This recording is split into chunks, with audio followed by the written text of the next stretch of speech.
Well, welcome, and thank you to everybody for coming here, particularly on fairly short notice. I know a lot of folks cleared their calendars to be here, and very, very much appreciated. I also want to start by extending a very special thanks to Joe Furia and the World Forestry Center for hosting this event. It's a wonderful venue. As you can see, they're remodeling a little bit. Its best days are ahead of it, but it's still a wonderful place, and I want to say thank you. As anyone who has looked at the agenda must realize, if we are guilty of overstacking or understacking the agenda, we're definitely guilty of overstacking the agenda, so we're going to try to keep swift here. I'm going to keep my opening comments very, very brief. We have the governor here with us, which is wonderful. We have a number of other senior leaders from both the state and federal agencies, and so it's a very special event. I want to welcome all of you very especially. I know everybody's eager to hear from the governor, so I will turn things over to the governor, but before doing so, she actually wanted to go around and have introductions. Again, in the spirit of brevity, because we do have a very brief agenda, I would just ask if you wouldn't mind just introducing yourself by stating your name and whomever you might be with. So we'll start to my left. Hi, I'm Peter Doherty. I'm the Oregon State Forester. Hi, my name's Trish Conley. I'm a captain at the Bend Fire Department and I'm on the Oregon State Firefighters Council Board. My name is Carla Chambers. I own Stallbush Island Farms, a certified sustainable and organic farmer out of Corvallis. Good morning, Lauren Henderson, Assistant Director with the Oregon Department of Agriculture. Anthony Davis, Interim Dean of the College of Forestry at Oregon State University. Good morning, Curtis Robinhold from the Port of Portland. Good morning, my name is Eric Hunter. I'm the Chief Executive Officer of CARE Oregon. Alan Ford with Roseburg Forest Products. We're a large forest landowner in southwestern Oregon. Caroline Lips. I'm a small business owner, Thunder Island Brewing in Cascade Locks, Oregon. Good morning, Les Hallman. I'm with Tualatin Valley Fire and Rescue, and I'm one of the State Fire Marshal Incident Commanders. I'm Eric Cutler. I'm with Sublimity Insurance Company. I'm Russ Holkwick, Executive Director of Thousand Friends of Oregon. Herman Beartrigger, Oregon State Senator, District 2, which is Southern Oregon. Sarah Morrissey with Travel Oregon. Kirsten Ayers with the Oregon Health Authority Public Health Division. Sarah Bittleman with Senator Ron Wyden, and Mary Gautreaux is somewhere in the room. Good morning. My name is Jeff Federici. I'm representing Teresa Hanley, who's our acting state director for BLM Oregon. Good morning, Andrew Stolfi, State Insurance Commissioner. Good morning. I'm Len Finley, State Representative for House District 60, serving Malheur, Harney, Grant, Baker, the better part of Lake County. Good morning. I'm Mark Labhart. I have the privilege of serving as a Tillamook County Commissioner before retiring, and then I spent 34 years with ODF, and a significant part of that time as an incident commander on Fire Team 1, 11 years. Good morning, Sally Russell, Mayor of Bend and Chair of the Deschutes Collaborative Forest. Good morning, Charles Wilway, Managing Director with the Land Management Associates. Good morning, Chris Chambers, Forest Division Chief, Ashland Forest. Speaking of our organization, Ashland Fire and Rescue, representing Ashland Forest Resiliency Project. Good morning, Stefan Bird, Pacific Valley. Good morning, Carol Whipple. I'm a principal in Robinson Ranch in Elkton, Oregon. And I'm Pam Marshall, I'm a House Representative in District 5, which is Southern Jackson County. Jim Walker, Oregon State Fire Marshal. Good morning, Glenn Castanet on the Regional Forestry. Good morning, Mark Bennett, Commissioner from Baker County and a rancher in Unity, Oregon. Hi, I'm Jim Hubbard, Undersecretary for Natural Resources and Environment, U.S. Department of Agriculture. Good morning. I'm Vicki Christensen, Chief of USDA Forest Service. Well, again, thank you to everyone who was able to attend today. And with no further ado, I'll introduce someone who needs no introduction, our Governor, Kate Brown. So thank you.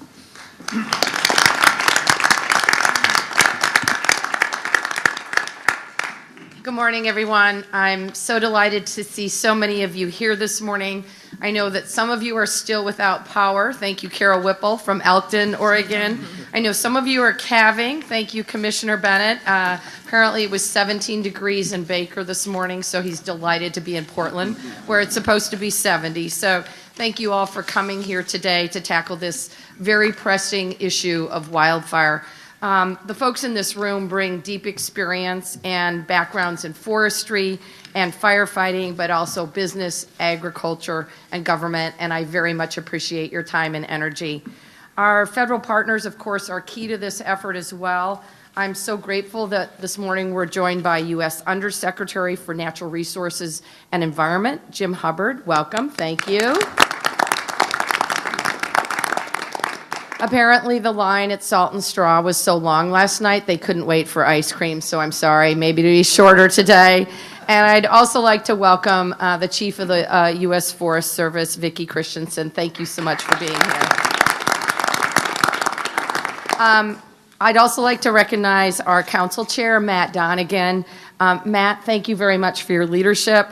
Not only has he gotten his hands wet, he literally has dove into the deep end on this one, so thank you. So every single fire season since I first became governor has been a historic fire season. Each season, we've seen unprecedented damage to our homes, our livelihoods, and Oregon's natural environment. Fire, of course, threatens our communities and lives. As everyone in this room knows, we unfortunately lost a farmer last summer as he worked to create a fire break to protect his neighbor's land. Smoke also compromises our health, and our local economies suffer. I'm personally and professionally not willing to accept these patterns of wildfire and drought, and I don't think anyone else in the room is either. We have to be prepared and proactive to get ahead of this threat, and that's why I've convened this Council on Wildfire Response. We need to make sure that we are doing everything that we can, that we are employing the best practices in the country, and that we are building support amongst all Oregonians for sustainable funding needed to change this pattern, and that we are investing in new tools, technology, and of course, more people power. The good news is that we have great science and research to help us find our way, and you all bring the lens of public safety and health, ecologically and economic integrity, and environmental justice to this fight. So thank you for your willingness to invest time and energy. In 2016, along with State Forester Peter Doherty, I signed a comprehensive Good Neighbor Authority agreement. The GNA enables state employees to accelerate the pace and scale of forest restoration projects on federal land. I made this program permanent with a $4.4 million proposal in my first biennial budget in 2017-2019. But we know that many thousands of acres of forest lands are unhealthy due to past management practices, and we know that we must do more. That's why I'm looking forward to working with the Department of Forestry, this council, and of course our U.S. Forest Service on shared stewardship, a partnership between the state and the U.S. Forest Service to restore healthy federal forests. In Oregon, forest collaboratives are also on the forefront of this partnership. The Deschutes Forest Collaborative was recently nationally recognized for its work in the Deschutes National Forest, helping prevent the Millie Fire of 2017 from reaching the town of Sisters. Make no mistake, Oregon is a national model for fire response. In 2018, our coordinated approach put out 93% of fires before they made it past past 10 acres. I was going to say 93 acres. But we have to ensure that Oregonians are doing everything we can on prevention and response, that we are rising to this challenge with every single tool in our toolkit to protect our forests and rangelands, and to make sure that our Oregonians, and of course, that our communities are safe.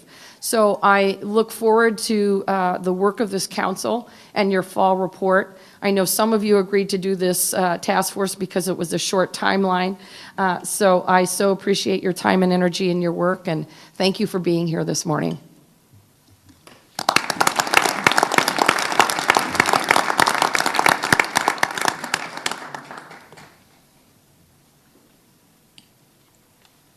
Thank you, Governor. Through this process, I've had the opportunity, is this on? Can everybody hear? I've had the opportunity to do a bit of a listening tour, and I just want to say that the overwhelming consensus is a thank you for your leadership on this, both from the council members and from Oregon. So thank you very much. I want to just take a quick peek at the agenda here before we go any further, and just to kind of walk through the logic of the day, how the flow of the conversation is going to go, and then look a little bit further even into the next steps. As we've been preparing for this initial meeting, we thought that really the best use of our time together here this morning is really going to address the question, why are we here? And so the whole construct of today's conversation is to really get to know one another and get to answer that question, why are we here? In April, which will be kind of the bookend, we will then address, what do you need to know? So we're going to get into a lot of the basics, a lot of the blocking and tackling during the April meeting. Today, we're here to really address the question, why are we here? So we thought it would be great to have leadership to open this up, to give their perspectives. We're going to take a quick break just so that the state and federal leadership can engage with the media. We're then going to talk a lot about the implications of wildfire. We're going to organize this around the 3 recognized chambers of sustainability. We are going to organize around implications for the environment, implications for society, and then implications for the economy. Before doing so, we're going to get a kind of a bit of a crash course in wildfire from one of the foremost experts on fire ecology here in the western U.S.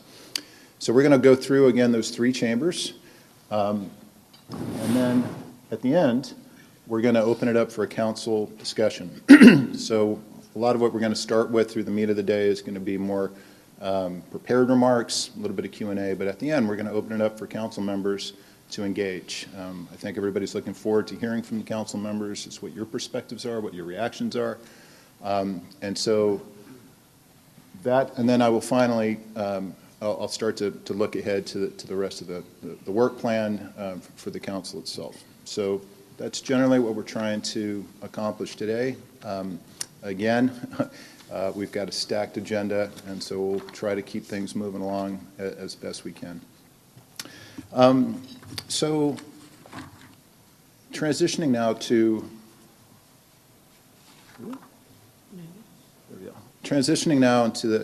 the next part of the agenda. Again, answering the question why we're here. I think, in short, most of us are here because the governor asked us to be here. She's issued a call to action, and when your governor asks you to do something, it's the right thing to do. But beyond that, I just thought that as your chair, that I bear some responsibility for sharing why I personally accepted this call from the governor. And I guess I'd start by saying, like virtually all Oregonians, I am very much in love with our forests. I'm very much in love with our outdoors. I relocated here from Boston almost 15 years ago. Could have moved anywhere, and I'll tell you, I chose Oregon specifically for its outdoors, and more specifically for its land use planning system, because while other states around the country are not really protecting their outdoors and their heritage, this is a state that cares enough that it actually has gone to the lengths of having a comprehensive land use planning system. That's actually what sold me more than anything else, and I've never regretted this. Absolutely have loved being here as an Oregonian. I've loved raising my kids here, and we spend our time in the forest. It's what we do, and so it's worked out extremely well. As a parent and as a family member, I care deeply about our forests, and I care deeply about how we're, not just our forest, but our planet, and I care about how we're stewarding over our forests, our state, and our planet as a parent, as a family member, and I'm deeply concerned about how we hand our state and our planet to the next generation. I think there's some very significant challenges here, and I personally feel very called to act in that regard. I'm here as somebody who has many friendships both in urban and rural Oregon. I'm somebody who lives in the city, but my work has brought me out to rural Oregon probably more than urban Oregon. And with those friendships, I have to say, I have often found this urban-rural divide in the state to be quite heartbreaking. And I think any opportunity we can to address this, we should seize, and I think that a lot, and I think as the work of this council unfolds, we're going to see many, many opportunities to unite urban and rural Oregonians around how we care about our forests. And I'm also here because I see a unique moment in time. I see a unique moment in time because over the last couple of years, I have been on this listening tour, and I'm going around Oregon, and I've been listening to folks and their perspectives. And I'd like to kind of play back to you what I've heard. And this will be in my language. This is not going to be anything that, anyone else's language. But what I see here, and when I look back and when I look ahead, is really the story of a public-private partnership. And it's a public-private partnership that dates back to the state's founding, and certainly through our natural resource history, where state, federal, and private enterprises engaged in a very comprehensive and integrated manner. And that partnership, for its first phase, was a partnership that generally emphasized timber primacy, sustained yield, rural economic development. This was a partnership that was highly integrated and coordinated with schools and associations and so forth. And as we all know, that partnership dissolved about 25 years ago. And in an ideal world, we would have had evolution, not revolution. It didn't turn out that way. It was much more of a revolution, much more of an abrupt crash landing. And when revolutions occur, it's messy. And I would say that the old partnership basically got dissolved without anything really there in its place. So for the last 25 years or so, I'd say what I hear is people describing that this partnership has been somewhat adrift. That's not to say that there were no valiant efforts, and just the opposite. I think as I've been going on this listening tour, one of the major takeaways and surprises is just how much tremendously good work has been done over the last 25 years. People have fought the good fight. People did not give up. I'm looking at Russ Hoflick as being a dear friend of mine who, when I think about that, you personify that. I mean, there were times when people were just throwing their hands up in the air, but we did fight the good fight. We have collaboratives. We have the Good Neighbor Authority. We have a lot of work that's being done very, very well at a local level. And there's a desire for scale, but there's a lot of pieces. Science and technology. Regional Forester Casamasa has leaned into this and said, I'm going to avail this council of all the great work that's been done by the Forest Service. At the same time, so we got a lot of good pieces in place. At the same time, the challenges are ever greater than they've ever been. As Governor Brown just described, fire season after fire season after fire season just keeps getting worse, not just here in Oregon, but all across the West. And the implications are very far-reaching. Environmental implications, economic implications, and something we're going to focus on very heavily as a council are the social implications, the downstream impacts to our most vulnerable communities, our Medicaid recipients, those that work outdoors, those that don't have the luxury of tucking away inside air conditioning with great insulation and perhaps even great health care once you are exposed. So these are folks that are out in it, and really once they're in it and they're exposed, they have very little recourse to do anything about it. So this is a big deal. I view it as one of the great challenges of our time. And so that's the bad news. The good news is people are heeding the call. We've got a lot of tools to work with, and I think this is a very unique moment in time. And getting back to this whole public-private partnership, I think this is a unique moment in time where this council can help to nudge along the recreation and reimagination of this public-private partnership. I think we can make a significant contribution to reinventing this public-private partnership. Oregon is viewed as a leader. What we do here in Oregon, people will look to us across the West, and so I think we have an opportunity to make a huge impact for Oregon and more broadly make an impact for the entire West and for the entire country. So I'm just thrilled to be here. The governor called and asked. I did not think about it. I just responded immediately. I think this is a wonderful opportunity. And again, I want to say thank you to all of you for answering the call as well. So I did all that without breaking down and crying or anything of that nature. So with that, I'm going to hand the mic over to the rest of the leadership team. I think next up is Fire Marshal Walker. So I have that right? Thank you.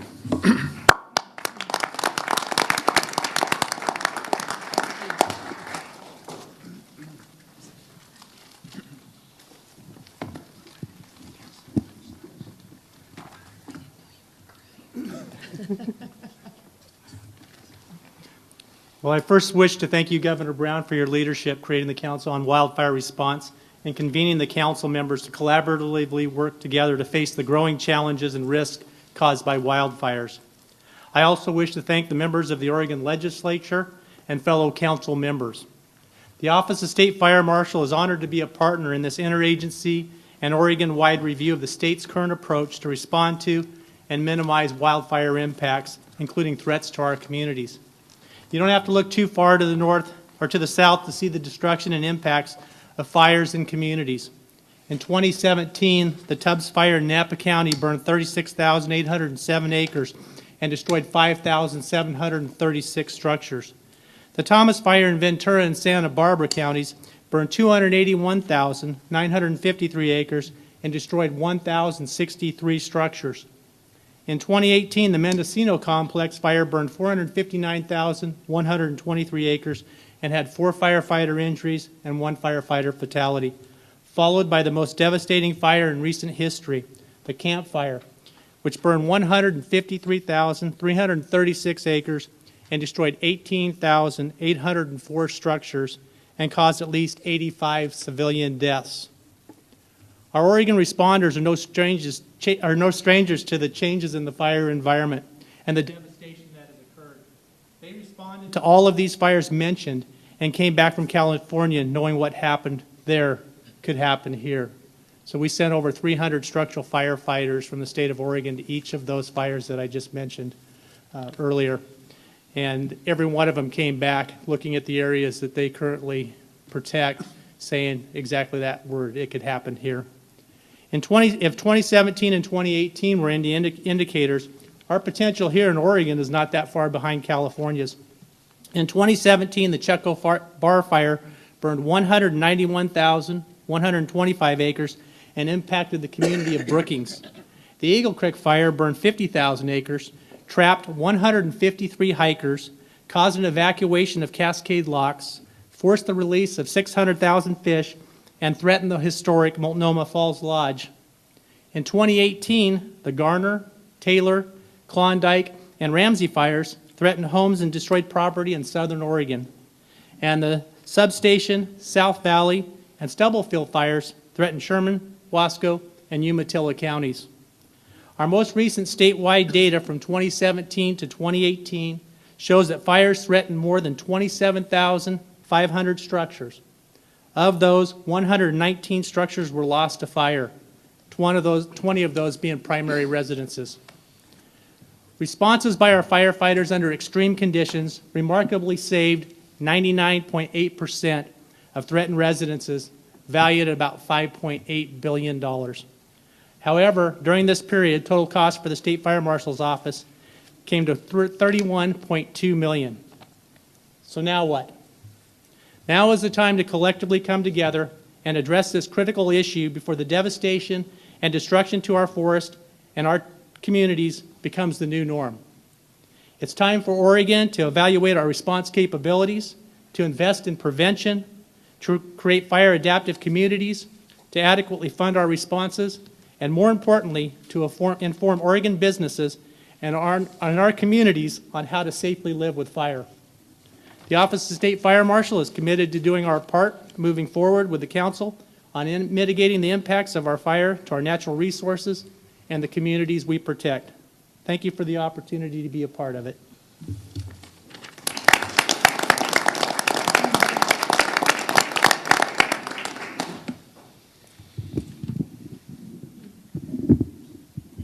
It's made for short people. Sorry. Thank you, Governor Brown, for your leadership in addressing the threat wildfire poses to our forests, communities, and all Oregonians. The Department of Forestry is a proud organization with a 108-year history rooted in fire protection. We're a can-do agency, but are challenged by the increasingly complex and severe wildfire seasons. Fires are number one priority, and as our staff spend more time fighting fires, our resources are increasingly stretched and our other work is left behind. Our ability to respond to wildfire is the single greatest risk to our agency, a risk shared by all Oregonians. The full cost of wildfire go well beyond funding. As the governor and others have already stated, increasingly severe wildfires and smoke impact our communities and imperil public health statewide. Fire knows no boundary. Oregon's wildfire protection system relies on a long-standing partnership with forest landowners, forest operators, local, state, federal cooperators, and the fire contracting community. All are critical for our success. ODF and the U.S. Forest Service have a long-standing collaboration extending not just to fire, but to our support for family forest landowners, and more recently with our Good Neighbor work through our federal forest restoration program. I am pleased that we're going to partner on shared stewardship, a collaborative all lands, all hands approach focused on restoring our forest. This approach builds on Oregon's tradition of local collaboration to increase the pace, scale, and quality of restoration in Oregon. The Council provides a holistic opportunity to build and work towards real solutions for the wildfire response in Oregon. Through the lens of shared stewardship, we have the opportunity to build resilient forest around our communities and homes. I look forward to working with the Council to help develop a sustainable and cost-effective wildfire response system. And I welcome conversations on how we can build fire and smoke-adapted communities and provide the resources that Oregonians need to recover from the impact of wildfires. We look forward to supporting the Council's work and continuing to engage with our partners. And again, I'd like to express my thanks to the Governor and to the Legislature for providing leadership and support. Thank you.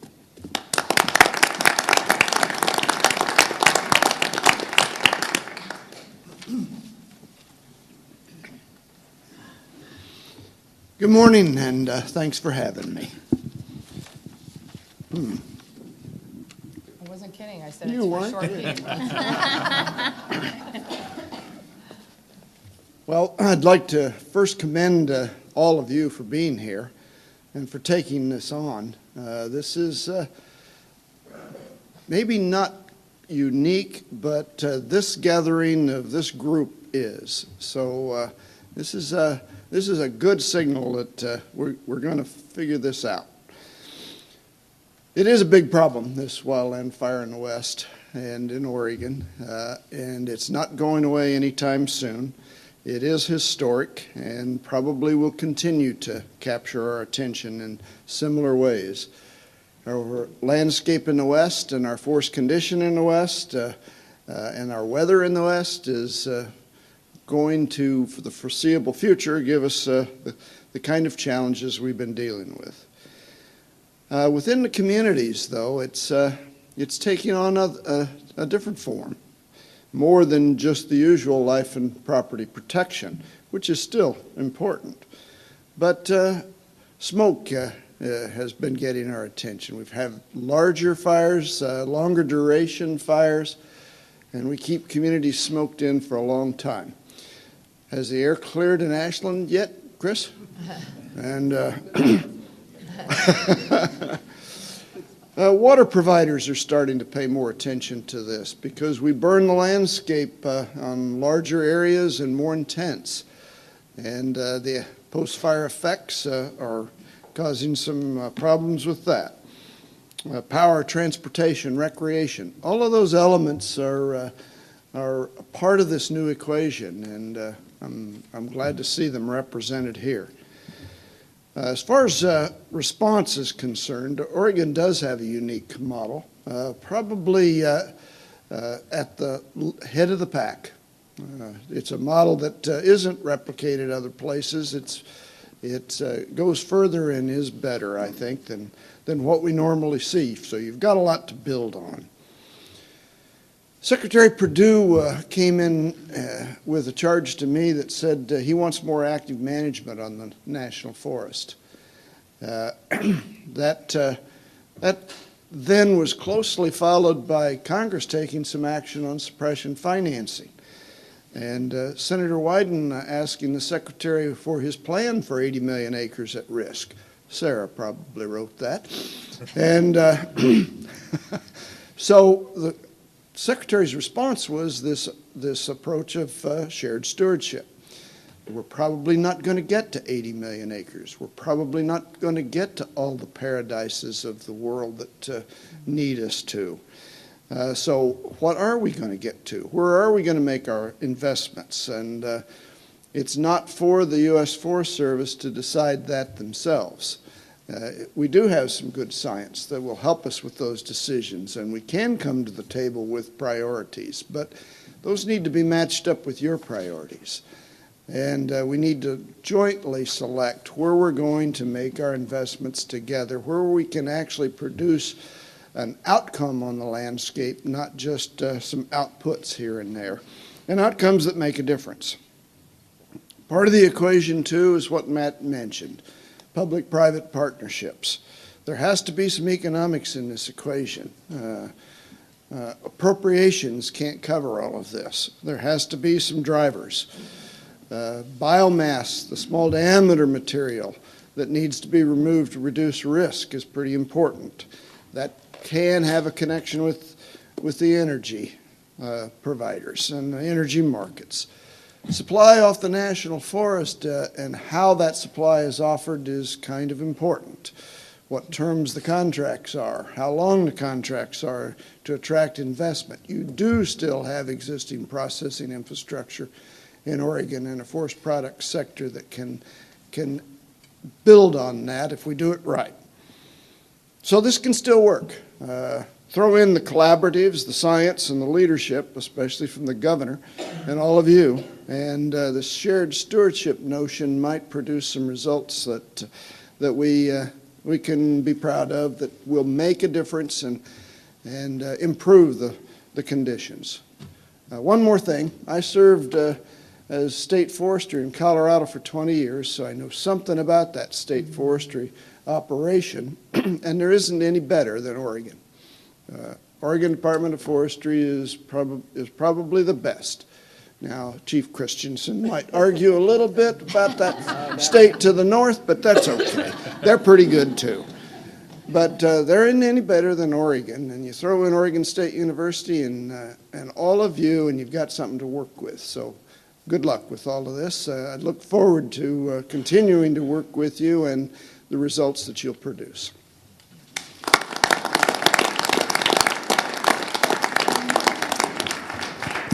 Hey, good morning. Governor Brown, thank you for your very authentic leadership. I know very well that this is about getting real sustainable solutions and nothing more than that. And just by convening this group here and by recruiting Matt to take on this really aggressive effort says a lot for how Oregon is really stepping up. So, just for the record, the Great Pacific Northwest, we won't let that Columbia River, divide us. We're all in it together. Undersecretary Hubbard alluded to the fact about the state to the north. For full disclosure, I had 27 years with Washington Department of Natural Resources serving as their state forester. But I went on to be the state forester of Arizona before I joined the Forest Service 8 years ago.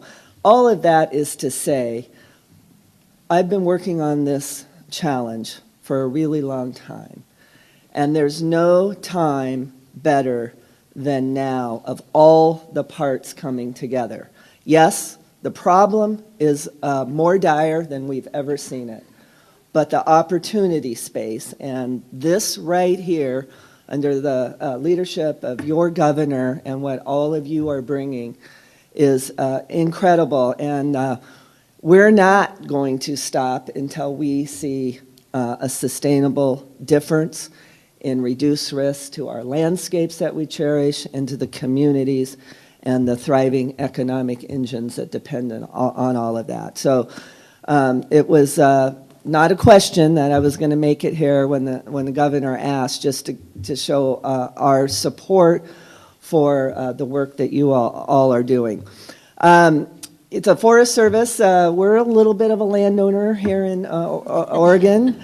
About 25% of Oregon in the 16 million acres and the 12 national forests and 1 national scenic area that are in Oregon. And just as Undersecretary said, we are residents with all of you, and we really want to come from that humble perspective and look at the outcomes that you want to create and set our priorities accordingly. And I will tell a little bit of a story. I'm not going to go into the details, but you all know we had significant legislation in Congress last year in the 2018 Omnibus Bill that the fire funding fix. A broad coalition came together and Congress came through and really, starting next year, will stabilize our operating environment. The free fall that we were in the Forest Service with the majority of our budgets going to fire will be stabilized. That passed in March, like 8 days after I became chief. And then in early June, the Senate Energy and Natural Resources Committee had me up there and wanted to know, how this fire funding fix was going to make a difference. And our beloved Senator Wyden, only as Senator Wyden can ask, said, well, Chief, now that you have this fire funding fix that we've worked so hard for, can you give me a strategy on how we're going to get after all the backlog of hazardous fuels in the country? And of course I said, yes, Senator, we will. And we had been working with Secretary Perdue about this shared stewardship concept, that there is no way inside the Beltway we're going to name every last priority of hazardous fuel acreage. We knew what Senator Wyden was asking is, how is this going to make a difference? How are we going to show this isn't business as usual? That's my words. If there's one Forest Service employee of all 30,000 that haven't heard me say it can't be business as usual, I'd like to find where that one employee is. And the point is it was a coming together, a call to action, just as your governor is asking for a collective call to action here in Oregon, that we need to, we can't make the decisions at the national level, and we need to cultivate those local collaboratives, those really solid place-based local collaboratives, and I see some really good examples around this table, and scale up roughly at the state level to say what is important most important to Oregon, and how do we get after that together? We know there's smoke issues, there's human health issues, there's economic tourism issues, and I'm so pleased to see that there's a diverse representation around this table. And the Forest Service, we need to be with you, and we will set our priorities according to what you all want us to do on outcomes and not just measuring these outputs. And I was pleased to appoint Regional Forester Casamassa here early summer, and he's leaning in a big way. And I know the state, with the leadership of State Forester Doherty, you're working on a shared stewardship agreement, and I think it's really going to be informed by the voice of this council and the governor's call to action. I'd like to say that we have to be rooted in good science, and I know one of our premier scientists, Dr. Paul Hesberg, is going to share with you a presentation a little bit later. And we may not all think about fire in the same way, but if we can start with the science, this is a complex problem, and one tool isn't going to do it. And we have to look at multiple tools, and we have to look at multiple places and parts of how we see ourselves, the lens into this problem. Because it's only then that we are going to make the sustainable difference. So, with Congress giving us greater authorities, with leaders like Governor Brown stepping forward, with leaders across the state, diverse leaders like you coming forward, the Forest Service is here to be a full partner, and I commend you for the work ahead and the hand-wringing and the learning and the being both. What we're trying to practice at the Forest Service is knowing when we need to be really listen and be humble, and when we show up with some of our expertise, and how we hold both of those. We call some of these things dynamic tensions, and it was already mentioned by Matt, several dynamic tensions, but, public lands have different missions than state lands and private lands, and we all have different objectives. We have urban Oregon and rural Oregon. It's by really listening to all those voices and looking at the complexity and unlocking where we have the common ground and where we can make a difference. And I have great confidence and just express complete appreciation for how Oregon is leading the way. Thank you, Governor.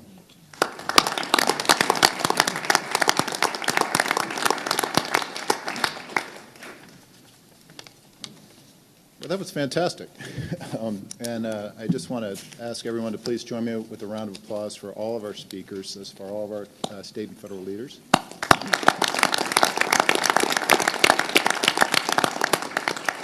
And I think a special thank you on behalf of Oregon to our federal partners. I think those were very, very encouraging comments, and I think really sets the stage for what can hopefully be a very successful exercise here. With that, we're going to take a break, just real briefly. As I mentioned, the media needs to meet with us outside, so we're going to take a break very quickly. If I don't come back in time to restart things and kind of get us back on schedule, Joe Furia will come back and move things along here so that we can kind of stay on track. Okay, so take a break, and we'll be calling back in just a little bit. Thanks.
All right.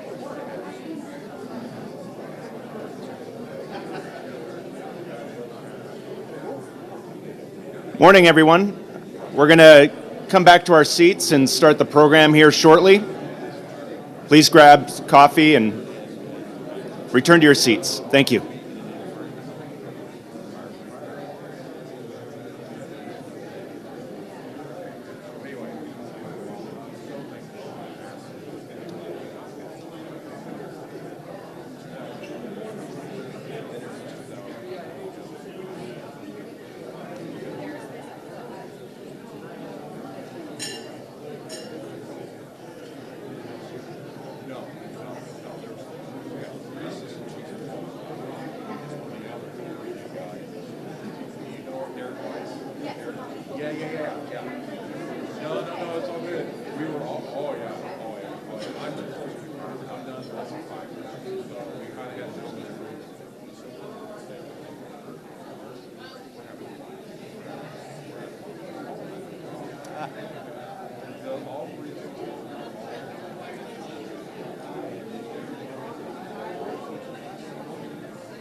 Will everybody please take a seat? Thank you.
Well, welcome back, everyone.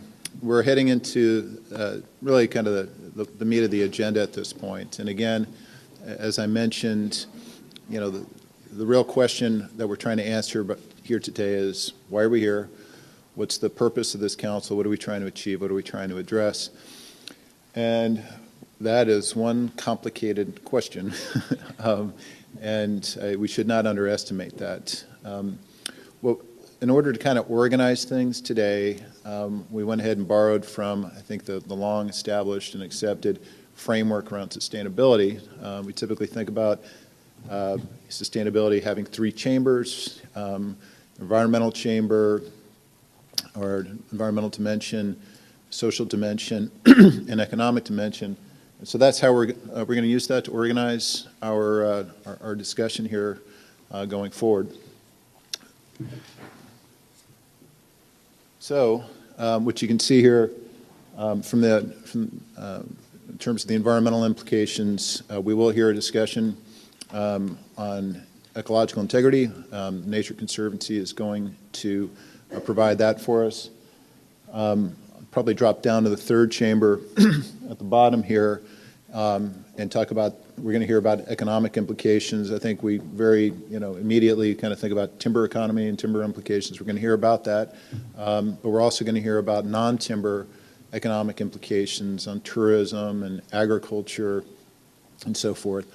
So that's going to be kind of the bookends. And in the middle, I think we've very deliberately weighted this discussion towards the social implications. Frankly, it's probably the chamber that's least understood or even least addressed. I mean, people typically think about, owls versus jobs, business versus environmentalists and so forth. And I think we don't spend enough time, particularly with regard to wildfire, addressing really the social implications. So we're going to be very deliberate in addressing that, in a very robust fashion. And so that's kind of the setup. We're going to start again with one of the foremost experts giving us a crash course on wildfire, and then we're going to move through these implications, again, organized in that fashion. Does it make sense? Yep. Okay. All right, good. Well, with that said, we are very, very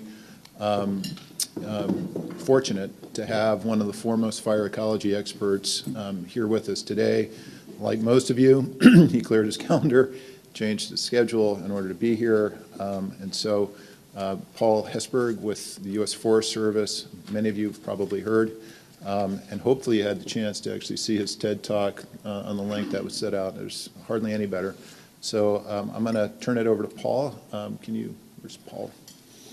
Okay, there we are. Okay, thanks. So with that said, turn it over to Paul Hesburgh. Thank you.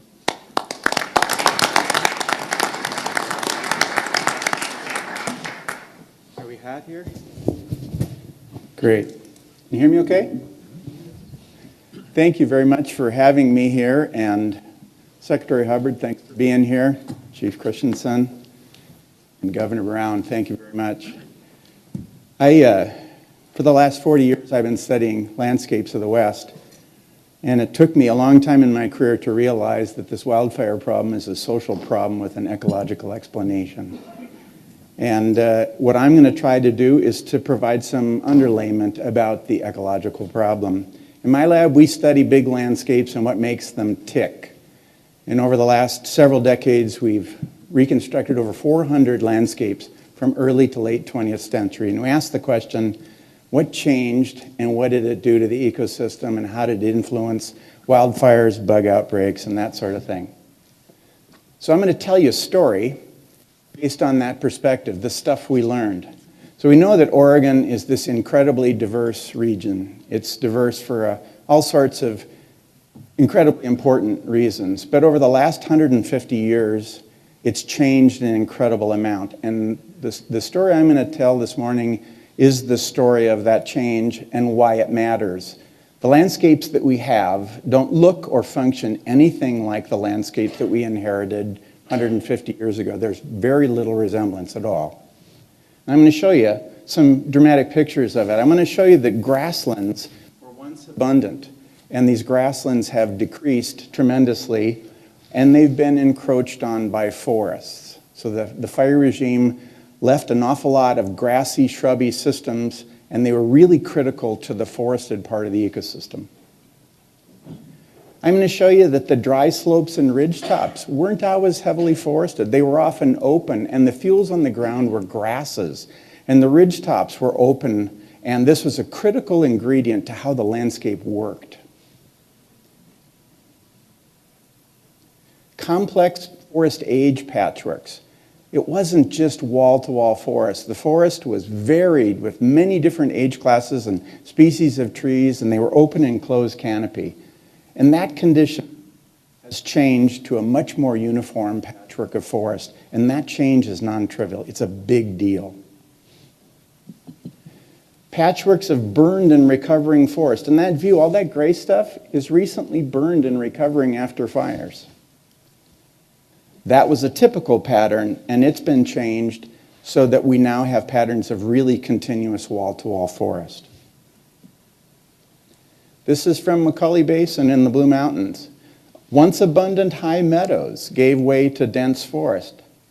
Let's beam in on that. We often think that might have been true for the dry forest, but it was actually true in the cold forest as well. Is this still working? All right. Take a look at the epidemic of trees that have filled in. There was actually more wet and dry meadow in the Macaulay Basin than there was forest before, and forest slowly encroached to occupy the greater part of that. Very critical to the ecology of that system. So there were many changes in the system, and there are a lot of change agents. And I'm just going to clip through them real fast. Roads and railroads, you wouldn't think that'd be huge, but they function like fire breaks. Who saw that coming? Tens of thousands of miles. Subdividing by ownership, it fragments the forest because we all got a different idea, different plan, different management allocations, so that contributes to fragmenting.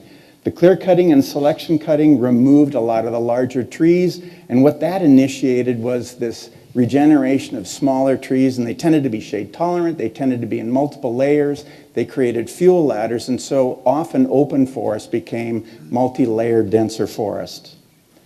Livestock grazing, we didn't see that they were going to eat the grasses, and that had been the conveyor belt for many of the historical fires. So who knew that livestock grazing was going to be the start of fire exclusion? But it was. Fire suppression influenced it. It allowed forest to increase its area. Those grasslands got colonized, and then forest got denser. Urban and rural development, agriculture eliminated the grasslands, and changing fire weather and climate are contributing to more area burned every single year. So we've got this nexus of things that were unplanned, but they're actually working together to sort of set the dining room table for the conditions we have today. We also have discovered through some of our climate research that fire suppression got an incredible hand down, and we didn't really know it at the time. So here you can see area burned under this warmer, drier period. And then you can see in this period from about 1935 to about 1985, fire suppression is amazing and area burned goes way, way down. And what was going on at that time is we had a period of favorable moisture and temperature that it made it easier for us to hook fires during those decades. And then that changes, and we can see that area burned is increasing just like it was earlier in the century before we had effective fire suppression.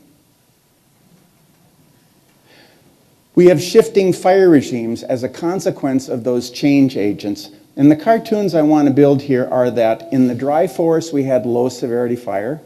Low severity fire means after a fire, most trees survive, okay? And it's low severity because it's happening all the time and fuels are being consumed, the forest is being regularly thinned, and so low severity begets low severity. And so you can see up there that the barcode for the historical fire regime for these dry forests is mostly low. But when you had worse fire weather, you'd get some moderate and high severity. And the big shift with keeping fire out of the woods is that now we have mostly mixed and high severity in those types. So that's the left bookend. On the right bookend, we have the high severity fires. In the cold forests and some of the moist forests, those were typical. And what you see historically is because fire isn't frequent, fuels accumulate, forests get denser, so when you get a fire, it's typical to have a high severity fire. Fires aren't occurring that often, but you'll also see that in that barcode you had low and mixed severity fire because when you had ignitions under less extreme fire weather, fire skunked around and they produced conditions of a different sort. So you had variability in that regime. And you can see the change to the modern era is that variability has really gone away, and high is what you see in those systems. And then in the middle you have this sort of messy bin where you have fire sort of frequently, and when it's sort of frequent, it sort of takes some, leaves some fire, where you can have it look like low severity fire if it's more frequent, and it's more severe if it's been 50 years or 60 years since a fire. And we'll see this in the mixed conifer zone, both dry and the moist. And occasionally you'll see some more severe fires and more benign fires because in this middle bin, it's susceptible to going either way depending on how frequent the fires are. And we've changed again towards much more severe fires. So if you see the trend, regardless of the forest type, We've gone from variable fire severity on the landscape, and that's ordinary, to mostly severe regardless of the forest type. There's a couple of amazing feedbacks to the system that I want to talk to you about. This just keeps going in and out, doesn't it? All right, so locally, because you had frequent fire, it's thinning, it's burning up dead wood, and so you get this feedback that essentially says, if that keeps happening, I'm more likely going to be low severity fire. And that feedback is creating conditions for the future that basically say, if you keep doing this, I will keep doing this. All right? So that's an important feedback. And here's how that worked. So these are drawings from Bob Van Pelt. So at time 0, you've got this forest condition that looks like this in the pine and dry mixed conifer. And then within a couple decades, you see ignitions come through, and you see the dead wood burned up, seeds and saplings burned, and then you see some of the fuel ladders torching out. And then it's another couple of decades, but the condition sort of keeps looking like that. And then you get another ignition, and it's burning up and torching out trees in another spot. But this condition just keeps repeating itself, as these illustrations show. And when you take fire out of the woods for a period of 8 decades or more, you end up having these trees that would regenerate and release, forming the condition that we see out on that landscape. All right, second kind of feedback that was really important is this big regional landscape feedback. Remember I showed you pictures of non-forest with young and middle age and older forest in patchiness across the landscape. Well, that was part of the natural resilience mechanism of that landscape. It essentially blocked fire flow as a consequence of burned and recovering vegetation on that landscape. So there's a couple of keys to the ecosystem that are important. When you have this low and moderate severity fire, frequency is fairly high. You maintain the likelihood of that. And when you have this regional patchwork, you maintain the likelihood that the largest fire sizes are regulated by this patchwork. So large fire size was governed historically by this mechanism.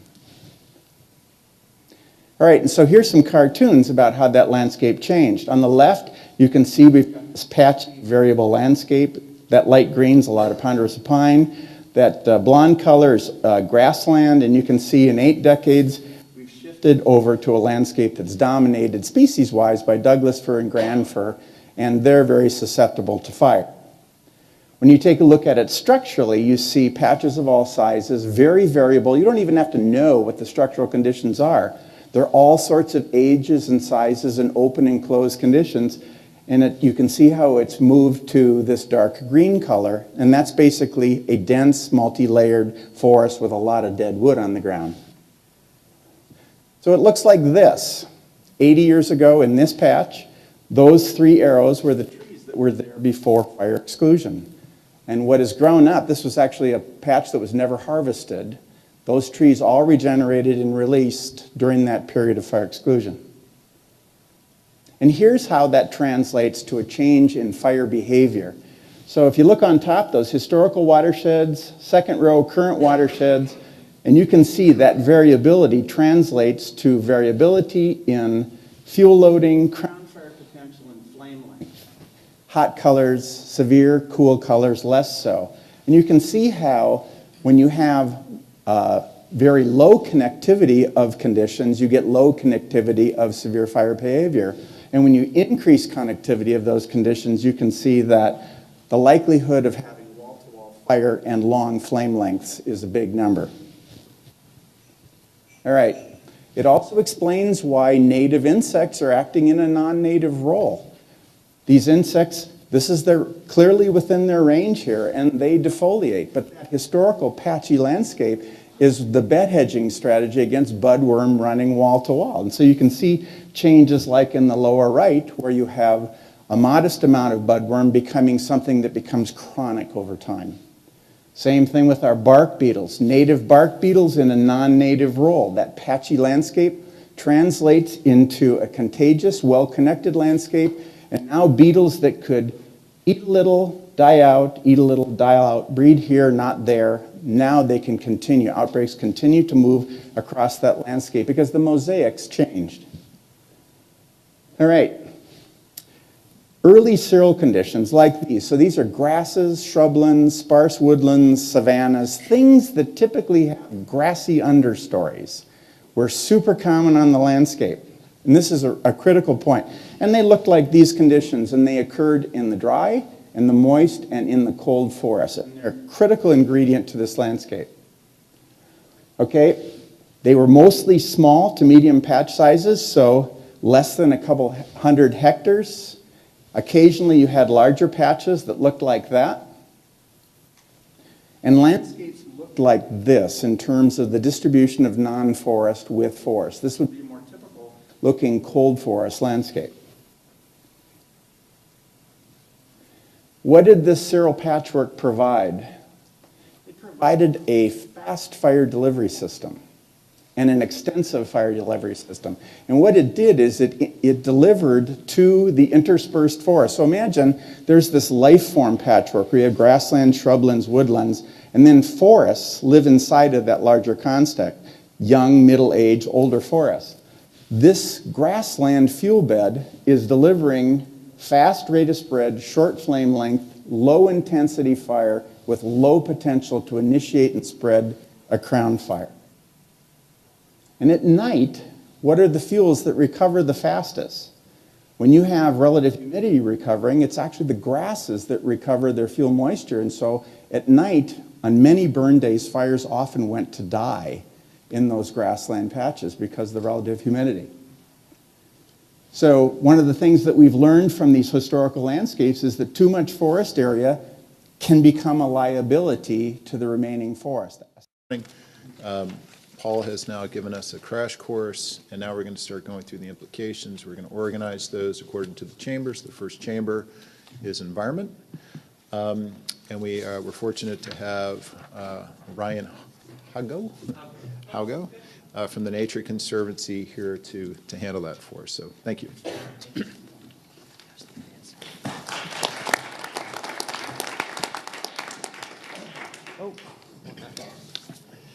So first off, I just want to say thank you. It's great to be here today in front of this just tremendous group, and thanks to all of you council members for your service on behalf of Oregonians and our forests.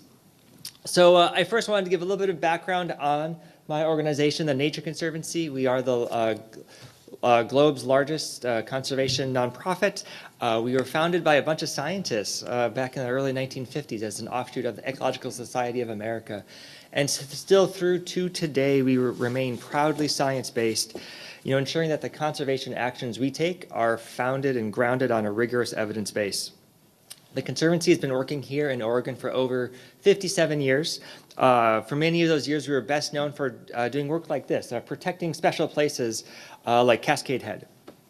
But within Oregon and across Western North America, we see that the management and the risk of uncharacteristically severe wildfire in our fire-dependent forest landscapes is one of the primary threats to our mission of conserving the lands and waters on which all life depends.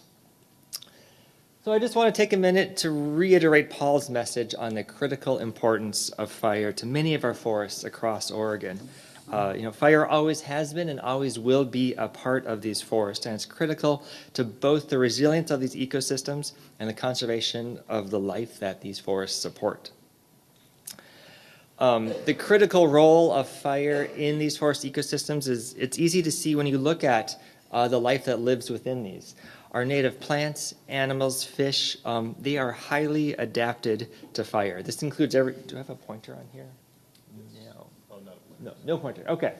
But this adaptation to fire, you see this in everything from the plants that happily resprout following a fire, from our trees which either have bark that is resilient to the heat of fire, or those that have cones that require the heat of fire to open up, to release their seeds, to grow the next generation. It includes our birds, which depend upon trees that were killed in fire to then excavate and make their nests. And/or shrubs, which have seeds that may rest in the soil for many decades, waiting for the heat and the smoke of a wildfire to stimulate those shrubs to then sprout and grow, providing food for deer and elk and other native wildlife. So when fire comes into our communities, it's easy to see the tragic consequences. But I'm going to argue that fire impacts us in a myriad of other ways. So within Oregon and across the western U.S., millions of people depend upon our forests, not just for the tremendous fish and wildlife habitat that they provide, but also for the spiritual, recreational opportunities that we gain from our forests, from timber and other economic products that they provide to us, from the clean water, the carbon that they store. We would depend upon these forests for all of these benefits. And because fire is a key part of these ecosystems, fire impacts each of these benefits in very key and important ways. So as Paul started talking about, in the past couple of decades, we've had a tremendous shift in both our understanding of these fire-dependent forests and in the ways in which we can manage these forests. Tools like controlled burning, mechanical thinning, and managed wildfire, we can use these to safely restore the natural role of fire in these forests and help these forests to adapt and be resilient in the face of a warming and drying climate. We can use nature as our guide. But even still, we're left with the big question of understanding, okay, exactly where, how much, what types of management do we need to help restore resilience to these forest ecosystems? And so don't worry, you can't see these, but this was the exact question that we have been addressing in recent years through a series of studies that were a collaboration between the Nature Conservancy and the U.S. Forest Service. So I'm going to take just a minute or two to dive a little, just a little bit into these studies. And so the way we addressed this question of how much, where, what kinds of management, we used historic models for all different forest types across the Pacific Northwest, 27 different types. And we used these models to look at what was the natural range of conditions that we would have seen within these forests prior to Euro-American settlement. So this is an example on the screen here of a dry mixed conifer forest, incredibly common across the East Cascades, Blue Mountains, southwestern Oregon. And these green boxes represent the different relative amounts of these different developmental and structural stages of that forest under sort of the natural operation of fire, growth, insect, and disease. And so we created these models for all of these, for all forest types across the region, and then using a combination of data taken from satellite imagery, forest plots, we looked at within each watershed and each forest type, what do we see on the ground today? So again, this is real data taken from a watershed in the East Cascades, and these blue bars represent what we have today, and how does that compare to that natural model? You'll see that in some places in that box labeled mid-open, the landscape today, we have about the same relative amount, but then we have some big differences. You see a tremendous excess in that middle-aged, dense forest. Historically, very little within these dry mixed conifer forests. Today, there's a lot. Again, we also have some big deficits in things like that. Late open, big old trees, resilient to fire and drought, open structure. We used to have a lot of that. Today, very little. And so these are dramatic. Again, this echoes what Paul has already illustrated for us in those amazing historic to present day photos. But this just illustrates how much these forest landscapes have changed. So in our studies, we conducted these types of comparisons, again, for every forest type within every major watershed. And we asked the question, okay, so what types of management would be needed to try to rebalance those scales? Take the blue, put it back into those green boxes. Is it adding disturbance? Is it using thinning, fire? Is it letting trees regrow, become older? We built a system to evaluate this across the entirety of our region. When you add that up, when you run this for every forest type, for every watershed, you see some really big numbers. So across the Pacific Northwest, Oregon and Washington, we found over 11 million acres where some type of disturbance needs to come back into our forest today to change the structure on the ground, to move them closer back to that natural range of conditions. That's the map on the left. You see darker red is higher levels of disturbance needed in our forest today. Not surprisingly, you see those darker red colors in the parts of our region that are dominated by our dry, fire-dependent forests. But it's not just adding disturbance, it's also needing to regrow those large old trees that are both resilient to fire and drought and provide tremendous habitat. Almost 14 million acres where we need forest succession, forest growth to regrow those old structures. And you see in the map on the right, the blue, that's more spread throughout the region. And those two categories, they're not, it's not one or the other, it can be a combination of those two. But this is showing that the story we have here in Oregon is not alone. If we looked into, expanded from Washington, if you looked at Idaho, Montana, California, you could see the same thing. This is a regional problem. It's also not restricted to one ownership, state, federal, private, but it's really across our landscapes, and there's obviously a clear need for shared stewardship in how we address these issues. When we focus down on eastern and southwestern Oregon, the focus of this council, again, we see some really big numbers.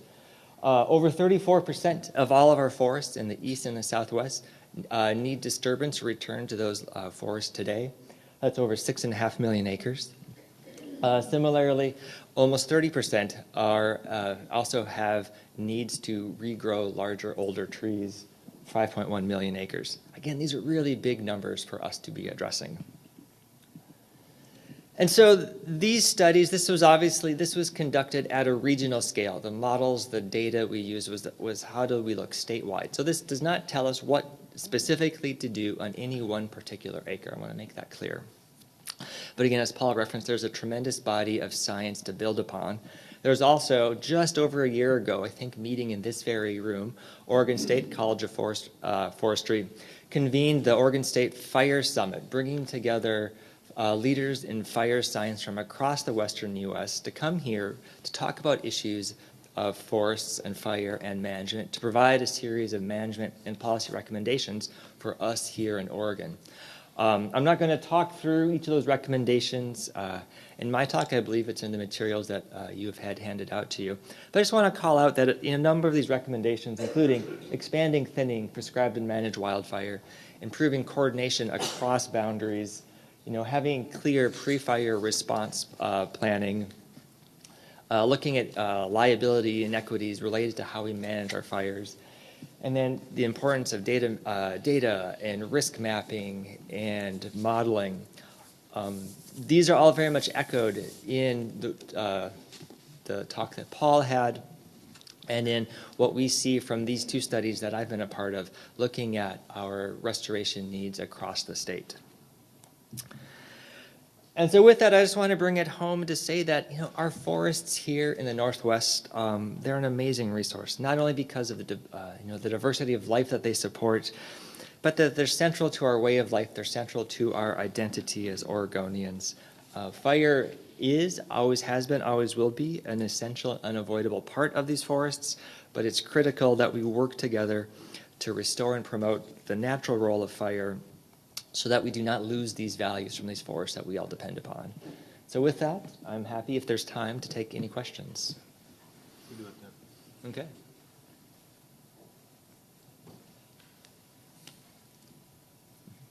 Okay. Okay. Be plenty of time at the end and throughout the day, so thank you, Ryan. Thank you.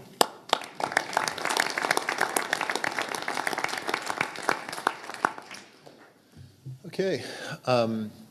And so, again, going back to the three chambers, the next series of speakers are going to be addressing more of the social implications of wildfire. And so, first up is we're going to address human safety and impacts to our communities. And with that, I'd like to welcome our Mayor of Bend, Sally Russell. Thank you.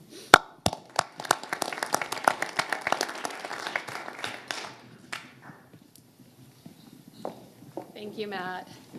And I just have to start by saying how excited it is to be in this room with all of you and be tackling this issue. I decided I'm going to take you through sort of the experience in our community, and I'm going to take you back to 2017 specifically. And I'm sort of in this stage where I have to take my glasses on and off, so pardon me for that. I also want to just give a shout out to Paul Hesberg. The science which the Deschutes Collaborative Forest Project has really based a lot of our work in our forests and allowed us to really get the social license from the community, from the timber community, from the Native Americans, from the environmentalists, to really go and begin to work in a way to sort of bring our forests back, especially around the edges of Bend, to a more resilient state. And Paul, I just so appreciate the work you do, and I love your presentation, and I've seen it, and I think like 5 times now, and I hope all of us continue to absorb, because that, for me, is such a great foundation from where we can move to as a region, as a state, and really for the West and for the nation. So, again, so happy to have you here. Fire is a real public safety. We all know this. I deal with this as a community leader every year. And so I want to go back. I mean, I was thinking the Aubrey Hall fire came through the west side of Bend, and I was actually locked up at our family cabin just west of Mount Bachelor for 2 days because we couldn't get back to Bend because of this forest that took out this forest fire that raced across the west side. And it was really the first time that something like that to that magnitude had happened in our community. And it taught us a lot, and there's a lot of partnership decisions and protocol that came out of that moment for our community. And I won't talk about it here, but it's something that I'll look forward to discussing in a lot of our breakouts and use to inform sort of how we can move forward within our communities and within our regions and our states. Two Bowls fire happened in June 2017, and that came right against our watershed in Bend, actually to where we store and treat all the water. And my daughters were thrilled because instead of having to do finals for 3 days, they actually only had half a day. So my daughters and their exchange students were just thrilled, but it was hugely impactful to our community, and not in a necessarily positive way, except for this small little microcosm. And then the Millie fires and Sisters, and I'm going to talk about that a little later, as well as sort of what happened later in 2017. So this is obviously an important conversation, an important issue for Bend and for Central Oregon and for our state and the West. And it personally affects all our communities, our everyday jobs and lives, our economy, and this landscape that's really an economic underpinning for recreation and lifestyle, and really one of the great assets that bring us to live here in Oregon and to stay here in Oregon and to enjoy. So I'm going to take you into 2017. Sort of woke up one morning and it looked like this outside, and we had had a lightning storm maybe about 10 days earlier, and we thought we'd put out all the fires. And we were, as a region, as you may recall, getting ready for this huge infiltration of millions of people from all over the world to Central Oregon and to Oregon for the eclipse. And so, let's see, am I supposed to use this clicker? Okay, let's see. This is not my area of expertise, so bear with me. So as a public official, I went down to Redmond, where we had this huge center put together to basically deal with ODOT and the police and the fire, and just make sure and work with the media for communication. We had this system in place because we really didn't know how the eclipse was going to play out, but we knew that transportation and response and safety were going to be huge issues. And along the way, we realized there was this fire emerging outside of Sisters. And so I ended up in this room with this leader from Arizona, and he had this map, if you can see, right sort of over his right shoulder on our left. And he's talking about the Millie fire that's really beginning to go in Sisters. And he says something like this: if the fire goes here, there's a huge fire load. It hasn't been touched with fire for a really long time, and we're going to have a really hard time getting in this area of the forest and get our guys in and women in and out of there safely. This area next to it, a fire went through a couple years ago, a lot of snags, really dangerous. I don't know what we can do. But this area over here, that was treated by the Deschutes Collaborative a couple years ago. We put prescribed fire on it. we can get in, we think we have a really good chance of holding the fire line on this end, and we did. And the fire unfortunately got going in another direction where we hadn't been able to do the actual prescribed firework, but we actually had ready to go in and do all the work. But we didn't have the funding, and we didn't have the resources, and we didn't have the social license to release a little bit more smoke. So the Millie fire got going. And so this was the effect as the winds went back and forth, and I'm going to talk about that, right, the variables of weather. The winds started going back and forth, and this is what we were breathing up just a little bit west of Mount Bachelor. And again, you know, this was kind of a better day for Bend, because the wind came from the south instead of the north. And so it was sort of, you know, going around and around in the Cascades. Here we are. How many of you have been to Central Oregon and Bend? Have you ever visited? So this is Dutchman's Flat, right by Mount Bachelor. And you could sort of see, right, the fire every day messing around over Dutchman's Flat and South Sister. And then meanwhile, I'm driving, and this is around the beginning of September, so I'm driving my daughter to Lewis and Clark for her freshman year with her goldfish. And we're going to a concert, I'll show you in a moment, in the Columbia Gorge. And we're driving down the gorge, and I see this. And I call my friend, Tammy Bainey, who is the head of the Oregon Transportation Commission. I'm going, Tammy, get ready, because I'm really worried that you're going to have to close down I-84. And Tammy says, no way. I go, just keep an eye on it. And so then we go on, and we're at this beautiful concert across from Multnomah Falls. This is in your landscape. Hunter Nowak. Just a little plug for great music and culture, right, and nature. And this is the day before the Eagle Creek fire went through that area. So pretty crazy. So then I go back home, and we are basically trying to limb out all around there. But even more important is I'm sitting, and as they're beginning to put some water out there and work in the area, what's really important is that I'm sitting in a briefing with the Forest Service over at the lodge on Elk Lake, and the Forest Service is saying there are 2 fires to the west and the north of this area. And they're not in the chutes, they're just over the hill in Willamette. And if we get a really strong north wind with some west in it, these fires are going to stop circling around, and they're going to come through Elk Lake, they're going to go over Mount Bachelor, and they're going to go on to Sun River and Bend. And so I'm sitting in that room, and there's this moment of, oh my. And fortunately, the wind never really got going back in that direction. In the gorge, right, originally it went east, and then it reversed and came back west, but it was never quite strong enough in our region to push it towards Mount Bachelor. So we were really on the verge of losing a heck of a lot. And as much work as we're trying to accelerate in those buffer forests between Bend and where the prevailing winds come from in the forest that we all depend on, right, for so many aspects of our lives and our economy, we came pretty darn close. We came too close. So anyway, here's what the air looks like, right? Here are the wonderful teams that came to work in our forest, but what happened was we didn't have enough resources. So really, one of the things that happened was 2/3 or 3/4 of these teams that came to work in this area all of a sudden got pulled over to Eagle Creek.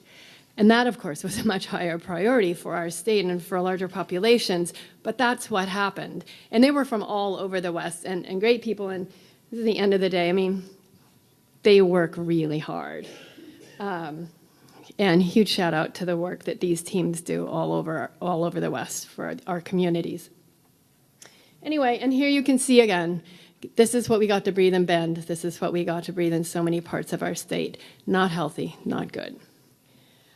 And this was really fun. I had to throw this in because there's some historic little Forest Service information center on the edge of Elk Lake, and they actually wrapped it with this sort of space type cover. And my cousin kept going, well, let's wrap everything with that. It was like, but anyway, fortunately, we never had to really test it, so that's good. But I thought that was kind of funny.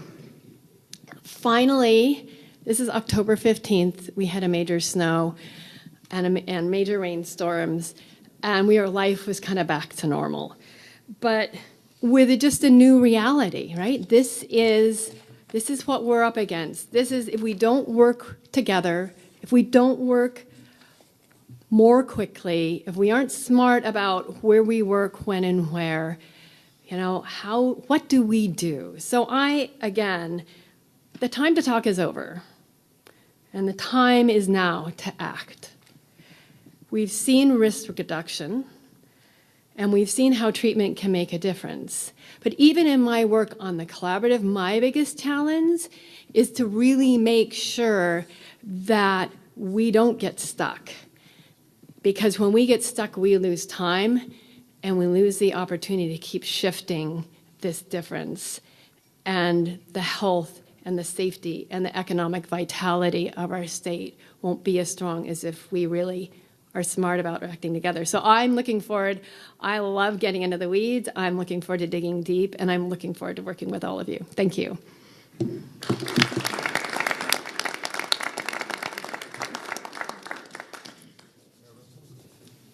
Any questions? Yep. Feedback? Great, thank you. I just want to say thank you so much to Mayor Russell. Actually, there was a conference here recently where we were addressing this issue, and without me knowing at all who I was engaging with, there was this really thoughtful, person with tremendous experience and perspectives that kind of kept engaging and talking, and it turned out to be Mayor Russell. And that ultimately led to this invitation. I think we're very, very excited to have you here with your background in collaboratives and all of your insights. So thank you very much. And I would just add to that, one of the questions that I think this council is going to continue to hear is, you see these very high-profile, tragedies like Paradise and throughout California. How vulnerable are we here in Oregon? I think this is going to be a continued question. We've seen very close calls with Troutdale and the Eagle Creek. You've seen some close calls here in Central Oregon, Brookings. And I think this is part of the sense of urgency here, is that if you look at the ecosystems, this map here does a nice job of actually looking at the bright red is, it's quite obvious. And these are areas that are not terribly remote. And you're talking about Medford and Ashland, you're talking about Bend, you're talking about Hood River. And then even on, as you look to the orange areas, particularly around the Cascades, I mean, there's very, very extensive orange areas in Lane County, extensive orange areas in Clackamas County. And so it's often said that fire is moving west, and the west is where the population is in the state, and so you're talking about tremendous risks here, here in Oregon. So again, this will be a theme that we're continuing to wrestle with, and I think we can see some of the examples that some of the close calls here that Mayor Russell has brought to us. So with that, we're going to now shift our attention a little bit to one of the really big impacts that's only getting, I think, now some attention, and that's really the health impacts to this, and the health impacts specifically around smoke. I mean, we often think about the threats to structures and so forth, but now I think we're going to turn our attention to the impacts of smoke, and we have the Oregon Health Authority. Okay, there we are, Kirsten. So we have Kirsten Aid here with the Oregon Health Authority, and so please join me in welcoming Kirsten.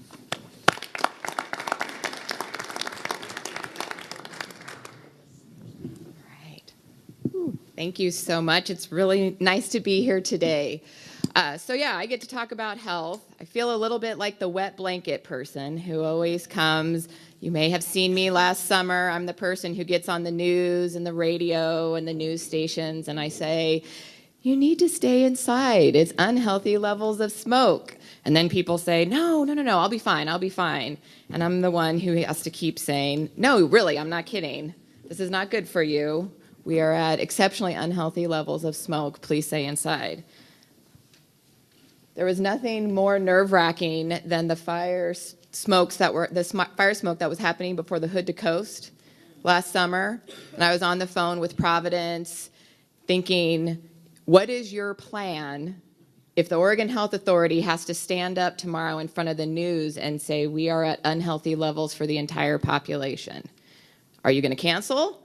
What are you going to do? Because we're going to have to tell people they probably shouldn't be running. They were like, that better not happen. This is our biggest fundraiser of the year. I was so happy when the winds blew a different direction. All right, so a little bit of the issue. I have been asked to kind of keep it short so we can ask questions later. I'll try to blow through this, but basically what I'm here to talk about is smoke. We know fire burns and it hurts, and fire in and of itself has lots of issues. But smoke is a really big problem, and there's lots of components of smoke.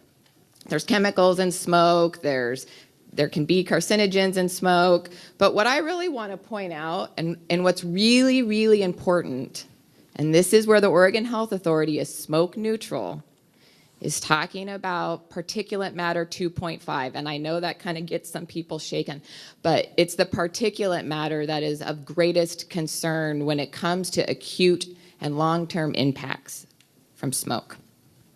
Oh, I'll go back. So what is it? So basically, you're talking about little tiny particles. They join in with water, and you could breathe them really deep into your lungs, or they can get stuck in your throat and nose. If you're sneezing, if your nose, kind of scratches, if you have itchy eyes, and there's smoke around, that's just the early signs of there being a problem. Right? And then it impacts different populations differently. So certainly you have short-term impacts as short as an hour, can impact your respiratory health, so breathing, again, how deep, even, nose, all that kind of stuff. You can have cardiac issues. This can absolutely trigger a heart attack, and the Million Hearts campaign has absolutely taken on wildfire as one of their issues for addressing heart health. And then you have total mortality, and what's meant by total mortality is the non-accidental health. So I had a heart attack because I was exposed to smoke, right? All right, I won't go super into this. These are the big diseases. I won't be a doctor right now. This is what we're talking about, asthma. Pretty prevalent here in Oregon, about 11% of the population. Chronic obstructive pulmonary disease. This is also known as chronic bronchitis, chronic emphysema. And then heart disease and heart attack as an acute event. All right, so what? Why do we care? Well, the vulnerable populations in Oregon that are impacted by this, there are large numbers of them, and they are significant, and they are in rural and urban parts of our state. We know them. They might be us. They are our friends. They are our neighbors. They are our children. They are the individuals who might be under circumstances where they don't have a home. We're talking, older adults whose lungs have lived long lives. We're talking about little kids whose lungs are not yet developed. And so as you're breathing smoke in, that impacts their still developing lungs. And then you're talking about individuals who live with a chronic disease. And then you're also talking about pregnant women and the impact that particulate matter 2.5 has on the fetus, and then people living in poverty. And it costs us a lot of money every year. And I'm looking over at the Care Oregon partner to recognize this. We also see emergency room visits go up when there are smoke events that are very, very meaningful and significant. All right, so why does this matter? Well, it matters because as Oregonians, we're really well known for taking care of each other. We have these beautiful landscapes, and as a native Oregonian and growing up camping in the woods, they are absolutely amazing. But they're amazing because people see them and experience them. If there were no people here to experience them and live in them and partake in that beauty, it'd be really different. So we care because this impacts human health, the good and the bad, the immediate and the long term. Even small amounts of smoke for very short periods of time, less than an hour, impacts health. And this is where that social license conversation comes around and makes it meaningful. We get the phone calls every day, all day long, when there is smoke in the air. What can you do about it? What are you going to do about it? Why is this happening in the first place? And I can't breathe. And I tried to open my window, and now I have to close my window, and it's 100 degrees outside, and you're making my life terrible. And for that person in that moment, it is terrible. So, what can I want to go back. So what can public health do about this? So from the public health perspective, when we're trying to think about how we mitigate smoke and fire for that matter, the Public Health Division works across our entire division. I represent chronic disease and chronic illness, so asthma, heart disease, COPD, that's my lane, but I work very closely with emergency response because, as you can imagine, how we move people to be protected from the smoke, how we help communities plan for that, and emergency preparedness and resiliency is really important. And then I also work with environmental health, how we measure that, how we can see what's happening in our air. Are we above the NACs, how do we communicate and educate people around the air quality indicators and when we're unhealthy and what that means? And then we also work with adolescent and school health, because as you can imagine, in the summer and sports and people wanting to get outside, we have to help make those decisions along with our local school districts on if kids are going to play outside, if sporting events are going to happen. So we kind of work across the entire division to plan and prepare for these events. And then our role and what we've been asked to do a lot lately is kind of be that convener, that local public health authority that comes together with partners around planning and their timber industry partners and their so the land use, the transportation, all of that at the local level coming together to help create plans that prepare and strengthen and build resiliency as it relates to addressing community health and planning for that. And also thinking about how we plan for that and some of the conversations that have been happening this morning already around being prepared for prescribed burning, because that's something we know could happen. So how do we create communication plans? How do we empower communities to be informed of that so that we can create and build and strengthen that social license to do some of the preventative work we're talking about? Then all of the data, if you want to read all the articles about how bad 2.5 particulate matter is and what it is that we're doing, I do want to make something very, very clear that my environmental health partners will be upset at me if I don't emphasize. The EPA came out with 1,000+ pages of data, a report this last fall, in which they said there is no safe level of exposure to particulate matter 2.5.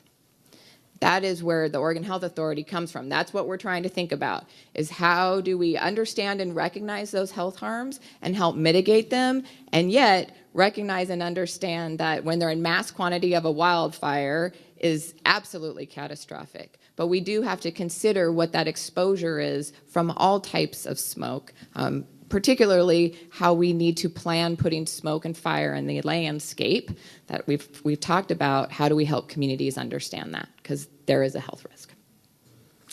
That's me.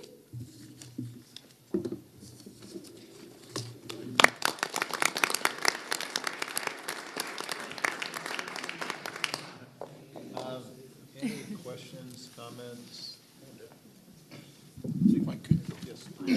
Yeah, Kirsten, thank you for sharing those statistics. I think it's, as Care Oregon, it's particularly important for us. We've got about 250,000 OHP beneficiaries that we're responsible for. One of the things that we saw, though, is that there was a lot of confusion about what people could do to protect themselves. People were handing out masks that were dust masks or painting masks if you're working on your house and thinking they're okay, they can now go outside. And then we also saw a lot of behavioral health issues because of the anxiety in folks, particularly in children, in dealing with being sort of sequestered and not being able to engage. And those are things we need to make sure we keep intact as well. Absolutely. Yeah, thank you for bringing up the mental health issues. When we think of a whole person, their head is attached to their body. We absolutely saw increases in depression. And when you think about when you're planning for a more emergent wildfire response, actually access to medications, diabetes medication, other types of medication that stops happening when the pharmacy can't open, and all those kinds of things. So really broad health impacts, certainly. Yeah.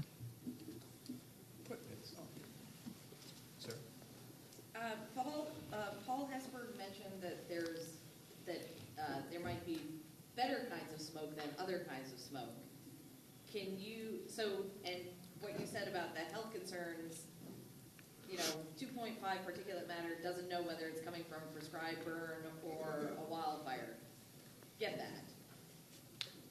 How do you deal with that? Yeah, that's a great question. So having been working on the Smoke Management Rules Committee, this is the balance that the Oregon Health Authority and that myself as the representative has had to really work with.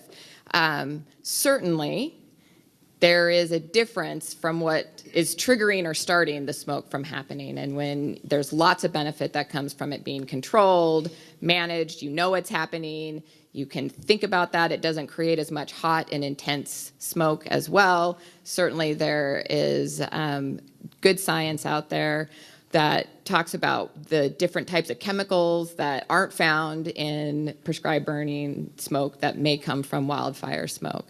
But it is very important to recognize that 2.5 particulate matter is a product of smoke. And if you get that in a high enough concentration, and that is what triggers the air quality index, then it's going to have an impact. I think one of the most important questions from the Oregon Health Authority that we need to ask ourselves is, I heard this morning we need to have about 40 to 50% treatment on our landscape. Does 40 to 50% treatment reduce the days of unhealthy air quality during wildfire season enough that it'll be worth, because to get that high, it's gonna produce smoke in communities, particularly around Bend and Ashland. Will we get the benefit, the net benefit? Will it be worth it? So if you want a social license, are we going to say, hey, we can have 5 days of prescribed burning and you're going to get 10 less days of wildfire burning? I don't know if we know that. I don't know the answer to that. I've asked that question. I'm not sure anyone knows the answer to that. But that's part of the conversation from a health perspective that is out there looming, and it's certainly one that I think the Oregon Health Authority is going to be really interested in understanding. And we might have to figure it out. You had a number of dollar costs, but I didn't see the total. If you think of 17 and 18 on the human health cost of these fires, what number comes to your mind as the total cost? Because part of this is the externalities and those trade-offs. Yeah, that's a great question. Those numbers don't reflect that. Right. I think there's a number of things that we can look at. I am not prepared to have those numbers, but certainly could work to have numbers like that for future meetings and conversations. These reflect the annual costs of these diseases, period, that are a combination of medications, emergency room, hospitalization visits, things like that. Yeah, Peter. Thanks for talking about this. It is really important. And one of the things I'm talking about is we can't just talk about doing more prescribed fire. And this council needs to really think about that on the community part. We need to provide mitigation for when prescribed fire occurs, particularly for vulnerable low-income people that may be living in trailer homes and can't close their windows. So we need to start thinking proactively about making not only fire adapted, but smoke adapted communities. And OHA's been a great partner and has worked to allow for more prescribed burning, but it needs to be coupled with that mitigation. Yeah. All right, thank you.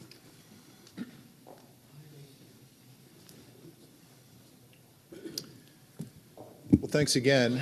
I can tell you as a father of 3 young kids who likes to camp and hike and enjoy the outdoors here in Oregon, but lives not too far from here, there's been no escape from the smoke these last several summers. I mean, my kids' soccer teams canceled practices for about 6 weeks the last couple summers. You go ride bikes and you're coughing for the next 6 weeks if you're not paying attention to the safety indices. It's a statewide issue, and I think that's partly why this is a statewide council. So next, our next speaker is Charles Wilhoit, and Charles is one of those individuals that we could have filled the entire page with all of his affiliations. He is the chair of the Nature Conservancy here in Oregon, but he's also the recent chair of the Meyer Memorial Trust. And the Meyer Memorial Trust has a pretty extensive environmental justice program, and so it's really from that perspective that we thought that Charles could help drill down a little bit further into not just the impacts on all Oregonians, but from a particular environmental justice perspective. So with that, I'd like to welcome Charles. Thank you.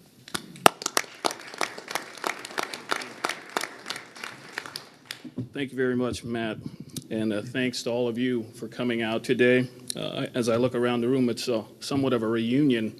A lot of TNC people in the room and a lot of comments with regard to the Nature Conservancy, and I'm very pleased and honored to have the opportunity to participate in this process. I thought about putting my good friend Curtis Robinhold's picture up behind me because I don't have a PowerPoint for you. We all travel a lot, and he's the one that makes it happen, but we're going to go with this picture behind us right now. As Matt indicated, I am with Meyer Memorial Trust. I've been with the Trust for about 5 years, and I did have the privilege of serving as a chair of that organization for the past 3 years. My chairmanship will end tomorrow. But having been at the Trust, I look back, and when I thought about what I wanted to talk about today, the Trust was started with a generous $63 million contribution from Fred G. Meyer, who started Fred Meyer. And that contribution grew to $124 million by the time we started operations at the Trust in roughly 1982. And during the past 35 plus years, the Trust has conferred approximately $800 million in grants and mission-related investments in our state. And our sole purpose is to create a flourishing and equitable Oregon. So it's nice that I get to come up here third because you've heard about the social impacts, you've heard about the science, you've heard about those particular scientific and technical aspects, healthcare. We at the Trust are focusing on the people aspect of this particular issue when we're looking at wildfire. The Trust has gone through some change. Most of you know Doug Stamm very honorably and effectively led the Trust for 16 years. We took on a new CEO in April of 2018, Michelle DePass, and she has come in with the same fire and energy as Doug, and she has actually completed a tour of our state, visiting or will visit most of the tribes within her first 12 months. And there's specific purpose behind that. Once again, we're talking about people issues. And when we look at health and the impacts of fire and smoke, the people issue can't be ignored. And I don't think I need to tell anyone in this room, when we look at the history of our country and the history of our state, the impacts on those who are economically challenged or have been socially challenged, always more significant than the rest of us. And I don't mean to diminish anything with regard to the impact of fire and smoke on people in our state in general. But when we consider economic gaps, we consider education gaps, we consider healthcare gaps, those gaps are most significant with regard to people who have been socially and economically challenged or experiencing racial injustice over time. So at the Trust, we love the opportunity to be in this room, and we love the opportunity, and I get to wear multiple hats. So it's wonderful that I can sit at the Trust and I can talk as a TNC representative, and we have all of the expertise. You heard from Paul Hesberg, you heard from Dr. Halgo, you heard from Mark Stern. We've got Russ Holflick in the room. We've got Jim Desmond in the room. I mean, when you can sit in that room and have all of those points of contact, and I mentioned Curtis Robinhold, he's a board member at TNC. That's how you get things done. And we heard that from our federal representatives. We heard that from Governor Brown. We get to come into a room and talk about issues and get all of these things done. So we talk about wildfire management. Once again, the science has already been discussed. Climate change, development in what was previously wild areas, just this issue of the changing topography of the forest. These are all the factors that have contributed to more significant wildfire and greater detrimental impact from wildfire. When I consider environmental justice and I put on my Meyer Memorial hat, and based on our equity focus at the Trust, we believe we need to address the disparate health, safety, and economic risks that some communities face from prolonged smoke inundation and fire-related property and life losses. The most at-risk communities, once again, no surprise, people of color, indigenous populations, and low-income white, black, and brown people. And I can't emphasize that enough. We have to really focus on the people aspect, and we have to focus on those who it impacts the most.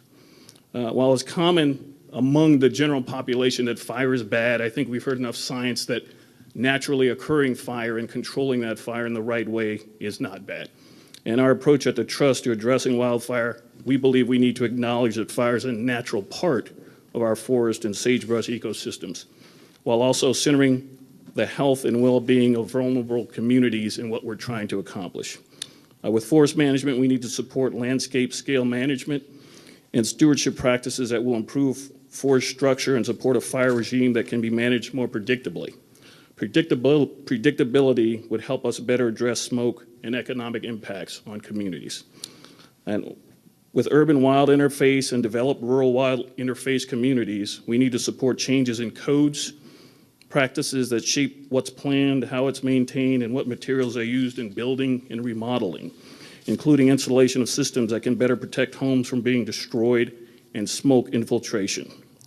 We need priority strategies to reach the most vulnerable populations in these places. And we heard already about manufactured homes. That's something we don't really think about, but how fire and smoke impact those in manufactured homes that may not have filtration systems to cover and address the smoke issues. So we admire, don't pretend to have the answers.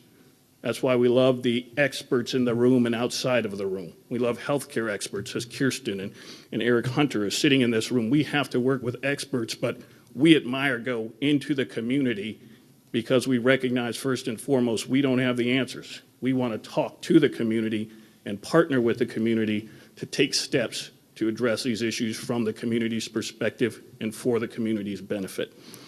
And I thought it might be good if I shared an example with you of a grant that has been extended at Meyer recently. And this grant was extended in 2018. We awarded a grant to support the Confederated Tribes of the Umatilla Indian Reservation to improve air quality and coordination around prescribed burn fires on the reservation to improve ecosystem health. And I didn't state it earlier, but I've heard several references to Arizona. I grew up in Arizona. Arizona has been ravaged by some pretty significant fires over the years. I come to Oregon, similar situation. And I grew up on a Navajo reservation. So I've seen a lot of circumstances that are part of who I am and part of my history that I'm able to bring to Oregon. And lo and behold, I end up at the Nature Conservancy. I end up in this room, and it's a wonderful opportunity. But it does take a lot of collaboration, and it takes a lot of perspective. And that's why when Chair Donegan asked, I thought about it for about 5 minutes. I'll admit, it took 5 minutes because I was thinking about schedule. And he said, well, Charles, we're going to be very focused, we're going to be very finite, but we're going to be very intentional. And that's something you can't say no to. With regard to the project on the Umatilla Tribes Reservation, the project specifically aims to reduce environmental health risks from smoke inhalation from wildfire in tribal communities while increasing the use of prescribed burning in order to restore a healthy fire regime to its land management and support traditional first foods that are important to the tribe. First foods. This is still traditional tribal behavior. This is something we have to protect, but it's not something that most of us in this room think about intuitively. First foods. We're talking about fish, we're talking about growth, berries, all of those things that have traditionally carried through the tribe's lives for their entire history. It's critical beyond description, and that's why it's so rewarding to be able to work on it. Umatilla tribal members have higher rates of heart and chronic respiratory diseases. These populations are at risk from prolonged smoke inundation, and their housing and community gathering spaces do not have systems, i.e. filters, to provide protection to its many at-risk residents. In addition to installing filtration systems, the grant supports education of the community and tribal healthcare providers on how to support their health and well-being when wildfire smoke is impacting the community. We believe the proposed work will not only serve the tribe their goals to both reduce health impacts for its members and restore healthy fire to its lands, but could also serve as an example to other land managers in the state and promote the use of traditional knowledge to adjacent non-tribal land managers. Once again, we look at ourselves as a petri dish for how to make lives better for Oregonians. And we can only do that through science, and I emphasize science, and collaboration, but it has to come with heart, and it has to come with recognition of how these factors impact certain populations more than others.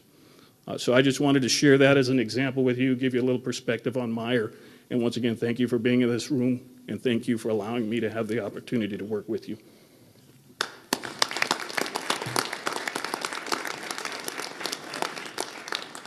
Charles? Any questions or feedback? Charles? And I have realized a lot of friends since I joined the trust. It's amazing when you have money that you get to give away. So, any questions? Happy to answer any questions. And if you have a question or comment about anything that you think the trust might be able to work with, I know I'm looking at Alan Ford and Carla Chambers. They serve on the Ford Family Trust. We're a brotherhood, sisterhood in Oregon, and we work to make Oregon better for everyone. And I'm sure I can speak for Alan and Carla. We have open doors and open phones and open email. So please don't hesitate to ask. Thank you.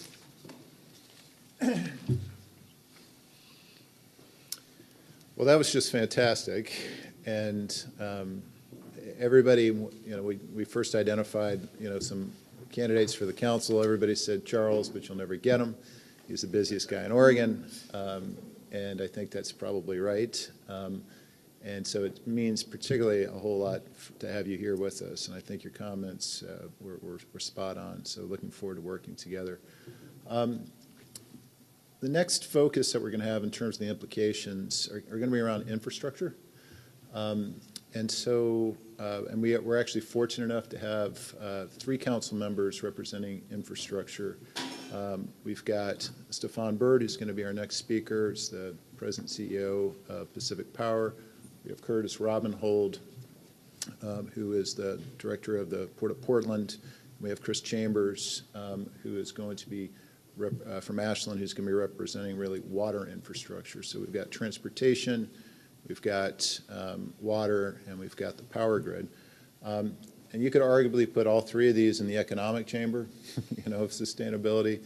We chose social. I mean, it's obviously that your infrastructure brings everything, it supports everything. So we're going to address this from the perspective of social implications. And so we're going to first hear from Stefan, who's going to talk about the power grid, and then we're going to hear from Chris, who's going to talk about water security. So with that, thank you, Stefan, for joining us. Look forward to hearing from you.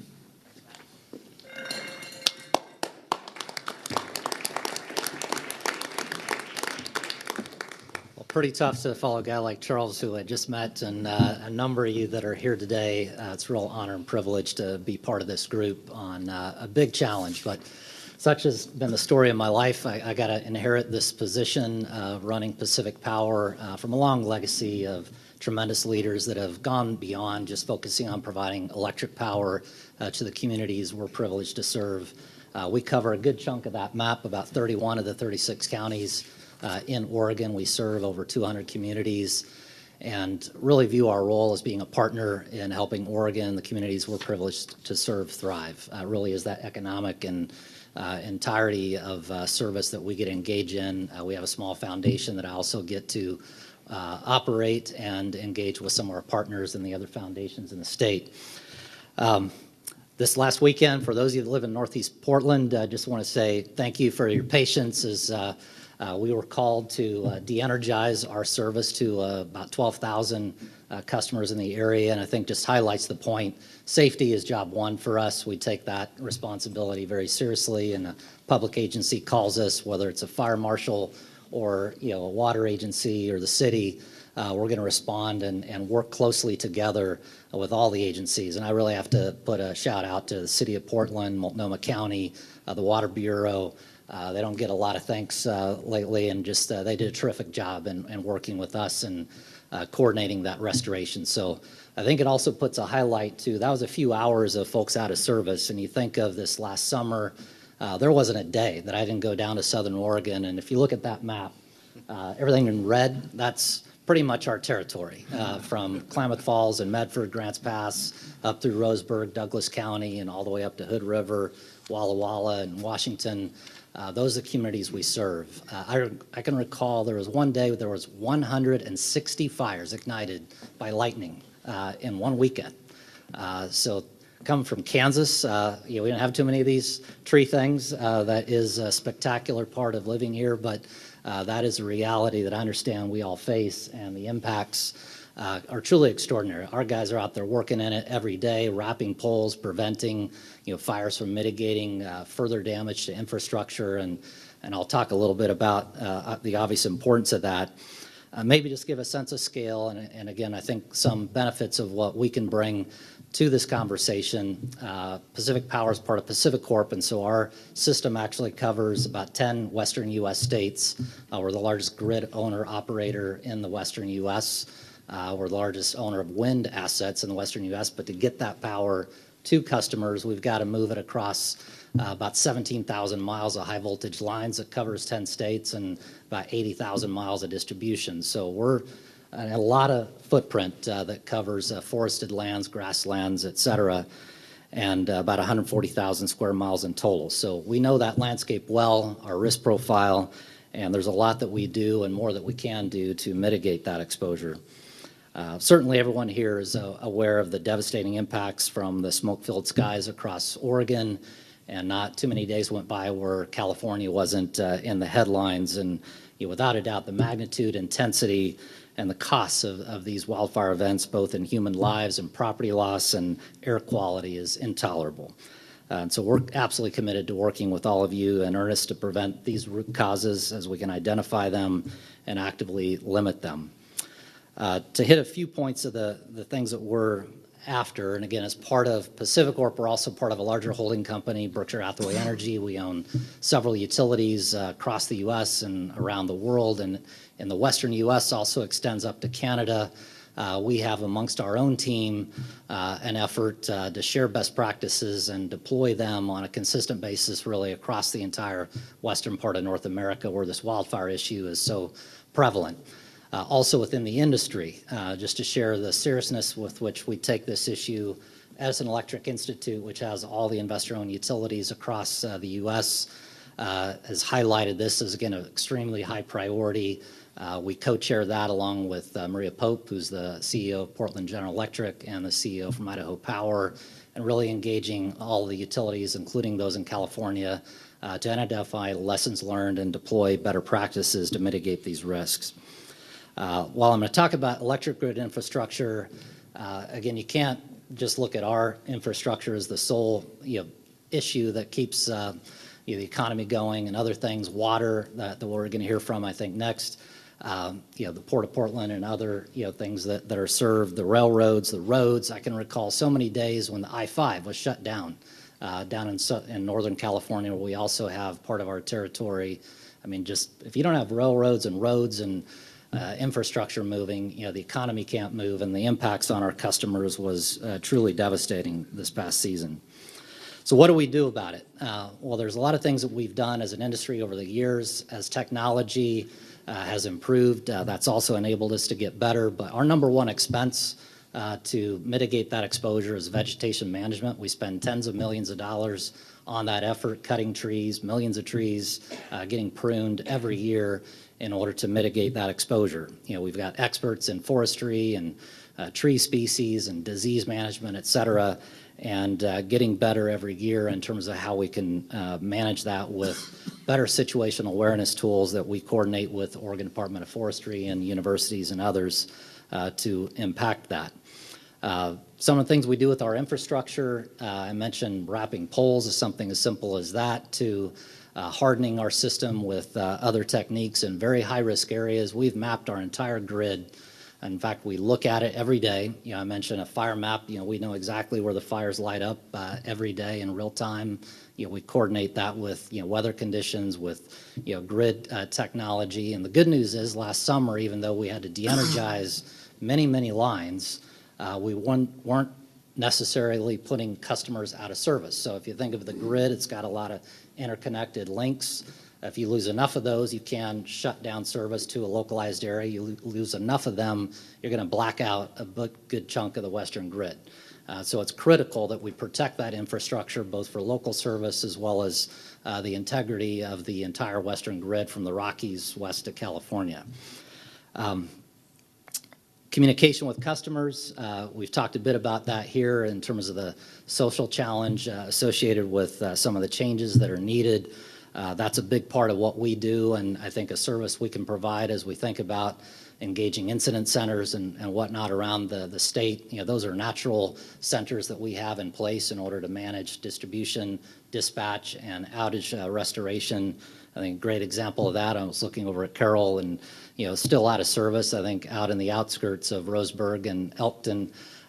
We were fortunate because we could throw a lot of people at it. We brought people in from across our territory in Washington, California, all over Oregon, and got power back up in 5 days in Roseburg. But if you don't have those resources, that's pretty challenging to do. But hopefully we'll see service restored there soon to Carroll's area as well. I won't go too much more technical. I'm an engineer, so I could sit up here and talk about technical stuff all day, but it would kill you. But suffice it to say, there's a lot that we're doing across the industry to deploy newer technology to better manage and mitigate these risks. I think I do want to comment briefly on California and what are the lessons learned that we can take from what's happening down there. Certainly there's a lot of fire-related issues, but you also look at just the response and the ability of the state to deal with it. You've got one of the biggest utilities in the country bankrupt, the others downgraded to junk. They can't raise money to invest in critical infrastructure needs at a reasonable cost if you don't have the credit quality to provide that. Thankfully here in Oregon we still have vertically integrated utilities. Ourselves and Portland General serve about 75% of the state. There's a number of other utilities as well, but that's an advantage we have with that basic market design and regulatory design that, again, you don't think about a lot of these things probably in your day-to-day experience, but these get debated all the time as people want to emulate California, be more progressive, and here's a case where I'd say lesson learned, be very careful about how we regulate and set up markets and ensure that we've got the financial health to be able to deliver the responses that are needed. So again, we're starting from a very good space, and I'm thankful for that starting position. I would mention insurance briefly. I go on a global tour every year. I meet with Lloyd's and Munich Re and Zurich Re and the major insurers of the world for BHE. We have about $90 billion in assets worldwide that we insure. And just to give you a sense of context for that industry, when I go on tour and we have a lot to talk about, I'll spend a disproportionate amount of my time talking about California and wildfire risk. Will dominate maybe an hour out of a 3-hour meeting. This year it'll probably be all 3 hours. For us, that's less than 2% of our whole system. It's not a material aspect in that regard, but I can tell you for insurers worldwide, it is the topic, it's the issue. And so what we do here in Oregon is highly relevant to ensure not only our industry, but the forest products industry and anyone else that may be impacted, homeowners, et cetera, by that issue. So I'll kind of wrap up, but it's again an honor to be part of this group. We take this very seriously and look forward to working with all of you in earnest. So thank you. I'm happy to take any questions. Yes, Russ. Stellan, I just wanted to thank you for the mention of the insurance element, and I just want to refer back to the specifics about power being shut down as a result of fire in any particular geography. Is that an insured loss or not for a company like yours? So business interruption. Yeah, so there's multiple types of issues that come to mind, so I'm going to sort of talk while I'm thinking here. But in California, I'll point out first they have something in their legal structure called inverse condemnation. So that means even if the utility has done everything prudently to manage the lines, if nonetheless their lines cause the fire, they're liable. So they're basically the insurer of last resort, and that's a key part of why the utilities are in such financial strain in California. You don't have that law anywhere else in the rest of the U.S. When a fire occurs, and again, our guys were fighting fires, through all of last season. I say fighting fires, really the firefighters fighting the fires were there, de-energizing lines, wrapping poles, helping clear right-of-ways. the cost of that suppression is generally recovered through our own rates. And so we've got mechanisms to tackle that, not unlike, say, a winter storm would go through rates. And so our insurance coverages typically have a deductible that from a restoration standpoint, not business continuity, but a restoration cost standpoint, once we clear that deductible, then our insurance companies would kick in. And again, because of our very low risk profile, because we haven't had claims, we've managed our assets and haven't had those issues for more than 2 decades, while those claims have gone up in other parts of the country, our rates remain very low and our customers pay the cost of that. And so again, mitigating the risk is very relevant to keeping those rates very low, and that's the speech I'll give in April when I go overseas.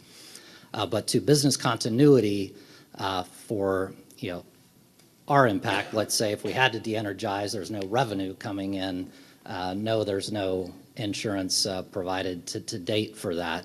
Our customers, on the other hand, who need to provide that insurance for themselves, I'm sure is a big part of what they deal with. I don't know if I answered that well at all, but insurance certainly a very relevant topic. I believe we have a commissioner here to speak to us about that. All right, past my 10 minutes. Sorry. Thank you.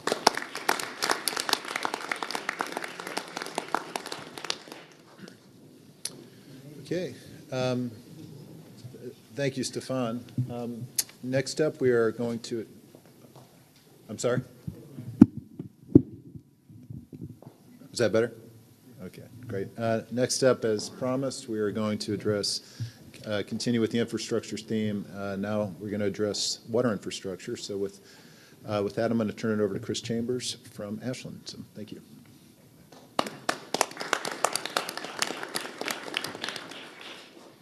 Green button, right? And I hear this thing comes off of here and I can walk around with it. Excellent. It's an honor to be here. I'm just going to let you in on a little secret. Although I look like a structural firefighter, I've infiltrated the fire service. Don't tell the state fire marshal. But I'm actually a forester and ecologist background, and found myself in an interesting position in a municipal fire department managing watershed lands for the city of Ashland, and also partnering with the U.S. Forest Service. And I'm going to talk a lot about our work there, but first looking broader at water infrastructure. And you've heard a lot from Paul Hesberg and others about our ecological background and how we've come to this place where we are right now. And certainly a lot of issues with that economically, socially, and water cuts across all of those issues. It's an economic issue, it's a social issue, it's an ecological issue for habitat downstream. This I just took off of a website called Forest to Faucet that's been put up by the U.S. Forest Service. It's been up for a bunch of years now. This is the index of forest importance to surface drinking water. Those are all the surface drinking water supplies that go to towns in Oregon, but all of those that are forested especially, and the darker the shade, the more important the forest contribution is to the drinking water of Oregonians. So you can see a pretty heavy importance on drinking water up and down the Cascades and out into the Coast Range, and then certainly also up into Northeast Oregon. Ashland watershed is a teeny little teardrop below Medford in the bottom there. But I also want to bring up climate change, because even without the role of wildfire threatening drinking water supplies across the state, climate change is going to produce some serious challenges across the West. It's already doing that, and Oregon is no exception. The wildland fire threat to forests, in part with climate change, again concentrated in Southwest Oregon in this map. But that's kind of the current situation. Here's the climate change projection for increase in annual burn area as the global temperature rises. The projection here is 1.8 degrees Fahrenheit. I looked around, the scientific consensus online seems to be that we're approaching that already. And focus specifically on, I don't have a laser pointer, sorry, but that middle orange stripe through Oregon. That matches up really well with the importance of surface drinking water from our forests in Oregon. That middle orange stripe is about a 500% increase in annual burn acres in the area that's the most important for Oregon's drinking water supplies. It's a little less severe in southern Oregon. We're getting off with only about a 400% increase in annual burn area. And if you see there, by mid-century, temperatures in the western U.S. are expected to increase even more, somewhere between 2.5 degrees to 6.5 degrees. So you can imagine that that map is going to look more severe going into the coming decades, which spells trouble for Oregon's drinking water supplies. So we could look to other landscapes, like the Southwest, and see, well, what's happened in drier areas of the country already where the impact of drinking water is maybe a little bit ahead of the curve of where we are here in a moister part of the country. This is the city of Denver, one of the city of Denver's drinking water reservoirs, and following the Hayman fire back in 2002, that fire destroyed 7,500 out of the 8,500 forested acres that Denver Water operates around this particular reservoir. And the extra cost after that fire for the treatment, removal, sediment, debris, and infrastructure repair in the Denver water system ran upwards of $30 million post-Hayman fire. I don't know if the Portland water utility is ready to cough up $30 million next year if the watershed Bull Run were to burn this next summer. And the USGS predicts an increase in the frequency and magnitude of wildfires will double the rates of sedimentation in a third of the West's large watersheds, reducing reservoir storage and affecting water supplies. So this is a significant issue across the state, across the West, something that we need to be thinking about seriously here in Oregon when we're thinking about wildfire. Another example, the Rio Grande watershed in New Mexico after the 2011 Las Conchas fire. Severe flooding, sedimentation, caused all kinds of issue for treating water going into this, Albuquerque, New Mexico, and of course, a lot of impacts to aquatic habitats downstream as well. And it did almost happen here, right? So the Eagle Creek fire was burning up the gorge. It was threatening Bull Run and actually got a little bit into the Bull Run watershed. So we've had our warning for Portland, at least. Southern Oregon has seen more of this, but actually we've kind of dodged the bullet so far. But we're definitely preparing ourselves for what could be a grim future in our watersheds. And one of the reasons I bring up those two examples, and then also I'll talk in depth a little bit about what Ashland's been doing, is because they've all invested now heavily in their watersheds in a mitigation stance.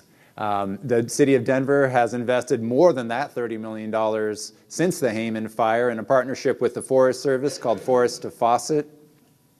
And also the Rio Grande Water Fund, negotiated through the Nature Conservancy, has made some significant investments in the Rio Grande watershed in New Mexico.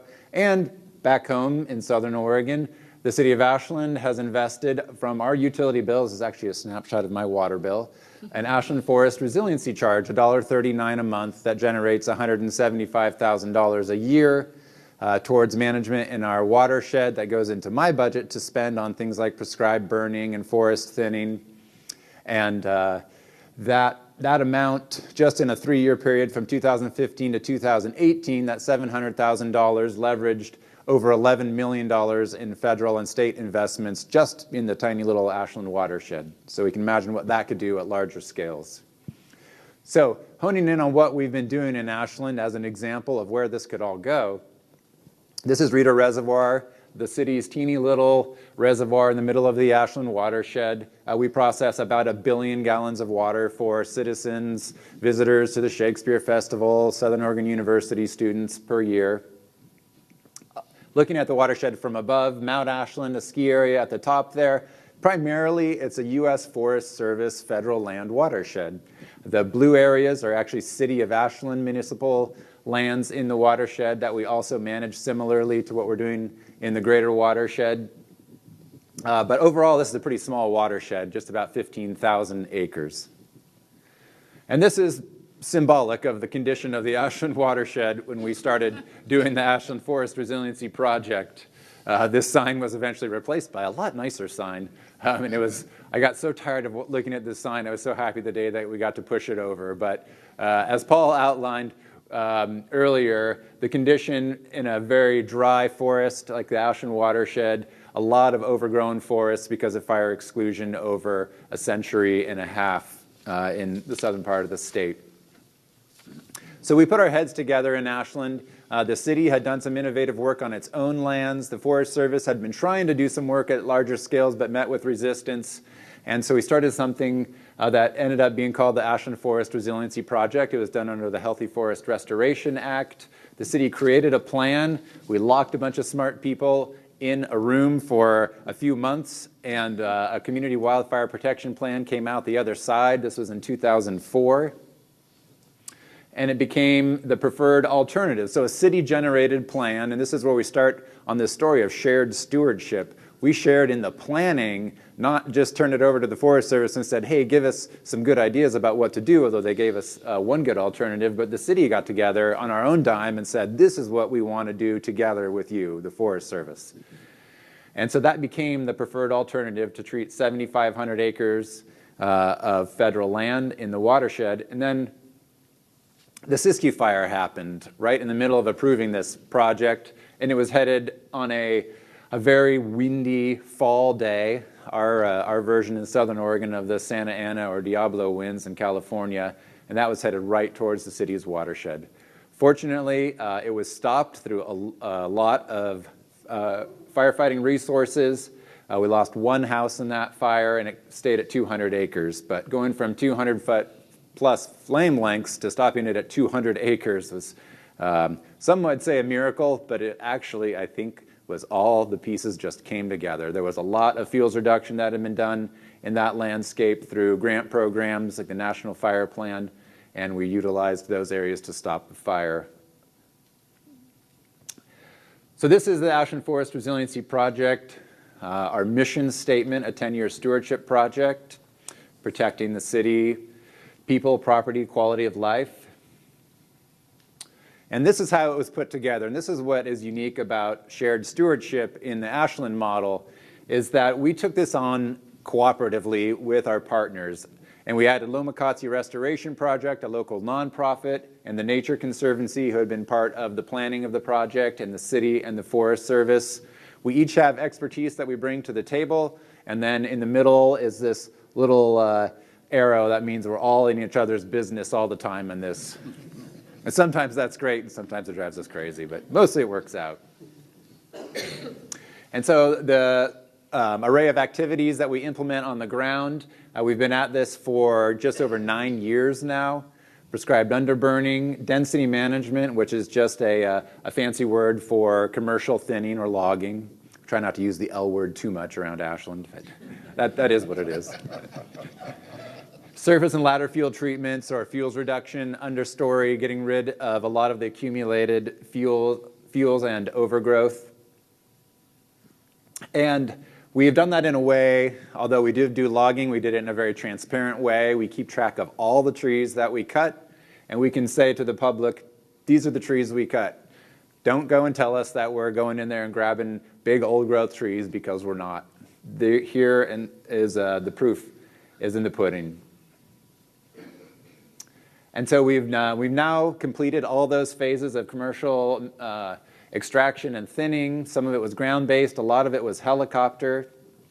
We've ended up sending over 14 million board feet of timber to local mills. That's about 3,500 log trucks. And if any of you have been to downtown Ashland, if you can imagine how we squeezed 3,500 log trucks through the middle of downtown Ashland, it was no small feat. And I love the picture with the log truck and the Shakespeare banners hanging in the back.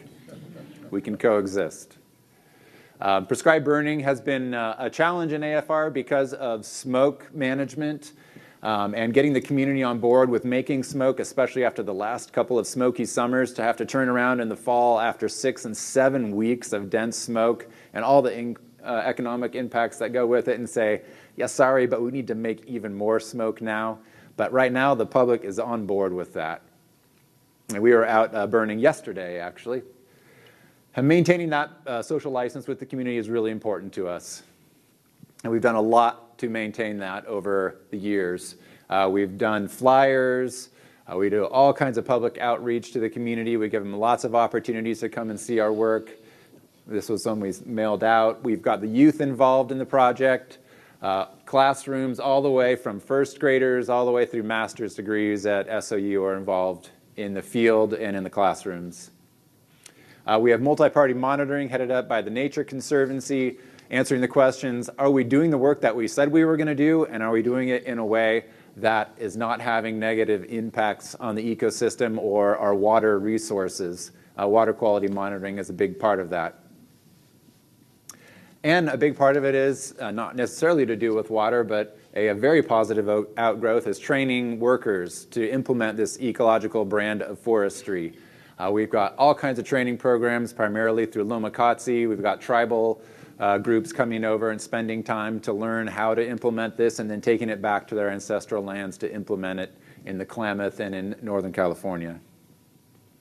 One of the first things you learn is cut the tree on the right, not the tree on the left. That's a change in paradigm. And that has equaled a lot of jobs. Even in our own little microcosm, we've invested over $25 million in the local economy of the Rogue Valley just from this small ashland project. A lot of subcontractors, 200 personnel seasonally, which equals about 17 full-time equivalent jobs. We're looking at regionally now a plan to grow this into the whole Rogue River Basin, a plan that could create as many as 1,700 jobs in Southern Oregon. As we started out focused on our watershed, we realized something, that fires come not only from in our watershed, they come from more likely from outside of our watershed. And just managing this little postage stamp of the Ashland watershed really wasn't enough. And so we grew that footprint from 7,600 acres to 52,000 acres, looking at where fire can come from on the landscape, and also managing the areas inside the wildland-urban interface for community wildfire protection. That partnership grew with the help of a lot of organizations. Some of you are in the room here, including the NRCS, importantly, and also the Oregon Watershed Enhancement Board, which has given us $6 million over 6 years to continue this work. Some happy workers out there. A lot of people and boots on the ground. It's really important to us that those people understand the goals of our project because it's their hands that are touching the land and their boots that are walking the ground. And it's a crew from Lomakatsi Restoration, and they really do get it, and they have ownership in the project now. And we've grown that to a scale that we think is a model for the country.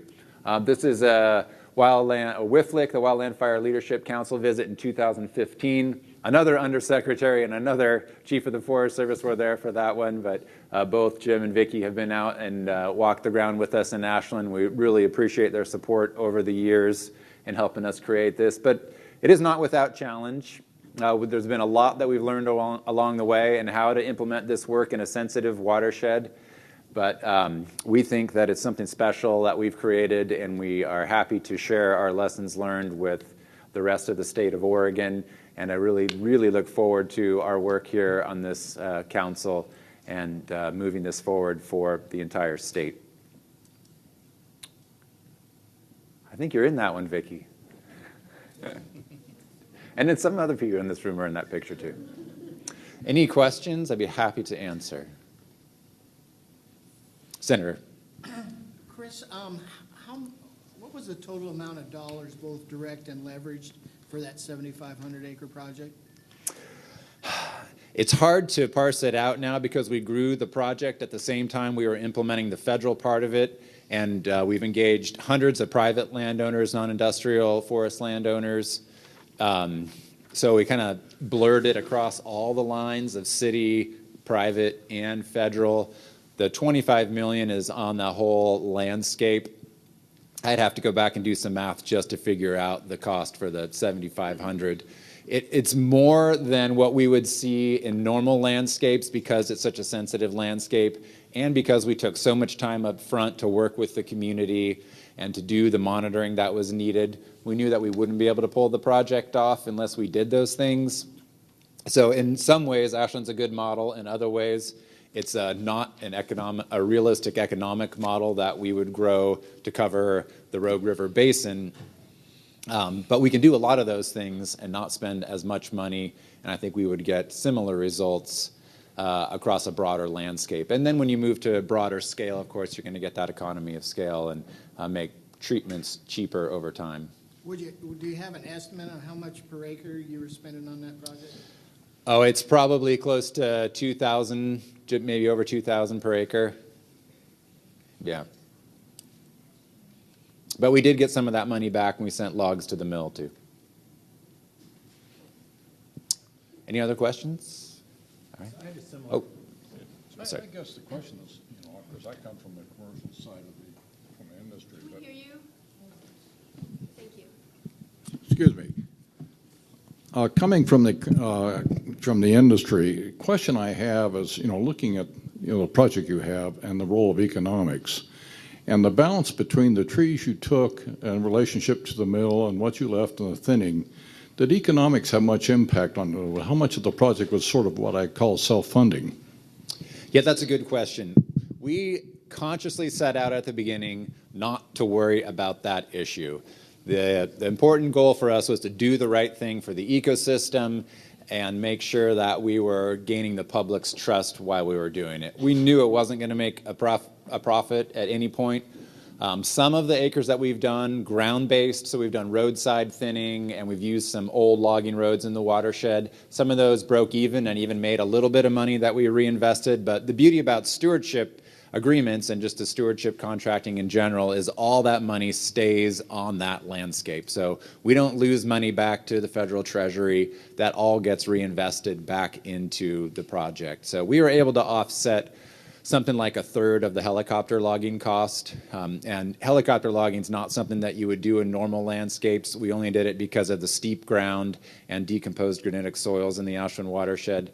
But outside of that, in a kind of a normal landscape, and it's a late successional reserve in the Forest Service, so that was like, keep the gloves on and treat it nicely. But outside of those kind of landscapes, I think you would see a lot better economics doing this work. It's hard to say that it's going to make money even outside of the Ashland watershed, and I think that's something that we have to get over the hump on, because if we just assume that this is all going to be a profit-making venture, I think we're going to be pretty disappointed in time. And it is infrastructure that we have to invest in, just like we invest in highways and bridges and roads.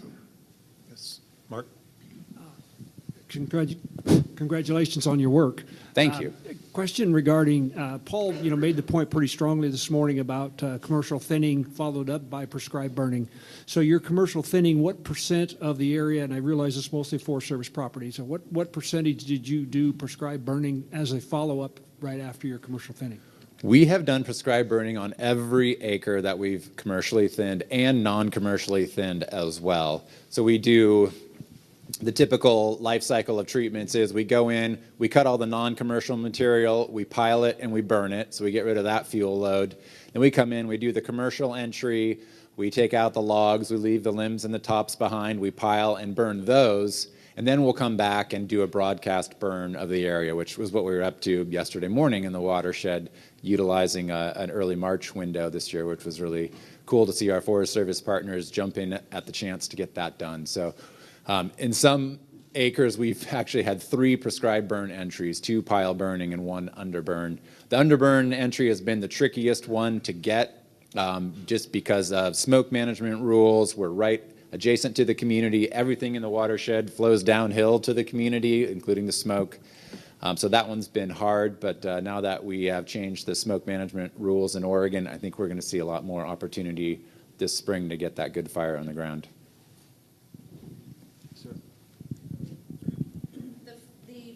Resiliency charge on your water bill, is that charge the same charge for all the 21,000 or so people that live in Ashland, or is there a difference, or is there any scale? And right. If I stay in a hotel in Ashland, do I pay part of that $1.39? That's a great question. Actually, it was Representative Marcia's idea when she was on the city council to put it to the water meter size. So for the standard residential 3/4-inch water meter, it's the $1.39. But then as you go up to more like hotels, the bigger users of water, they pay more for that rate. So yes, if you came and you stayed at a hotel, ostensibly they have a larger water meter, and they're going to be paying more for that contribution to the $175,000 a year for watershed maintenance. Great.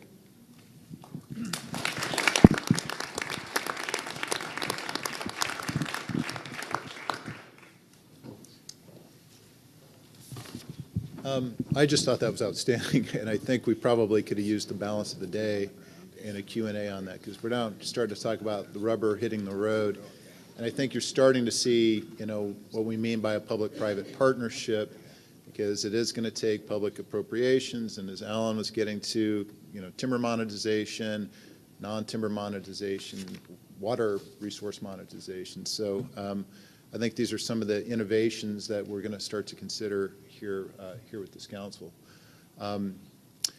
So this has been infrastructure. The next two speakers before lunch are really going to start to take a look from the taxpayer's perspective. So again, why are we here? We've looked at things from an environmental perspective, from a health perspective. Now we're just going to take a look, from a taxpayer's perspective, why should we care? So with that, we're going to transition over to ODF, the state agency that that we fund with tax dollars. And so first up is Travis Medema, and Travis with ODF, and Mariana. Is that okay? Okay. Great. So thank you to both of you. I'm going to turn it over. Thanks. Thanks, sir. Appreciate it. Which one moves forward today? Thanks. Honor, pleasure to be here with you today. My name is Travis Medema. I serve as the Deputy State Forester for the Department of Forestry. I wanted to provide a short backdrop and walk through a couple key pieces of information for this group. The bottom line is fire protection in Oregon is not a doomed business line for the Department of Forestry. We've been at this for 108 years. It was why the Department of Forestry was created. We protect around 16 million acres, so the Department of Forestry, that's 16 million acres, half of Oregon's forest land. About 3 million of that is located in the wildland-urban interface, and we fight about 1,000 fires on average per year.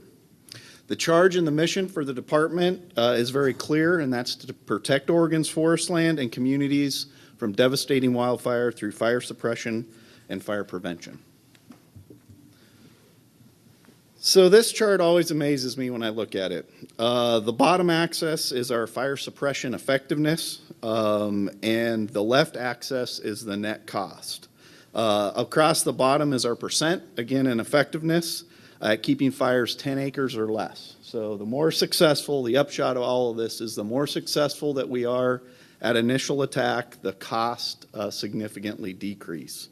So we've witnessed past fire seasons. You can see 2018, you can see 2017, where our initial attack effectiveness was at 93 and 94%. And again, the bottom line with this slide is if we're effective at initial attack, it significantly reduces the cost and loss for all Oregonians. As we think about this, really to change this trend that we've seen at 93, 94, and 95%, it's really the reason the council is here and focuses on three areas. One is the capacity for our response.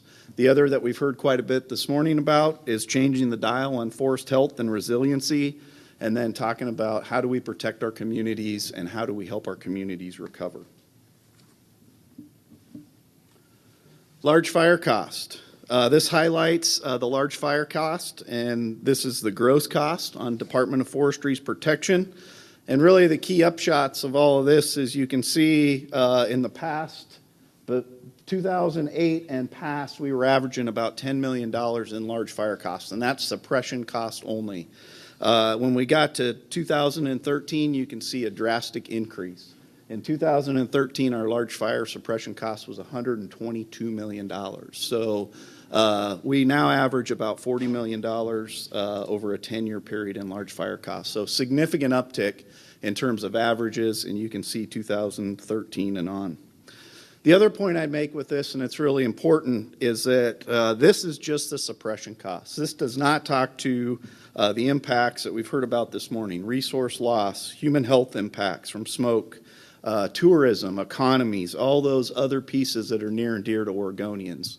Studies show that the true cost of wildfire is anywhere between 2 to 30 times the suppression cost. So if you took 2013 at $122 million and added a 30 multiplier to that, you'd be into the billions in terms of the true cost of wildfire.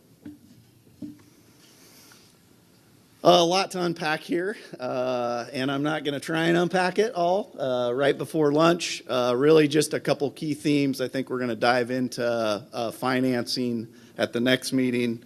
Really, I just wanted to leave you with three things with this chart. One is to recognize there's multiple layers of fire protection in the state of Oregon. You can see a base level, which I call the fire department. In between the blue lines is really a severity program that's around aviation assets and putting fires out after they escape initial attack, and then the financing side of the equation when fires get large. Couple key points on this. Point number one is you can see a lot of different colors up there. That really represents the sharing of costs between landowners and Oregonians. And the system is built from the bottom all the way through the top in sharing of cost with landowners. So a really important piece that it's not just public financing. If you look to the south, to California, most of the entire fire department and large fire costs are paid for out of state general funds. So this is truly a shared partnership model between the landowners and Oregonians. Lastly, I'd point out on this is an insurance policy that's unique, one of a kind in the world. I heard about Lloyd's of London and appreciated that conversation. Oregon's unique in that it also has a Lloyd's of London policy. And again, that's just for large suppression cost to help insulate the state general fund. Mariana? All right, thank you. Briefly, my name is Mariana Rees-Temple. I'm the Chief Deputy State Fire Marshal. And my job, along with Chief Walker, is to oversee the structural response to fire in the wildland-urban interface here in Oregon. And as Chief Christensen mentioned earlier, it takes a lot of different tools in our toolbox. And in Oregon, we use the complete coordinated system. So the Office of State Fire Marshal, once the locals have exceeded their capabilities, works with the governor's office to create or to invoke the Conflagration Act. And so what I'm going to speak to briefly, I have 3 slides to talk to a couple data sets as it relates to funding and response. And so what you see before you is the Office of State Fire Marshal's budget. In large, we are a dedicated funded office. As you can see, about 52% is funded with what we call the fire insurance premium tax. That tax also generates funds for the Department of Public Safety Standards and Training, as well as a portion of the arson unit within the office or within the Oregon State Police.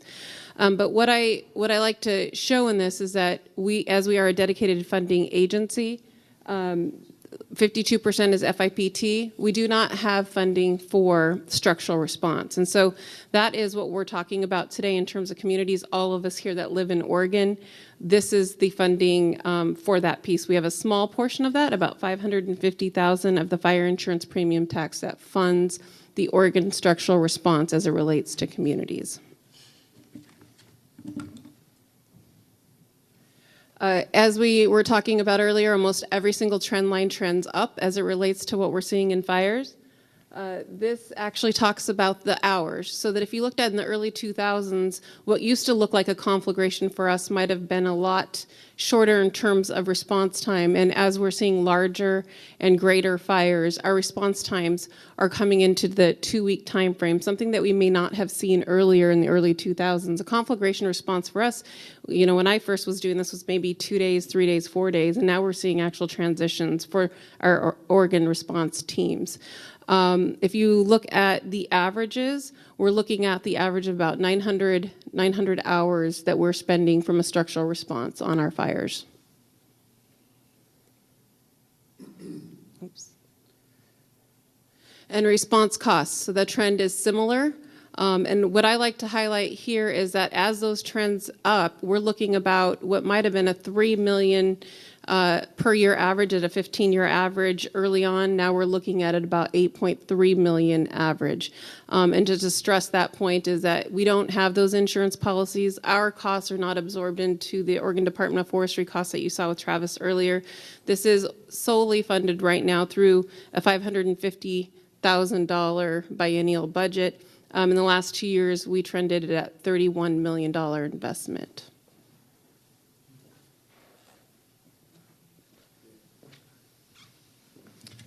All right, we'll finish with a couple trends. So this is 30 years of data, and what you'll see is a 200% increase in those 30 years. So you can see the trends. I think we've talked about them. You've seen charts and graphs. Probably most concerning to me is if you look at the last 10 years, 6 out of those 7 have been some of the most challenging and costly. And not only is that a concern in the trend line going up, but also the frequency of those severe fire seasons. And really, this is something I think we're going to have to live with as Oregonians. That trend line, that same 30-year data set, if you looked, and I get this question all the time, what does the future look like? If you looked at that, we just put a linear trend on there. And as you look out, average acres burned currently in this decade is 40,000. You see that increasing over time. So again, just a linear trend line, but again, based off of what we know and our experiences, fully anticipate that to continue to increase. And then I'd close with just a few thoughts. One, I think you've heard it and I greatly appreciate it. You know, we are a model and lead the nation in what we do in Oregon.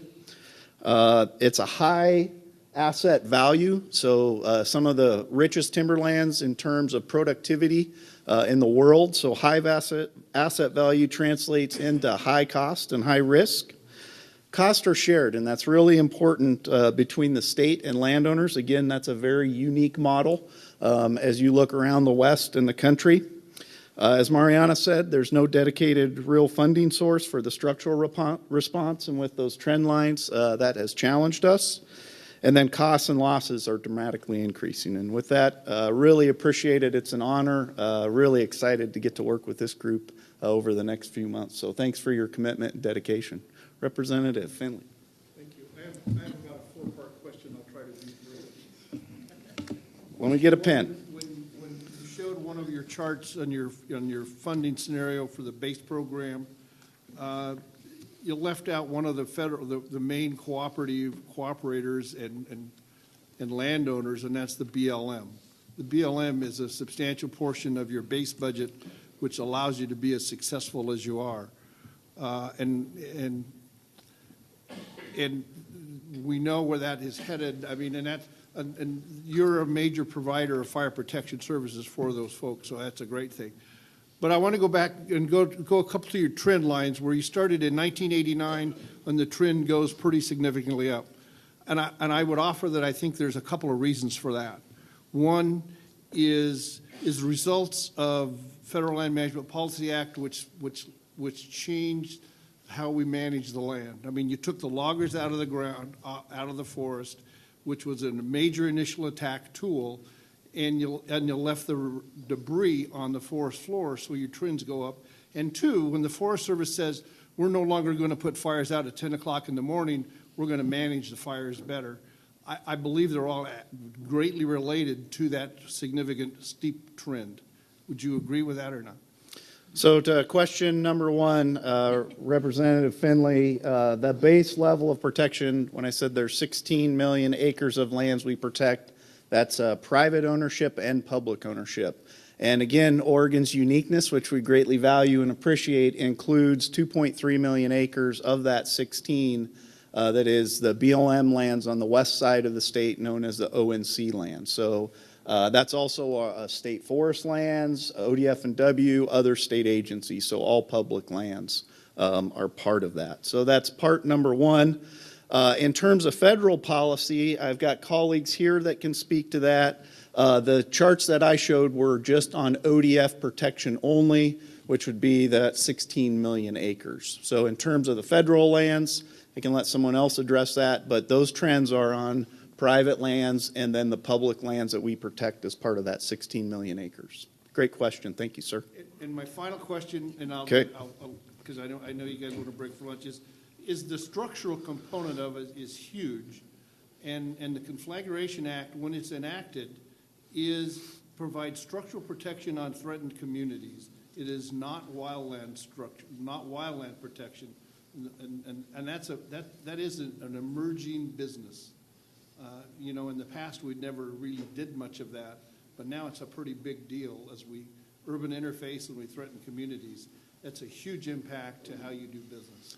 Absolutely, sir, 100%. We're very closely connected. That's why both of us are up here. So, and that's that 3+ million acres in the wildland urban interface. So, great questions. Really appreciate it. Mr. Chair, thank you for the time. It's always a pleasure.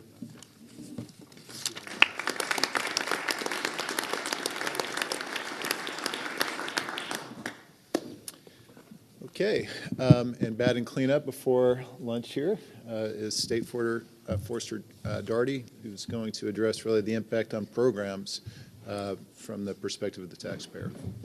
Peter? Thanks.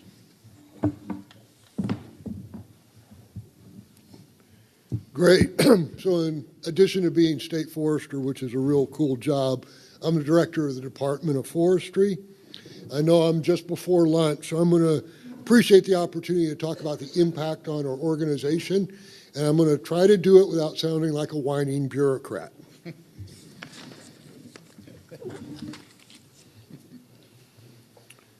We're based in Salem, and we have presence in 37 communities in Oregon. We're organized under a two-deputy organizational structure. The Deputy Director for Operations runs our three main operating programs, fire protection, state forest management, and private forest, as well as our three areas that we operate in. And that's on the left side of the chart. The Deputy Director for Administration runs all the administrative support that provide the nuts and bolts that keep the operating programs going. We have 867 full-time equivalent in terms of employees. There's about 630 of us that are year-round and about 500 seasonal positions, which are mostly firefighters. It's important to note that we take a militia approach to fire protection. That is, efficient way to do it is that when the fire bell rings, all of our employees from all of our programs participate in the fire program. Two key points about our work. First, healthy, resilient forests are vital to our state. With their many benefits, they help form our state's character and its appeal. We provide fire suppression to protect these forests. We manage working forests to produce jobs and revenues that support many communities in Oregon. And we promote stewardship of these forests to protect resources, including clean water, recreation, and aquatic and wildlife habitat. At its core, these are the aspects of Oregon that we all appreciate and the value that are key outcomes for mitigating the risk of wildfire. Second, public investment is critical to keeping our forests healthy and resilient, providing the key benefits to all Oregonians. As Travis mentioned, Oregon has a unique partnership that matches general fund with landowners' assessments that help our fire protection business and also help us implement the Oregon Forest Practice Act. General fund also supports our forest health program and our new federal forest restoration program.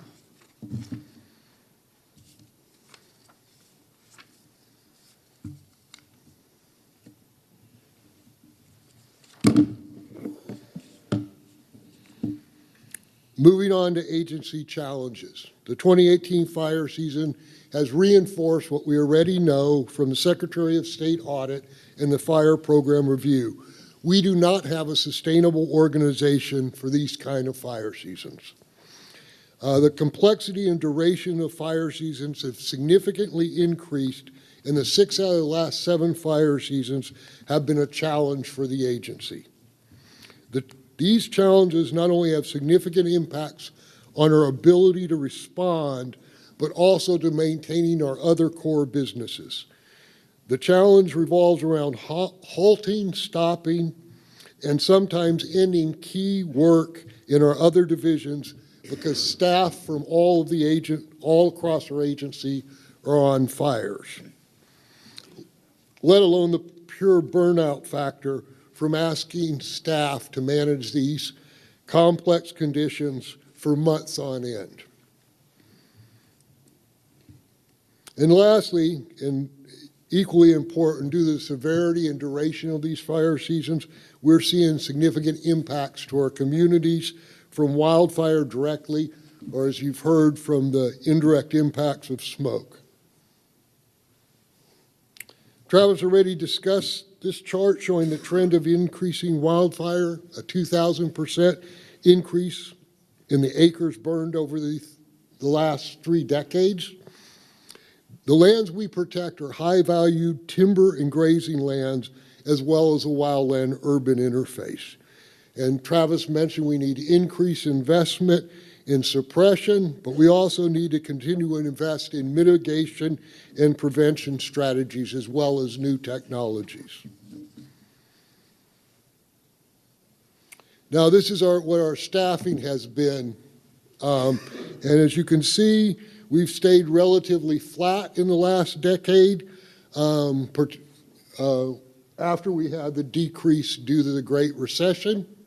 We're currently at about 850 full-time equivalents over that 10-year period, down from a range of approximately 900. So we're down about 50 people, but during that time we've had additional rules, policies, and complexity, as well as the increased severity for wildfire. These changes are creating a significant challenge and a strain on our workforce. Bottom line, we haven't adjusted our capacity to address the increasing demands over the wildfire seasons. Now, this graph says what happens when you have increased severity of wildfire and a decrease in staffing. The blue color represents regular hours spent on fire, and the yellow colors highlight overtime on hours. And you'll see right around 2013 a significant shift. We're experiencing a 4% increase in regular time on hours and an 86% increase in overtime hours. And note, this doesn't include the hours spent by our management service or supervisors who don't get overtime. And to put it in perspective, this last season I had a district forester work 12-hour days for 70 days straight. If we don't take away their phones, they're dedicated public servants, and they don't stop. So the spikes aren't only higher. If you look, and it's hard to see in the graph, it's extending in duration. So we're starting earlier and working longer as well. Bottom line, we're spending more agency time on fire and not in a sustainable fashion when you look at overtime hours. ODF has a ODF has a fire borrowing problem similar to the Forest Service fire borrowing that recently got fixed. They were borrowing money from the other parts of their organization, therefore not getting their work done. We're borrowing people and time, and we're increasingly not focused on our management of our state forest or our private forest support, and this is not sustainable.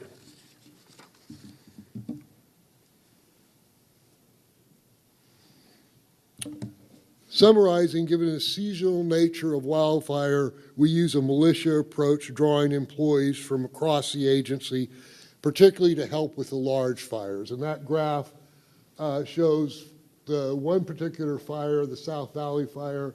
Fire protection provided 42% of the staff. State Forest provided 32% of the staff. et cetera. So we have all of our people out there on the teams working. Since 2013, we're spending about the equivalent of 50 more full-time equivalents on fire, and we're doing this with less staff. As staff spends more time engaged in wildfire suppression, other work is left behind. We've had the Secretary of State. We'll get more details of that audit. And our own fire program review says we're not a sustainable organization. Again, this challenge associated with wildfire represents the single greatest risk to the agency. And ever since I've been state forwarder, Senator Bert Sugar has called me at some point in the fire season and has told me your folks are on the ragged edge and that you need to do something. And that's the risk that I worry about. We haven't had anybody killed, but we're getting awful close. We did have someone roll a tender coming down the hill on I-84, and that was really close. But this is the kind of stress that we're put under every year. And to end on an optimistic note, this is what makes us work. This is our image of our complete and coordinated system. I'm not going to go through all the tribes, state, local, federal agencies, and the other state partners that help us do our work, but it is really a complete and coordinated system. And I'd just like to take a moment to recognize all the people who work to keep our communities safe, and they're doing that in the unhealthy air conditions, air quality conditions that we've talked about today. So thank you very much, and I'd be glad to answer any questions.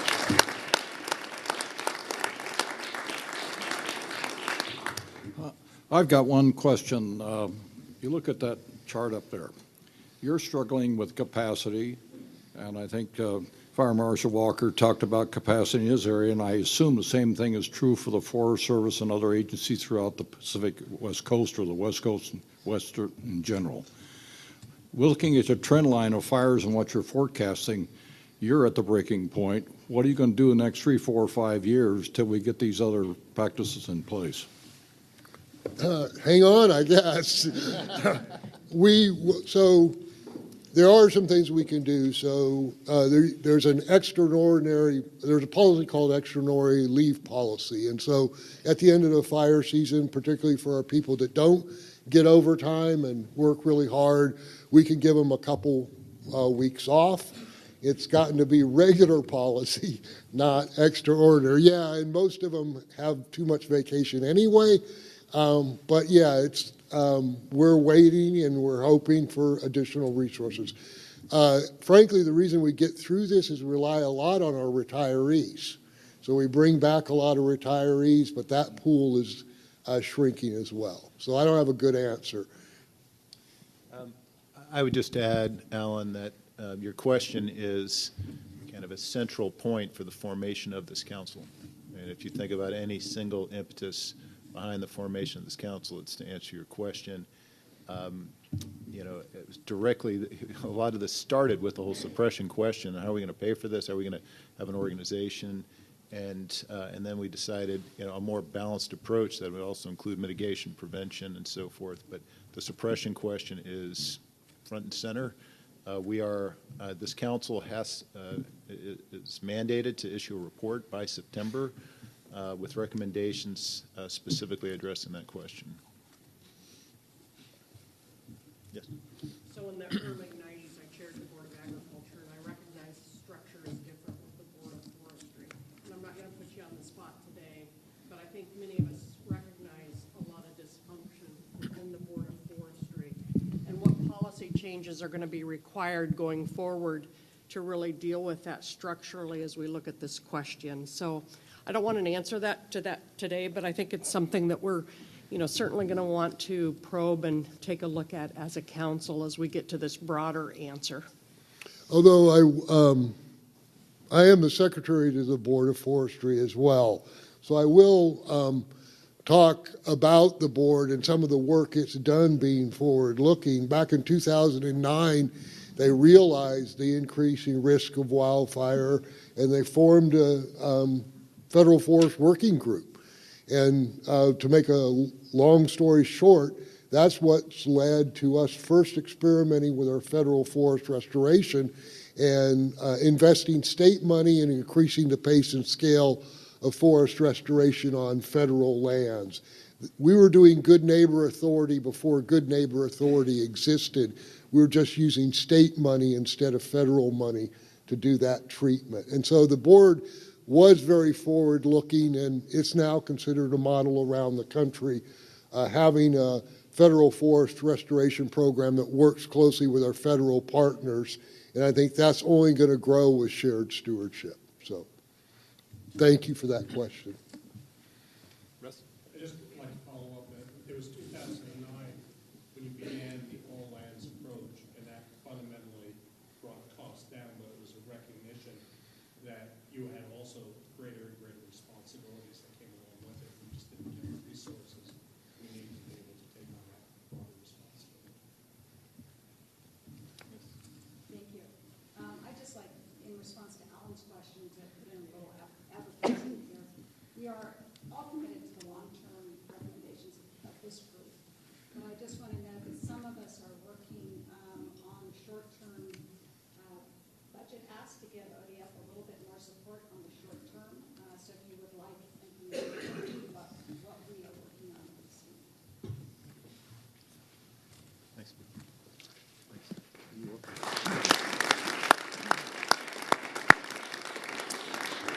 Okay, lunch is close, I promise. So as I mentioned this morning, kind of the logic of today's meeting and April, it's kind of a two-step approach. Today is answering the question, why are we here? April's going to start to answer the question, what do you need to know? And you can actually start to see with Travis and Peter's presentations, you're starting to already get into what do you need to know. We're starting to get into some of the basics as to how we approach this, and with Alan's already getting, what are some of the key questions and some of the key challenges that this council is going to be asked to address. So a lot more is coming in April. And I will also just say here this afternoon, we've got an hour set aside. So be thinking about, some of the further questions, particularly as we get ready for April, particularly as we get ready for the remainder of the year. So we'll have an opportunity to really go around, hear from council members, reactions, further questions. So thank you for a very good morning session. And with that, I got a couple of housekeeping items. First housekeeping item involves the April meeting, correct, John? So we've got the week set aside. We've got a couple of days that we're offering as options. We really need to get the feedback from the council as to which of those options work and don't work. So please be sure to turn in your information to John Audley. And the second housekeeping item is actually the governor prompted this, and there's questions around how do you get access to these presentations and to the conversation. Looking at Joe Furia, I've been told that the audio recordings will be posted onto this council's website. So hopefully everybody's had a chance to look at that. So if you need access to anything that's been said today, that's where you can find it. Fair enough? Okay. So with that, we have got a whole half hour set aside for lunch. So enjoy. All right, Saber, we'll see you back here in a half hour. Get to introduce myself face to face. I'm so much looking forward to working with you. I had your initial question.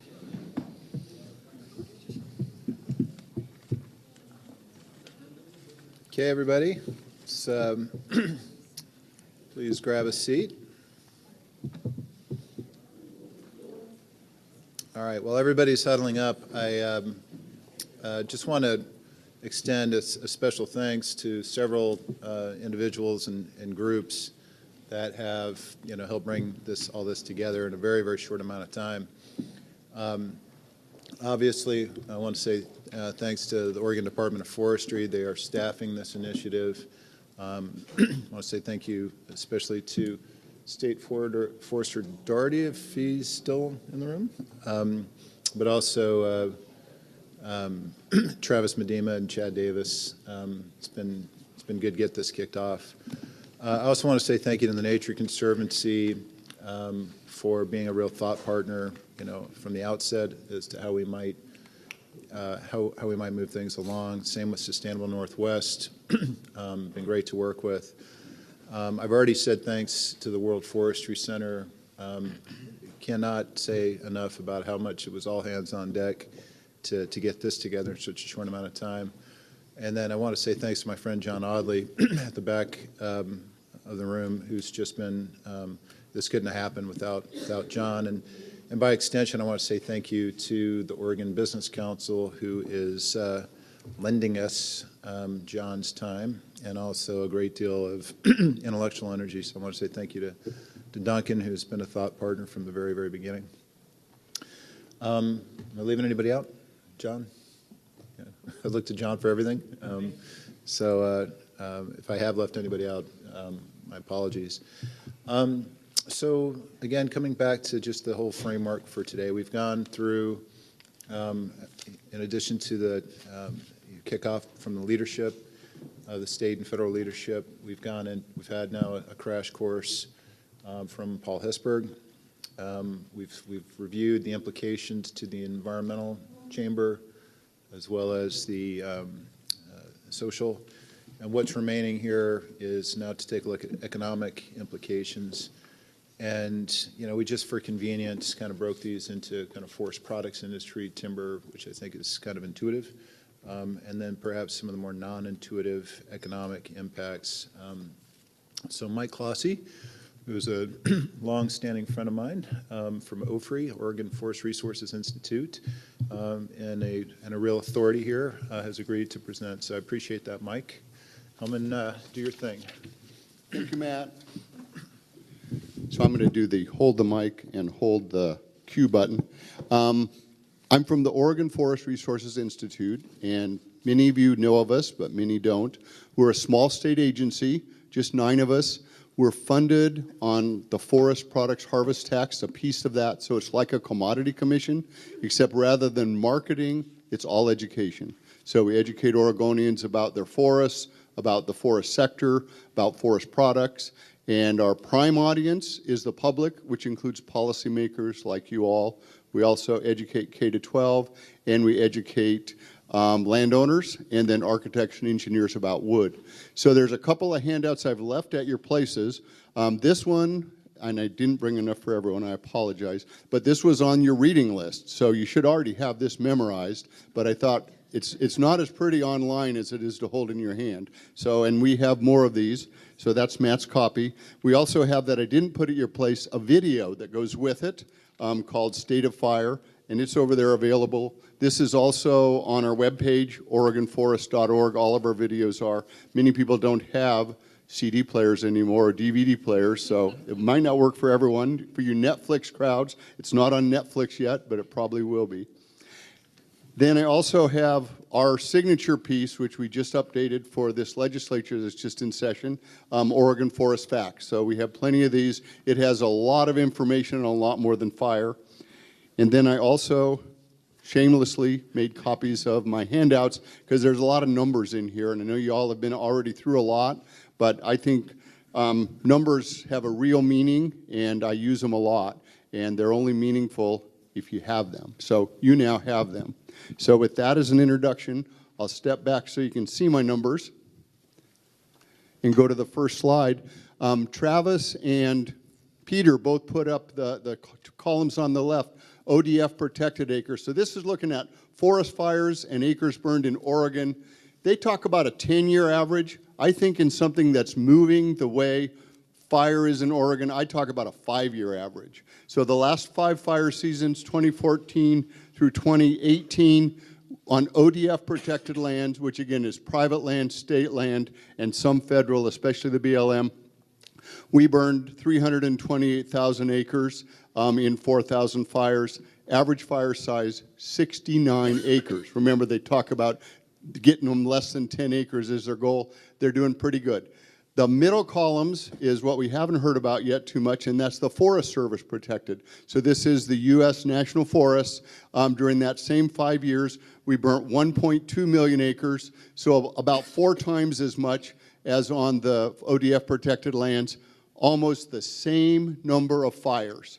So the average fire size on U.S. Forest Service protected lands, 278 acres, again, about 4 times the size of what it was on the ODF. So a combined total in 5 years, we burnt 1.5 million acres in 9,000 fires. The average fire size was 70 acres. So if we look at the direct costs of wildfires, it flows directly from how many acres are burnt. And we'll wrap this up towards the end of the talk. Last 5 years, average of 314,000 acres of forest land burned. And you'll see numbers of acres in Oregon that are a lot bigger than that because they often include the grasslands and the rangelands and that. This is just bona fide forest land. 66,000 of that is on ODF protected land, 248,000 on Forest Service protected land. So a lot of land went up in smoke. So what are some of the direct costs of that? Obviously, merchantable timber. Some is totally lost, some can be salvaged, but even if you salvage it, it's not near as valuable as green timber would be. So that's a huge cost, and we'll talk a little bit about that. Pre-merchantable stands. A good example, we'll talk about the Douglas Complex fire on Roseburg Resources. They had a total of 11,000 acres burnt. Well, guess what? More than half of that was pre-merchantable. You can't salvage them. You know, they're just totally lost, and yet you need to replace them. So that's huge. Another unusual one, we'll talk about the Berry Point fire, which was over near Lakeview. A lot of it on Forest Service, some on Collins land. They did a lot of fire salvage afterwards, but if they did fire salvage, then they didn't do their green tree harvest. If they didn't do their green tree harvest, they didn't meet their restoration goals. So the Forest Service had to decide, do we want to do restoration and harvest green trees, or should we do salvage logging? So that's, again, a tough one because there's only so much mill infrastructure, there's only so much loggers available. So there's always a trade-off. Because of that, the restoration goals may not be met. And that's really what this is all about. I'm going to start this talk is going to be all on the sad stuff, but I'm going to end with a happy face because restoration is the key, and I believe the wood products industry is part of the solution for restoration. Site preparation after fire is a huge expense. On both the Berry Point fire, where they weren't able to do salvage logging, but they wanted to do reforestation, and on the Douglas Complex, there was a lot of acres that just needed site prep, and we're talking about maybe $1,000 an acre invested to get it ready. Logging equipment can be burnt up. Roads and bridges can be damaged. There's a huge infrastructure effect on a large fire. So these are the direct costs. These are the ones that the accountants would tell you about, and we'll look at some of those. So the indirect costs. One of them is there's a lot of restrictions on logging during fire season, and logging basically gets shut down in many cases. And the summer is when fire season happens. It's also the peak time at the mills. So mills used to keep several months of logs on hand. They don't anymore. So they may only have a couple weeks worth of logs in the decks. If logging gets shut down, pretty soon the mill closes. If enough reduced logging supply happens, it can even close mills. The Swanson Mill in Glendale closed, not just because of fire, but because of logging supply. So if you don't have the logs, you don't have the mills, you don't have the products. On the personnel side, Peter Doherty, State Forester, talked a lot about their people that aren't able to do their jobs because they're firefighters. But if you worked for a private company or you were a logger during the summer, you mostly aren't doing your regular job, you're helping out on the fires. And that's a huge cost that isn't recompensed at all. Another indirect cost that we don't often think about is seedling supply. Every year in Oregon, we produce about 40 to 50 million seedlings. All of a sudden, when you burn 300,000 acres of land, you need to do some reforestation, and you don't have the seedlings in the pipeline. This would put pressure not just on for fires, but for small woodland owners who I work with a lot. they can't find seedlings sometimes because they don't have the clout to compete, and they don't get it. Salvage logging is hard on equipment, and green tree restoration work might be delayed. And this is one of the biggest costs, because as we talk about, we want to do restoration to get the forest fire safe, to make the landscape fire resilient. And if you're doing salvage logging, you may not be doing that. So a couple of example fires, and these are both from that publication, that's why I chose them. And this one is from 2013, the Douglas Complex fire down in near Roseburg and Glendale. Started on July 26th, 2013. It was a lightning fire. And the first thing when you look at this picture, you notice the checkerboard. Well, this is the O&C lands. So the Oregon and California Railroad the government deeded land to the railroad to build the railroad. When they didn't follow through, the government took them back. Those are the brown ones. They're managed by the Bureau of Land Management for us. Fire protection on those lands, as well as the private lands, which are shown in green, are both by Oregon Department of Forestry. So this fire was very aggressively fought. Otherwise, it would have been much bigger, and these two fires would have really been one. It burned a total of 48,000 acres. The cost to fight it was about $54 million. A convenient way to keep track of how much fires cost to fight a big fire like this is about $1 million a day. It took 58 days to fight this fire, cost $54 million. The split, as you would expect in the checkerboard, is about half private and about half public, 25,000 acres of BLM, 23,000 acres of private. The private, a lot of it was owned by Roseburg Resources. Allen's company, Roseburg Forest Products, this is their land management arm. 11,000 acres of their land involved. More than half of it, 8,000 acres, was young trees that weren't salvageable. Total loss. They didn't have to reforest it, but yet this is an investment for the company. They reforested every acre, but they had to spend some money to get it ready to reforest. And then 3,000 acres of salvageable trees. So there, they got some money back. Didn't get what it would have been green, but they did get some money back, and they also reforested that. It's interesting, under the Oregon Forest Practices Act, if there's a fire and your trees get killed, you do not have to reforest unless you salvage log. Once you do logging, then you have to reforest. So they reforested all 11,000 acres. So I worked with Phil Adams, who is the timberlands manager for Roseburg down there, and they've done some work putting together the costs. And this is over 3 years, so it's not just the Douglas Complex, it also includes the Stouts Fire. But there were hard costs where they had to do reforestation for the areas that weren't salvaged. Those 8,000 acres they reforested. They had to do some road and infrastructure repair. Altogether, that cost between 12 and 15 million. There was investment costs. The land in timber was worth a certain amount as return to their investment. When it went back to ground zero and it was baby trees instead of mature timber, just that change in the value of their forest for the current rotation was about $12 to $13 million. And then the operation cost, replacement of the future volume, so they had to go and find out where they're going to get this 180 million board feet that they lost. That cost them about $9 million. So the range in here between $33 and $39 million. Now, if you think about that, these two fires represented about 15,500 acres. So we just do simple numbers, and we'll say this was $31 million. So if you did 15,000 into 31 million, that's $2,000 an acre. The average private land that's burnt in Oregon the last 5 years is 66,000. So if you do 2,000 times 66,000, $132 million was just the cost to the private landowners from the fires in Oregon per year. That's a lot of money. So that's the saddest piece, I think. But wait, there's more. So this is on the east side. This is the Berry Point fire, which is near Lakeview, and this was the year before in 2012. And it started up in the upper left. You can see a black dot. It was a lightning strike on August 5th. The wind was going to the east. This map, rather than showing land ownership, shows the burn schedule. So this is the day it burnt. It started with black, went to dark blue, went to gray, went to light blue, on down to where it finished on the orange. So it started heading east on National Forest, the Fremont-Wainema National Forest, the wind changed. The city of Lakeview is up to the upper right. They really wanted to make sure they didn't burn up the city of Lakeview, which is a good plan. But the wind changed. The resources were all in the upper right.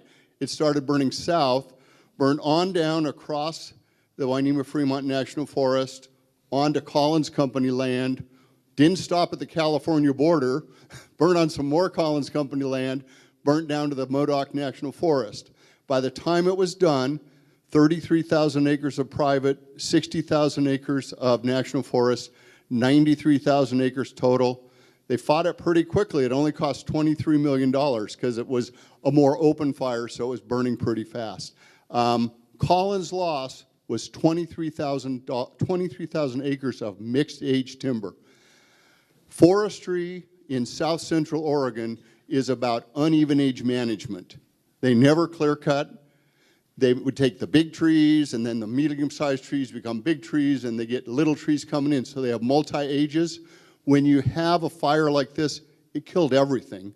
So they reforested, they salvaged, logged, and reforested, so they now have 23,000 acres that all the trees are 3 years old. They have a mill in Lakeview that's expecting wood every year. It's going to be 80 years before those trees can be harvested. So obviously they want to keep their mill open. They're finding a lot of wood from other people than on their own lands right there in their working circle. So that's a real challenge. So now we're going to get to the good stuff, right? So that's all the sad news. But the fact is that, as you saw from Dr. Hesberg's talk, as you heard from Dr. Haugo's talk, there is hope. And the hope is thinning forests of brush and small trees, leave fewer trees which become fire resilient, do prescribed burning. But one of the keys for this is to make it cover a lot of acres, you need to have some value from the merchantable stuff you're taking out. And you saw the pictures that we saw from Ashland. Beautiful to see those big trees left, the littler trees coming out, and they look pretty good size. But a lot of this stuff requires taking out 4, 6, and 8-inch trees, a lot of them ponderosa pine. There is a tough market for 4 to 6 to 8-inch Doug fir. There is like no market for 4 to 6 to 8-inch ponderosa pine. So it gets to be a real problem. But we'll talk about that. But if we do harvest, there are jobs associated with it. The OFRE's estimate from our last economic study was that for every million board feet change in timber harvest in the state, that's 11 full-time permanent jobs. So for example, a forest where they've really got active restoration is on the Malheur National Forest. They went from a harvest of 25 million board feet a year 4 years ago. Last year they harvested nearly 75 million board feet. That's a delta of 50 million board feet. 50 million board feet times 11 is 550 jobs. So not only do we have a forest that's more fire resilient, there are 550 jobs somewhere in Oregon that there wouldn't have been without that change in timber harvest. So that's huge. There's also jobs from forest restoration work. Cass Mosley at the U of O Ecosystem Workforce Project, done some work for OWEB on others on an investment into restoration. What kind of return do you get for jobs? And they looked at federal forest restoration projects. For every $1 million invested, it created 13 jobs. So again, that time that they were looking at, there was like $47 million invested over 3 years. So that created, about 600 jobs. So restoration is good for the forest. It is also good for the economy, assuming, number one, you have the money. Number two, if you don't have the money and you're trying to sell wood to make the money, you need to be selling it so you have a market. So finally, I want to talk about small wood markets because that's really the key. So looking at creatively, you can do some regular stuff. It's amazing that they can make a 2x4 out of a 3-inch tree. I don't know how they do it, but they can do that nowadays in our modern mills.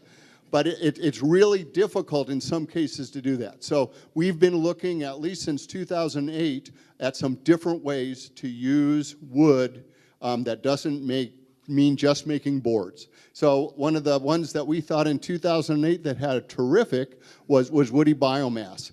You can do electricity from combined heat and power where you burn. The picture is out here with logging waste in the woods. They're doing in-woods chipping, taking it to a mill.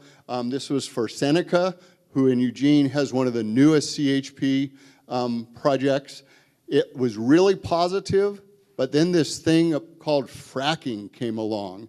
And fracking made natural gas really available and really cheap. And all of a sudden, CHP wasn't very competitive. Natural gas was a lot more competitive. However, the idea about CHP is it's not just the power, it's the heat. So if you have a use like a dry kiln where you're using the steam, it can be very good. So that's still a possibility, not as good as it was. So at that point, we moved into this thing called thermal. And this really happened in Grant County around John Day. Malheur Lumber, Ochoco Lumber invested in a pellet plant, and then they helped the schools and the Forest Service and the hospital and the airport all use wood heating with big pellet furnaces, and it worked really good. But I got to tell you, it's a small, small market, and it's not enough. So they are now looking at Malheur Lumber into another project, biofuels. And we have two projects in Oregon that are dealing with biofuels. One is in Lakeview. It's Red Rock Biofuels, which is out of Colorado. They're looking at taking this logging slash and turning it into biodiesel or possibly jet fuels. That looks really positive. But again, it's very new, very experimental, but they are building the facility right now. And then the final one, well, second to the final one, the penultimate, is torrefied biomass. So torrefied is when it's like you're making charcoal, but you don't go quite so far. You do it under pressure, under heat and pressure, and you take this wood and you make it dense. And therefore, the BTUs per pound is a lot more, and it also powders real well. One of the things that you can do with this is burn it in a coal-burning power plant. So there's at least one hypothetical situation where the PGE Boardman power plant could be totally run on biofuel as long as it was torrefied. And, that's coming along. And there's been a big investment into, again, Ochoco Lumber in John Day, along with some money from the outside, I can't remember the name of the group, has invested, and they're looking at having torrefied biomass available. So that's very positive. And then finally, the craziest one of all, which when I first started looking at biomass, I had this old guy that was around from World War II, and he said, you need to look at syngas. That's what the Germans used to run their fleet in World War II. And sure enough, it's a real thing. You do this process called fast pyrolysis, which is not as high a temperature, but pretty high pressure, and you take the woody biomass and you make it into two things. It makes syngas, which is what they wanted because it burns just like natural gas, and it also makes biochar, which biochar, it could be a fuel, it can be long-term carbon storage, it's also an awesome soil amendment. So I found out about it because the Umpqua National Forest was working on it to do reforestation in their volcanic soils, which was very much pumice and not very organic. So it was a way to bring in that. So again, these are all possibilities. None of these are taking truckloads today, but it's creative people trying to do it. The last, really, absolutely last one that I want to show is mass timber. And that's, this week we have the International Mass Timber Conference here in Portland. It starts tomorrow, runs through Thursday, and we're going to have over 1,000 people there learning about mass timber. The idea is that you can take relatively small boards, glue them together like on this press at D.R. Johnson. One will be going this way, the next one that way, the next one this way, in layers of 3, 7, 5, 9. They always have to be odd numbers. You can make these great panels that you can build buildings out of. And we've got several buildings in Portland that have been built. The challenge is they tend to use a lot of 2x8s. It's difficult to make I know you can make a 2x4 out of a 3-inch tree, but you cannot make a 2x8 out of a 3-inch tree. So another technology that they're using is mass plywood panels. And this is Ferris Lumber in Lyons, Mill City area. They're peeling and they make plywood on steroids. So the one on the left is not mass plywood, but picture rather than being boards, that's just, veneer stacked, oriented to make very thick. They can go up to 2 feet thick, 40 feet long, 20 feet wide, and make these big panels to put up buildings. So that's a real possibility. Again, these are for big panels, and what we have here in Oregon is D.R. Johnson in Riddle and Ferris in Lyons. But there's also some research going on at OSU looking at, can we make this out of ponderosa pine? So far, ponderosa pine hasn't been used that much to make big panels. They need to figure out the gluing. They need to figure out that. So OSU has 2 studies going funded by the Forest Service Wood Innovation Grant to look at making big panels out of pine. And then right now being built, one in Colville by Vaughan Brothers Timbers and one in Spokane by Katerra. They're each building small mills that will use CLT from restoration timber to have a market in order to use this stuff. And obviously they've got it worked out. They're not making the giant panels. In fact, Katerra is looking at maybe making like modular housing. So they're more of an 8-foot or a 10-foot panel than a 20-foot panel. So again, good possibilities. So I have a feeling I've overspent my time, so I won't read the summary to you. But wildfire acreage is increasing. The costs are real, both direct and indirect, maybe as much as $1.3 million a year just on private lands. Active management is the answer.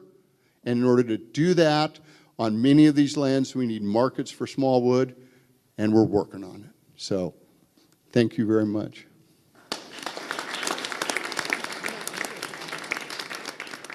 I don't know if we have any time for questions. I probably way blew past my 10-minute mark.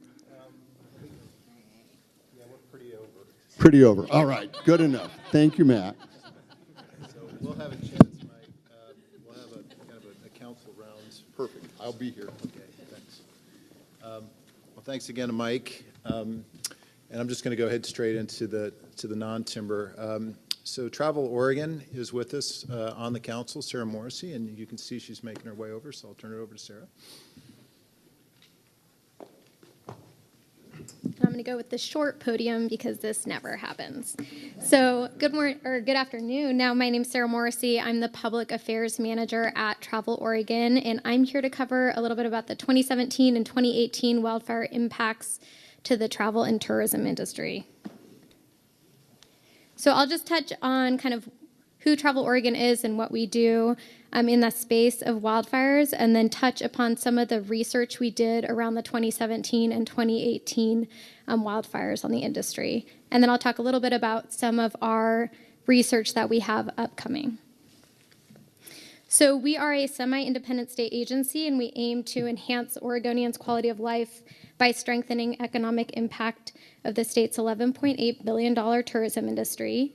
And within wildfires, some of the work that we do is we communicate prevention tips to visitors, and then during the summer or fall when wildfires are occurring, work very closely with our visitor welcome centers, our regional destination management organizations, and partner agencies to make sure they have up-to-date wildfire information for visitors. We also conduct research on the industry itself to understand what's being impacted and how. And then post-wildfire, we work very closely with tourism industry leaders to bring visitors into areas that have been impacted. So we've done marketing campaigns and co-op buys in the Gorge in 2017 to drive visitation, and then most recently in Southern Oregon to bring visitation in the fall after a very heavy smoke season. So really quickly, 2017, there were about 1.2 million acres burned, and it was really notable on effects for some of the state's most significant visitor destination areas like the Columbia River Gorge. To serve the communities, we did a impact analysis with Dean Runyon and Associates to get an understanding of how kind of that impact happened. And here we have a graph of the size of wildfires in the state. So Chetco Bar kind of stands out for duration and acreage burned. And then Eagle Creek, we saw a lot of impacts around that fire, especially with its location to the Portland metro area and outdoor recreation assets. Smoke from these fires was particularly widespread. We had 451 unique unhealthy air quality readings across the state, which is a 65% increase over the highest number of readings from 2000 and 2016. Kirsten talked a lot about kind of particulate matter 2.5, and so we saw that impacting a lot of outdoor recreation and outdoor events. We did this survey with Dean Runyon and found that businesses and organizations reporting back that the Eagle Creek and Chetco bar fires were the most damaging to operations. We had they basically highlighted that the most revenue loss was around smoke, so 90% of businesses identifying that smoke was their main impact. Also, customer perception relating to fire-related discomfort or danger was about 75%, and then road closures was 60%. All of these factors led to a decline in visitation and spending and revenue. Looking at losses by county, Deschutes County reported being the most impacted, followed by West Multnomah, Curry, and Jackson counties. And this is a map of the state, really looking at visual representation of impacts by county. This is for 2017. So in total, we had an estimated $51 million in lost revenue for visitor spending during 2017. Employees and working proprietors lost about $16 million in earnings. That related to about $368,000 in local and then $1.5 million in state taxes. Spending losses were felt most strongly by food and beverage service industries. Caroline Park from Thunder Island Brewing is here, and I'm sure she can speak to some of that as well. Lodging came in at around $13.5 million in loss, and then followed by retail businesses. Eagle Creek Fire had the most significant impacts due to its size, duration, and location near the Portland metro area, as well as transportation corridors with the closure of I-84. The Millie Fire near Sisters, combined with other fires in the area, had a very large impact, and I'll talk a little bit about some of the events that were canceled due to those fires. And then the Chetco Bar Fire was significant in the Southern Oregon area. The Oregon Forest Resource Institute completed a report looking at some of the impacts of 2017 wildfires and covered some of these topics. So employment and economy, communities in the Gorge, Central and Southern Oregon cut more than 600 jobs in September than usual. A lot of that was in the tourism and travel industry. Transportation, freight, and commuters were heavily impacted by the closures of 84 in the Gorge and then 101 in Southern Oregon. With events, the Shakespeare Festival in 2017, which is the Ashland-based Shakespeare Festival, canceled 9 performances and suffered a direct loss of $370,000. Additionally, each Shakespeare Festival tourist typically spends about $167 per day, so that impacted a lot of the local businesses as well. For the Sisters Folk Festival, they fully canceled, and so they had a loss of $1.2 million, in which the proceeds from that benefit local arts education programs. And in Cycle Oregon in 2017 was fully canceled as well, which had a loss of $1.7 million, which is very heavily impacting the local communities who are along the route. And then in outdoor recreation, several popular and historic recreation sites were closed until further notice. So looking at trails in the Gorge, Mount Jefferson, the North Umpqua, this compounds the losses in local communities. So in 2018, I'm just going to touch on some of the businesses that were really impacted, particularly around Southern Oregon, and I know Representative Marsh is very familiar with these. This was heavily impacted by the Umpqua Fire Complex, as well as a lot of smoke in the area. So the Oregon Shakespeare Festival had $2 million in losses, with over 9 performances canceled and 17 moved to a smaller venue. The Brit Festival Orchestra lost $150,000. They are down ticket sales 26% alone in 2019. Outdoor recreation, the Hellgate jet boats were down 20%, which is 13,000 visitors to the Grants Pass area, and that had a total of $650,000 in loss. Medford's one of their premier golf courses was down 40% since the smoke happened, and then a lot of the tour operators reported 80% losses. Sporting events, the U.S. Cellular Community Park in Medford had numerous cancellations as well as tournaments. King of the Rogue Whitewater event, fully canceled. Cascade Siskiyou Scenic Bikeway, the SOB, which is a ultra race in Ashland.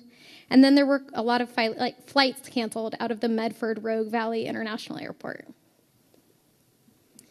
Crater Lake is an area that we watch very carefully and work a lot with the park administration. They've seen quite a lot of negative economic impacts with fewer visitors in 2018, especially due to the smoke. They have a webcam that people watch.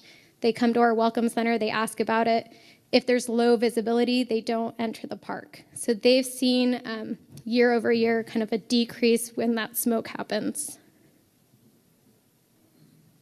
So 2018, some of the work that we're doing as Travel Oregon, there are 2 research studies happening. So one is a regional research study. It's being led by Travel Southern Oregon in partnership with Southern Oregon University.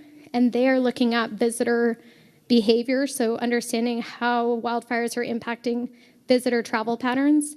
And then at the state level, we are doing a project with Longwoods International measuring the impact that wildfires have on visitors and providing insight on whether or not they're changing or canceling plans and what that looks like in terms of an economic impact. And those will all be out in April. And before I end this really quickly, while not in any way the agricultural agency, and I talked to Lauren about this, so I was going to touch briefly on some of the impacts in the ag community, especially in 2018. So I reached out to the U.S. Department of Agriculture and just basically some of the losses reported by producers to USDA for insurance claims. So in Wasco and Sherman County, just from wheat in August, there was about 6 to 12 million in losses claimed from farmers. Across 9 fires across multiple counties, there was a total of 1.6 million loss in bushels of wheat, over 338,000 acres of pasture and grazing land, and then over 88 animals lost in fencing, miles and miles of fencing. Additionally, with ag land, wineries are a big part of the Oregon community, and so we saw in this past year a big contract being canceled in the Rogue Valley because of smoke taint. And so that at least had a silver lining that the Oregon wineries came together and purchased and created Solidarity Wine, but that's another impact that we're seeing in the industry as well. And with that, I'll end. Thanks. Any questions for Sarah? Thank you. Yeah. So this is kind of we're heading into the part of the discussion which is really going to open things up to council members. We've got about an hour set aside for that. And hopefully this was meaningful. I mean, there's no way that we could cover all this ground in this short amount of time. We tried to give excerpts and a sampling of some of the most important issues.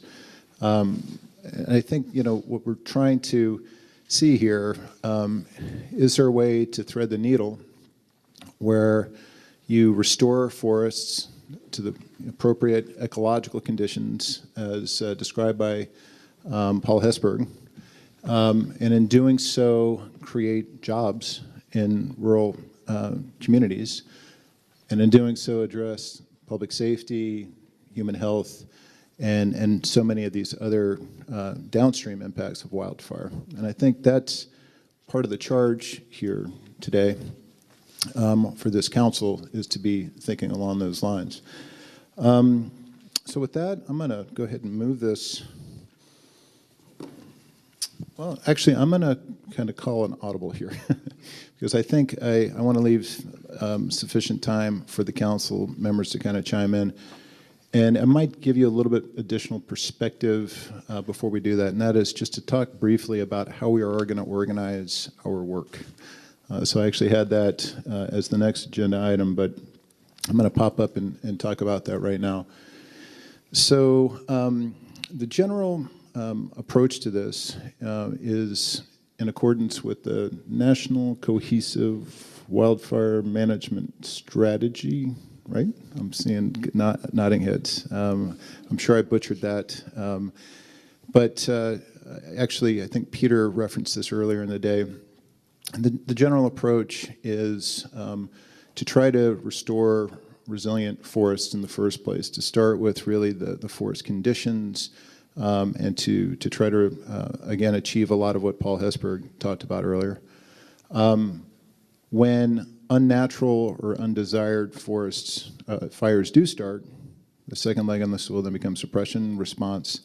There are times, as we've heard about with wildfire, going through wildfire management, there are other times where suppression is more effective. So that's the second leg in the stool. And the third leg in the stool is fire-adapted communities, which is recognizing that fire is a part of the West, and we're never going to eliminate every fire. And for that matter, even if we did eliminate every fire here in Oregon, we've got British Columbia and Washington to the north. We don't operate here on an island. So there is a need for communities to develop strategies for how to handle smoke, but also within the wildland-urban interface, the WUIs, to have appropriate zoning, have appropriate building codes, so really to help to build communities to prepare and respond to wildfire. So within that kind of strategy, which I think is generally accepted best practices, the way we're organizing our work, in simplicity, kind of one-word committees. So we're going to have a suppression committee, we're going to have a mitigation committee, and then a recovery adaptation committee. So we're going to generally organize our work within those committees. The committees will then mostly be populated by the real experts, and so some of the council members here will actually serve on those committees. We're also going to bring in outside experts. The suppression committee, actually Alan started asking questions around what are we going to do about this, what are we going to do about this? And I think a lot of ways the deliverables are currently best defined within the suppression committee. We've already talked about it, but there's probably 6 that we've identified right now, which is number 1, do we have the right organization? Do we have the right strategy? Are we set up for success? You've heard several times today, Oregon, in many, many ways, is best in class across the country. Are we set up to remain best in class going forward, particularly in an era of increased wildfire, larger wildfires, and so forth? Second aspect is funding. Who's going to pay for this? Do we have enough money? Is it equitably distributed? You've heard several times Oregon is unique in that the private landowners pick up a big chunk of the costs. Most other states, it's borne by the general fund, or at least significantly by the general fund. Here in Oregon, private landowners pick that up, or pick up a big piece of it. So the second piece is just to make sure our funding is equitable and sufficient. The third piece is you've heard people talk about the Bureau of Land Management. That's come up several times, to make sure our working relationship with the Bureau of Land Management is mutually satisfactory. The fourth, you've heard about Lloyd's of London, making sure that policy remains in Oregon's best interests. At some point, well, I'll just say that just continue to inform our thinking on Lloyd's of London. The fifth is around jurisdiction. You've heard several times, including the governor, kicking off, talking about what's happened in the unaddressed areas in the wheat fields of north central Oregon to ensure that we have adequate expertise there and funding. And then the sixth, and you've heard this several times, is with regard to the Forest Service, to making sure that we are working as strong partners with the Forest Service. So that's how we've currently identified the body of work there. Because of the short timelines, we're moving very quickly on that. You've actually heard Representative Marsh has talked about some kind of near-term budget fixes that folks are working on. Mitigation, the Mitigation Committee, you've heard a lot about the shared stewardship agreement here today. I think more broadly what we're looking at is kind of what is the right public-private partnership going forward with folks like Pacific Power, with biomass, with torrefaction, with the lumber industry, and the private sector, but also the state agencies, to work together towards a partnership that really advances public purpose and uses private enterprise appropriately. You've heard many, many times, how are we going to pay for this? And so there's got to be a partnership with the private sector. And then the final committee around adaptation and recovery. we're going to take a look at that, as, particularly as it relates to zoning and so forth, but also as it relates to what do we do when communities do incur high fire smoke exposure. We're going to walk through a lot of that in April. So a lot of work's underway already, and we're going to talk more about that specifically at the April meeting, again with this theme of what you need to know. And I've talked to most of the council members about that, so that's just a reiteration of things that we've already gone over. And with that, I'm actually going to remove the podium and start hearing from the council members, just reactions, questions, how you're synthesizing things that you would like to see as we go forward, and just general reactions to the day. Okay?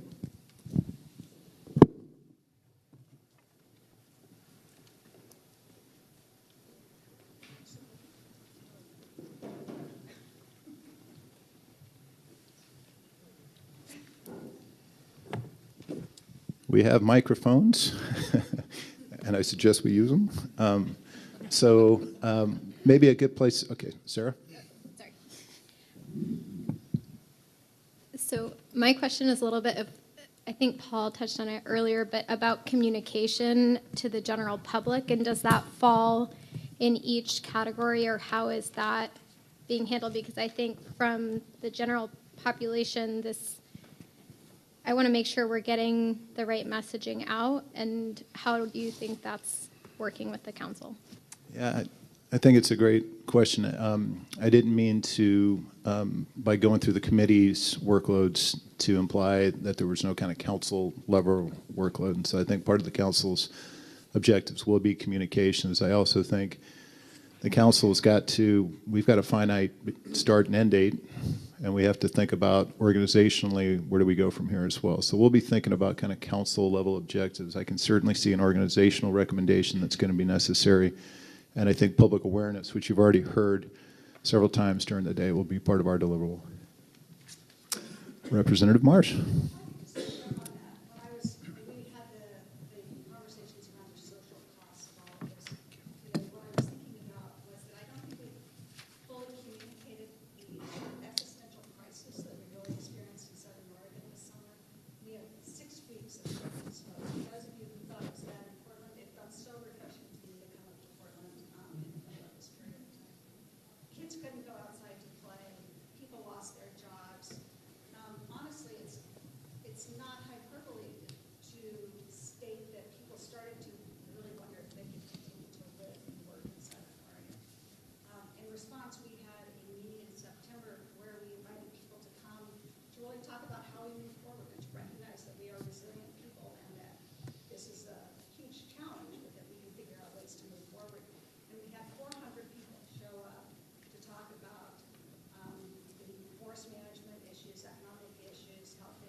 Great, thank you.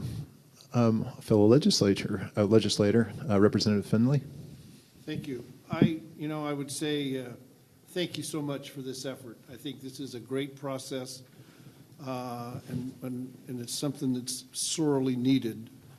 One thing that I would cautious on when we have to be careful about this, it's a pretty big ship that I think we're going to turn a little bit and change course.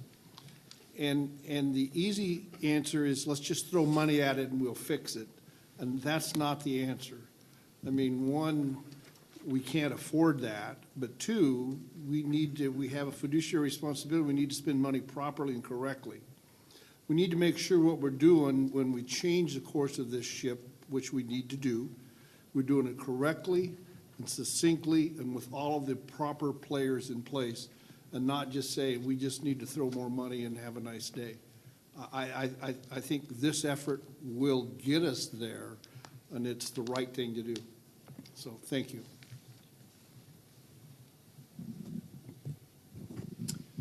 Senator Bartshecker.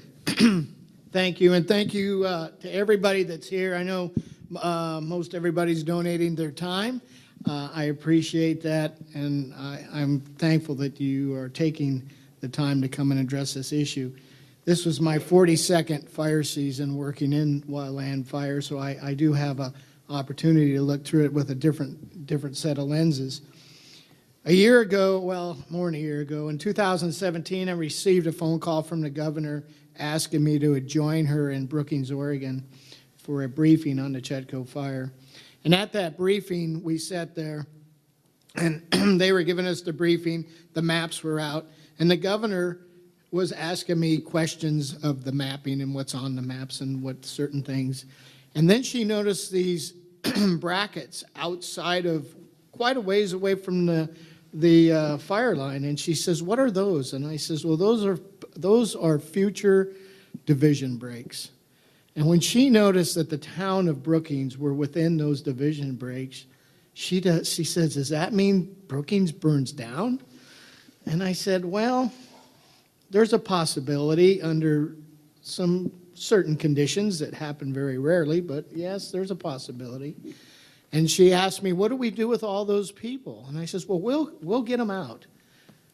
But I says, "I don't know what we'll do with them after we get them out."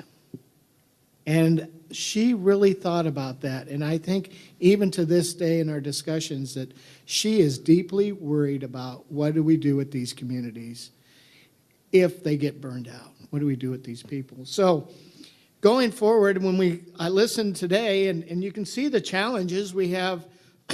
We have the scientific community telling us about epidemic of trees, and because of the absence of burning, we need to burn more. Doing some prescribed burning, we need forest health. And then we have people on the health side, and they're talking about, smoke is not good. Any smoke is not good for people. And then we have people like me that say, who's going to pay for all this? Because I'm the politician in the room. So we can see those challenges, and that's what we have to work through as this group. But you know what? We have to work through it. We don't have any other choice. That's where we're at today. We got to work through this. So I'm looking forward to working with each and every one of you and to come to a solution. And it's a long-term planning. There's no question about it. But I think we can get it done. Thanks.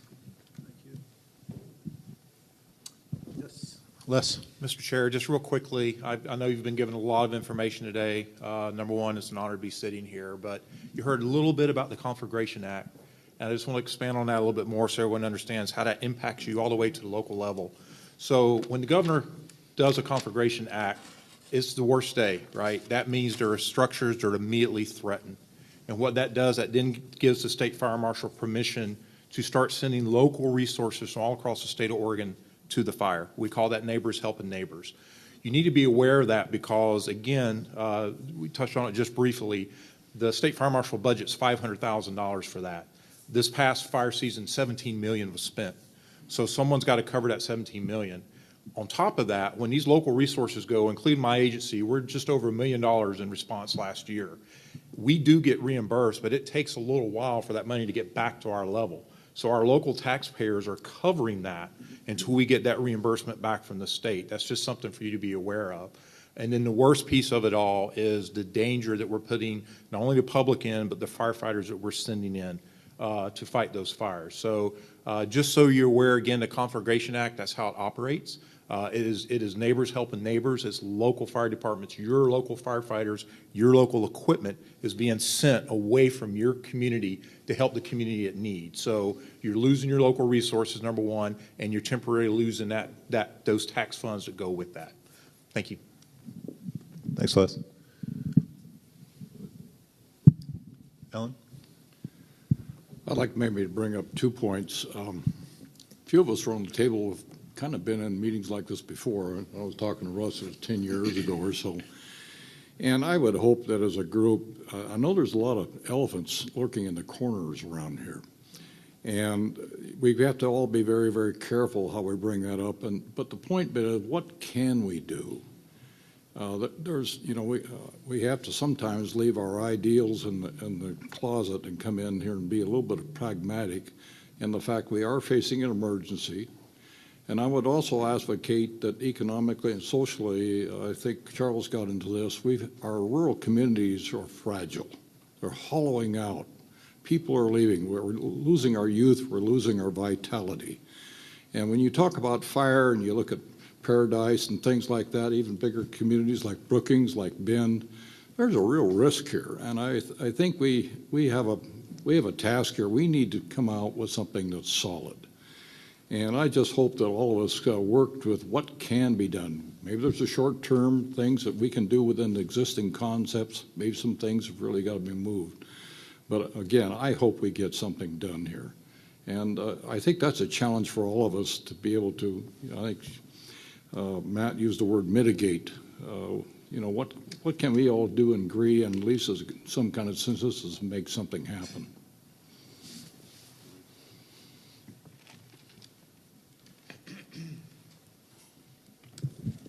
Yes, Mark.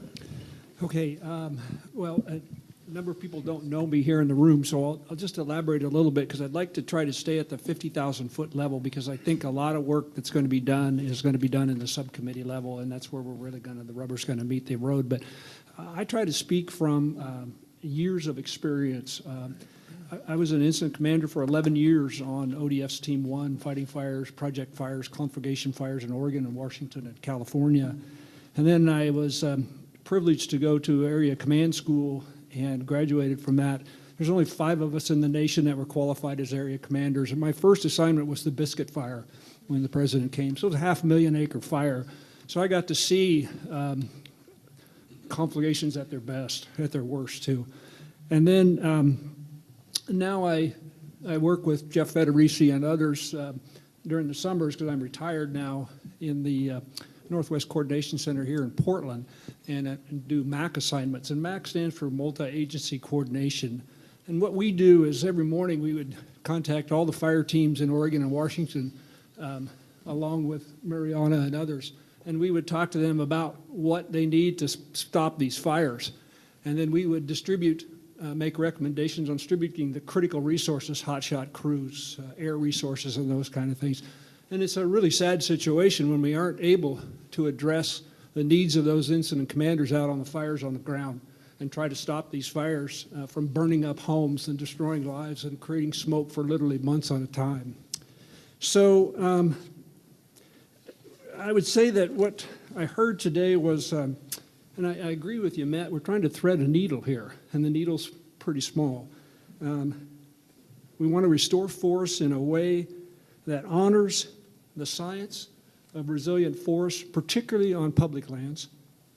But we also want to address safety, and safety is safety of firefighters, safety of communities, safety of burning up homes and destroying people's lives, public health, infrastructure, the huge costs associated with fighting these fires, and the long-term risks of fire on the landscape. When you have a fire that's on the landscape for months at a time, you're risking firefighters' lives because they're out there all the time. You're risking the potential of these fires getting away and destroying communities. And so I call it the Oregon Way, and many people call it the Oregon Way, is we get together and we work collaboratively. We may not always agree on philosophy, but we do work collaboratively to solve issues. We have debates, we have discussions, but when it comes down to it, the Oregon way tends to work. And I think I would parrot what Alan just said is we've got to come up with some solutions, and everybody in this room has an idea. And I think if we do it the Oregon way, we can make it happen. And I think we need to be clear that the governor's direction to us is pretty clear in her executive order, where she talks about we're going to talk about funding for wildfires, response to wildfires, wildfire smoke, assisting communities, prevention, treatment, and cost containment. And then we're going to look at the current models of what we're doing, and if it doesn't work, we're going to look for ways to change that. And so I think we're going to do that in the subcommittees. We're going to have that debate and that discussion, but I would encourage us to work together collaboratively, have the debates, have the discussions, but we do need to come up with some strong recommendations to the legislature, to Congress, and to others, because I think Oregonians are expecting this. That's why you saw the 3 TV stations here today. They're going to be watching. Oregonians are going to be watching us, and so the pressure's on for us to produce. So tried to stay at 50,000 foot. So. Russ? Matt, thank you. I have a couple of things I want to mention. I'm giving you a context of being in this business for now, coming up on 20 years. So I want to talk about trends, scale, trust, and public will. On the trend side of it, one number that wasn't shared with the group yet was the reality, and it's a physics issue, that for every 1 degree Celsius increase in global temperature, we're seeing lightning strikes increase by 12%. That means in Oregon, in the last few years, we've been seeing about, and Washington combined, 1,500 lightning strikes. So that's going to be a trend. That's our reality. As we go from 1 degree to 1.8, the math is there. How we adapt, how we adjust to that reality is an issue. We heard also today, on a very positive note, in Central Oregon and in Ashland, that there's been an increase in scale of trust. We talked about collaboratives very briefly today, but there are collaboratives all across the state that are working really hard to build a level of trust. And we recognize that we have to go slow to go fast to be able to build that trust level back up in the state. But I think we're at a point where we're seeing a shift in public attitude, where we hear people saying we like what we see and we want more of it. And one of the barriers from getting the scale up is really the challenge for this group to be able to address. Now, the trust and public will element of it, we need to see, there's been a lot of polling about public will, public attitude, public frustration. We need to have the pollster who has worked on that. We need to get him engaged with us, because there is a public will and a public receptivity to pay for a portfolio of expenses. And we need to give the comfort to the legislature, and we need to give comfort to the leaders who are with us, that the public is in fact ready to invest in a very solid, well-defined package. So that's part of our challenge as we move forward, but we can get the polling information. It's out there. The good news is we could share that and really get into the details. Thank you. Okay, thank you. I want to offer a special invitation to folks that live in these fire-affected communities or have specific experience. I'm specifically thinking about you, Caroline, or you, Carol, folks that have got real history with what we're talking about, and also any comments or feedback from our federal partners, Forest Service, BLM. So I think there's the more you can do to kind of ground the council and the reality of what we're talking about out here, the more helpful that will be. So, Mayor Russell. There are a lot of representatives here too. Can you hear me? Okay, I'll just keep talking. couple thoughts as we're setting the table for this discussion. One is I hope that we come out with some short-term, mid-term, long-term goals so that we really separate sort of what kinds of strategies to implement when, because some will definitely have a longer timeline than other, and allocate resources accordingly. The other thing that I really hope we look really seriously at is really calibrating risk. And because a lot of people come to me as a mayor of Bend and say, can you stop a wildfire from coming into Bend? And I said, it's really about what we do to moderate the risk. You know, is there a chance when we have a really tough wind coming in from the west and no humidity, you know, and everything's tinder dry, you know, will we have a paradise?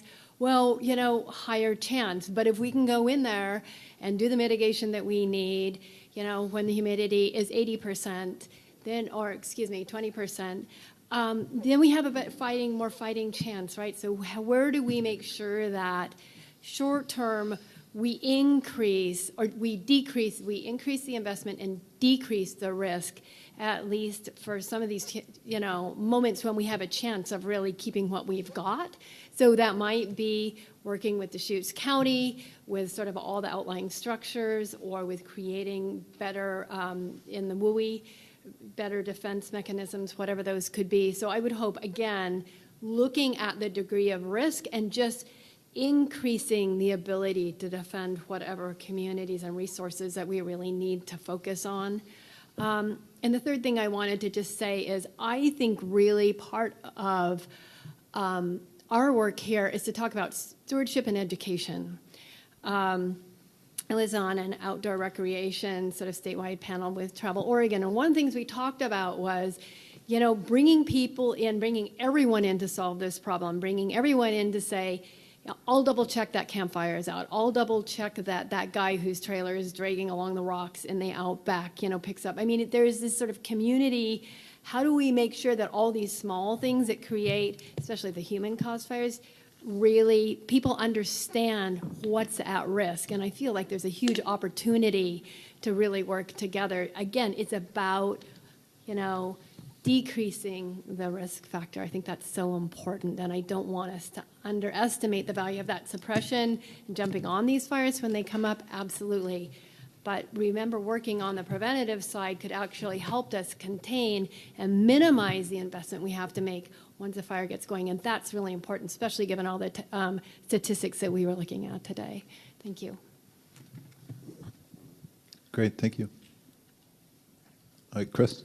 Just to follow up on Russ's comment about the economic justification for investment, the city of Flagstaff, Arizona invested in a document that looked at basically the full cost accounting of wildfire.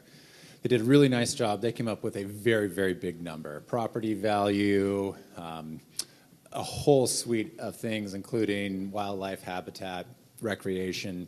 And they eventually, quickly after that, actually passed a 10-year bond for $10 million to invest in forest restoration around their community. And I think something similar for the state of Oregon would be very helpful for this conversation, not for only ourselves, but with the general public, to see what are all of those costs that we're talking about with wildfire, not just the suppression cost, but the cost to human health. And there are a lot of costs that we're not even thinking about that are affected by wildfire, some of which we've heard here today, the various speakers. But to see that all in one cohesive document that talks about the value of all of this to the state of Oregon, it makes that investment number in the mitigation piece look pretty reasonable when you look at all of the true cost accounting of wildfire. And we have a great university that I'm sure would help us do that, and I'm sure that other one down to the south would help too.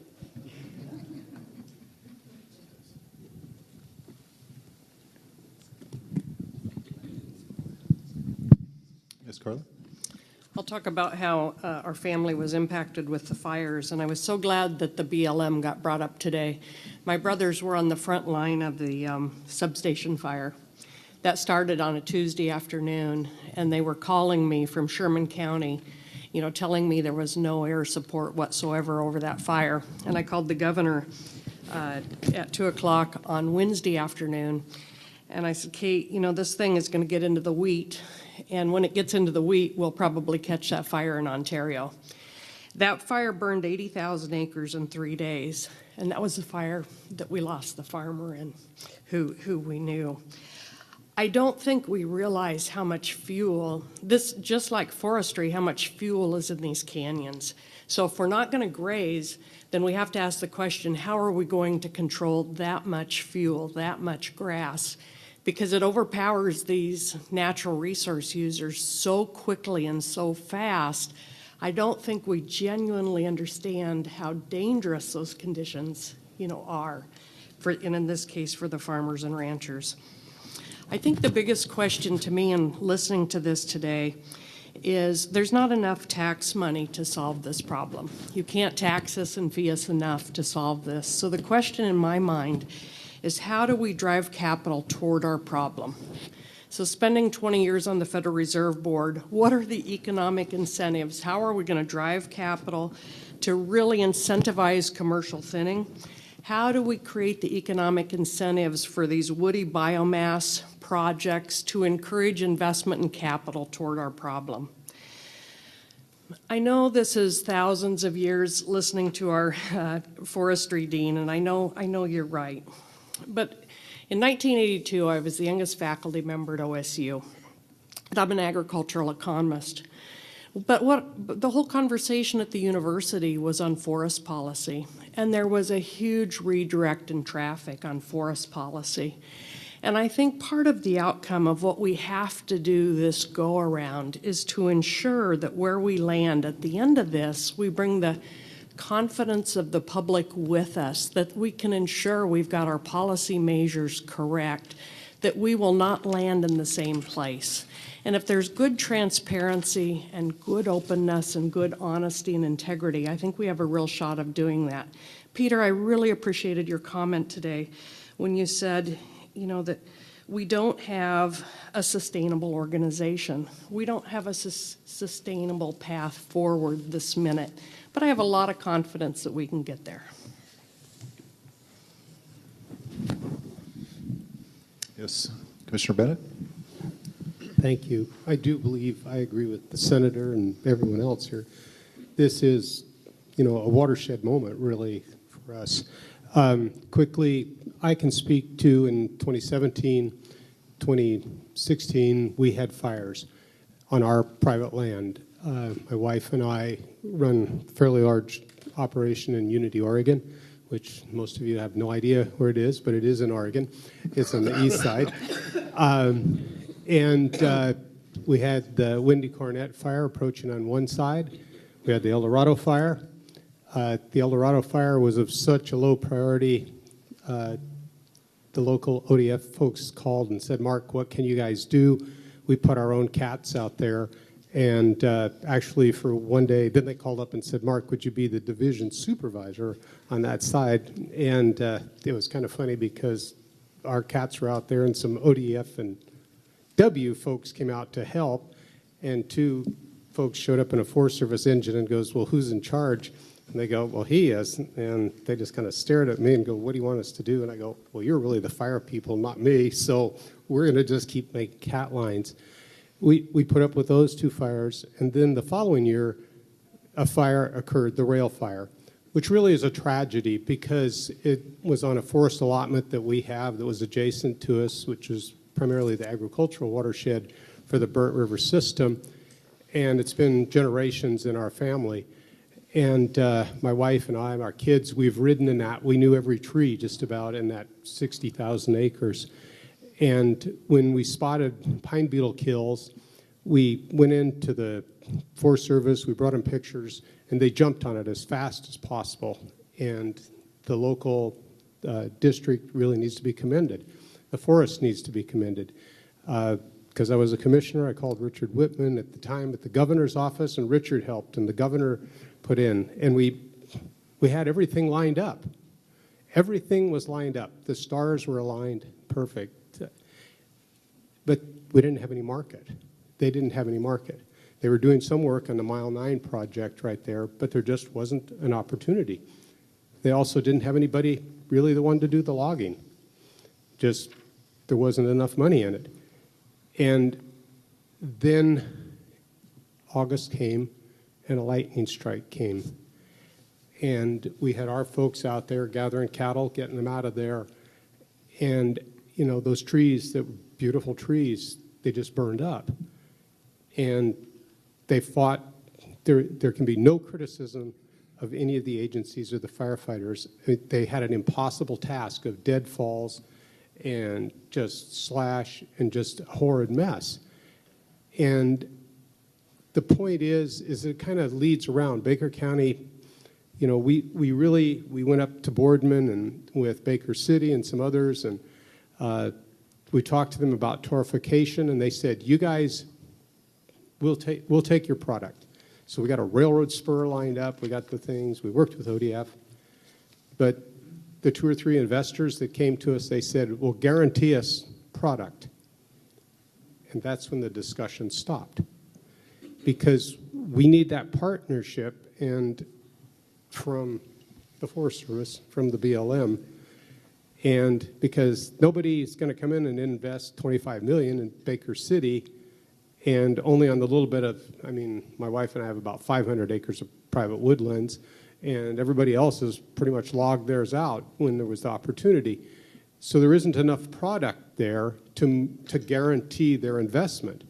And that's something that is, as Alan said, an elephant in the room.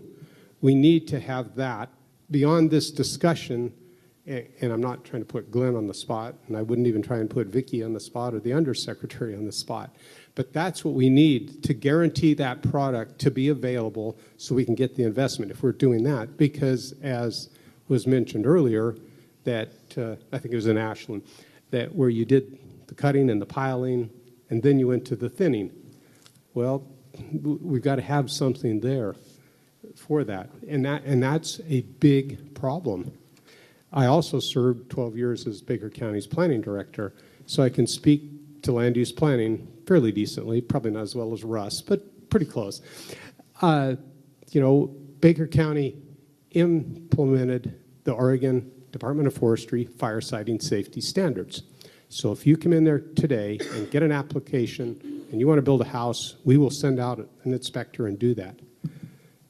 The little bit of caveat there is there's no follow-up. It says before you can get to build, you've got to meet Oregon fire siting safety standards. And Department of Forestry, they are great, and our people are great, and they go out and they say, yep, do this, do that, whatever, and the people bitch and moan in my office because I'm a commissioner and go, we don't want to do that. And I go, well, let me come and show you something, what happens there. But then they'll go, finally, yeah, we'll give in, knowing full well that it's a golden retriever. The Oregon fire siting safety standards are golden retrievers. There's a lot of bark up front, but the darn thing doesn't bite. You know, it just doesn't. It's, you go back in 4 years and you look, and it's a brush pile, and you go, I mean, I went there and I looked, and these people had a deck, piled all their wood under the deck, and there was just brush going all the way down to the river, which happened to be a place where the kids and everybody else hang out and probably burn them out. So we need to address, I don't know if we need to, I guess we need to beg someone, maybe the representatives, to take a second look and see if we need to move the Oregon fire safety standards to a thing is that there's somebody that's going to go out there and check on them. Because a great deal of our county is not in a district, the fire district, so there isn't any district. But then if we're going to do that, then we get back to, as the senator mentioned, we got to pay for them because we can't ask Department of Forestry people to go out and do fire inspections if there isn't any money because we're already in a bind, right? So we have some larger discussions here to put in. Number one, if we're going to do mitigation, we need some place to guarantee those producers, those processors, that they're going to get a long-term commitment. And counties and economic development will throw in money to get it going, but we need product. And then second of all, let's look carefully at our land use laws to try and work that piece along there. And let's see if I had anything else. And also, you know, I think we need to encourage the Bureau of Land Management to to come and explain, or to be, maybe this is just the suppression group, but if they're going to, or the Department of Interior, because the Bureau of Indian Affairs is kind of doing the same thing, if they're going to make adjustments to their contracts with the state of Oregon for fire suppression, whether it be on BIA lands or on O&C lands, then doing it rapidly impacts the Department of Forestry, which impacts our whole discussion here, because it takes away from their ability for initial attack for crews and staffing. So if there is a plan, it needs to be more transparent, at least I guess to me as a county, and I'm sure to the legislature and to Department of Forestry, because what has been working well with the Bureau of Indian Affairs is now they've decided to go off in possibly in a new direction, and that's going to impact the readiness of the Department of Forestry. Likewise, if the BLM is going to move in a different direction, then we need to have a larger discussion and not just some policy change at some different level. Okay, Glenn? Thanks. And I really appreciated the conversation and the way the council has set this up and set in that broad context. It really has helped shape, I think, what are these challenges that we all seem to be faced with. And I would say that one of the things that I'd advocate that we really hone in on is that we recognize that where are those places within our systems and structures that there's what I would call an accelerator, some place within the system that we can all get behind and say, this is a choice point for us. Here's how we would normally do business, but this is going to help us move into a different direction. I don't know what that is yet, but really looking at our systems and structures, and that for this time period, really looking at those things that can accelerate the pace and scale and ensure that we're moving the systems in the right way. And while we're doing a really good job of collectively understanding the largesse of the problem and the challenges associated, the actions that we take, I'd really want us to hone in on some real specific kinds of things. Okay, Eric? Yeah, I just want to say real quick that I'm first off sort of honored to be with folks that know this a whole lot better than I ever will. I appreciate that, but managing an organization that has 250,000 Oregonians that look to us to help them take care of themselves and their lives, many of them in Medford and Ashland and the Portland Metro in the northwest corner, as well as tribal members across the state.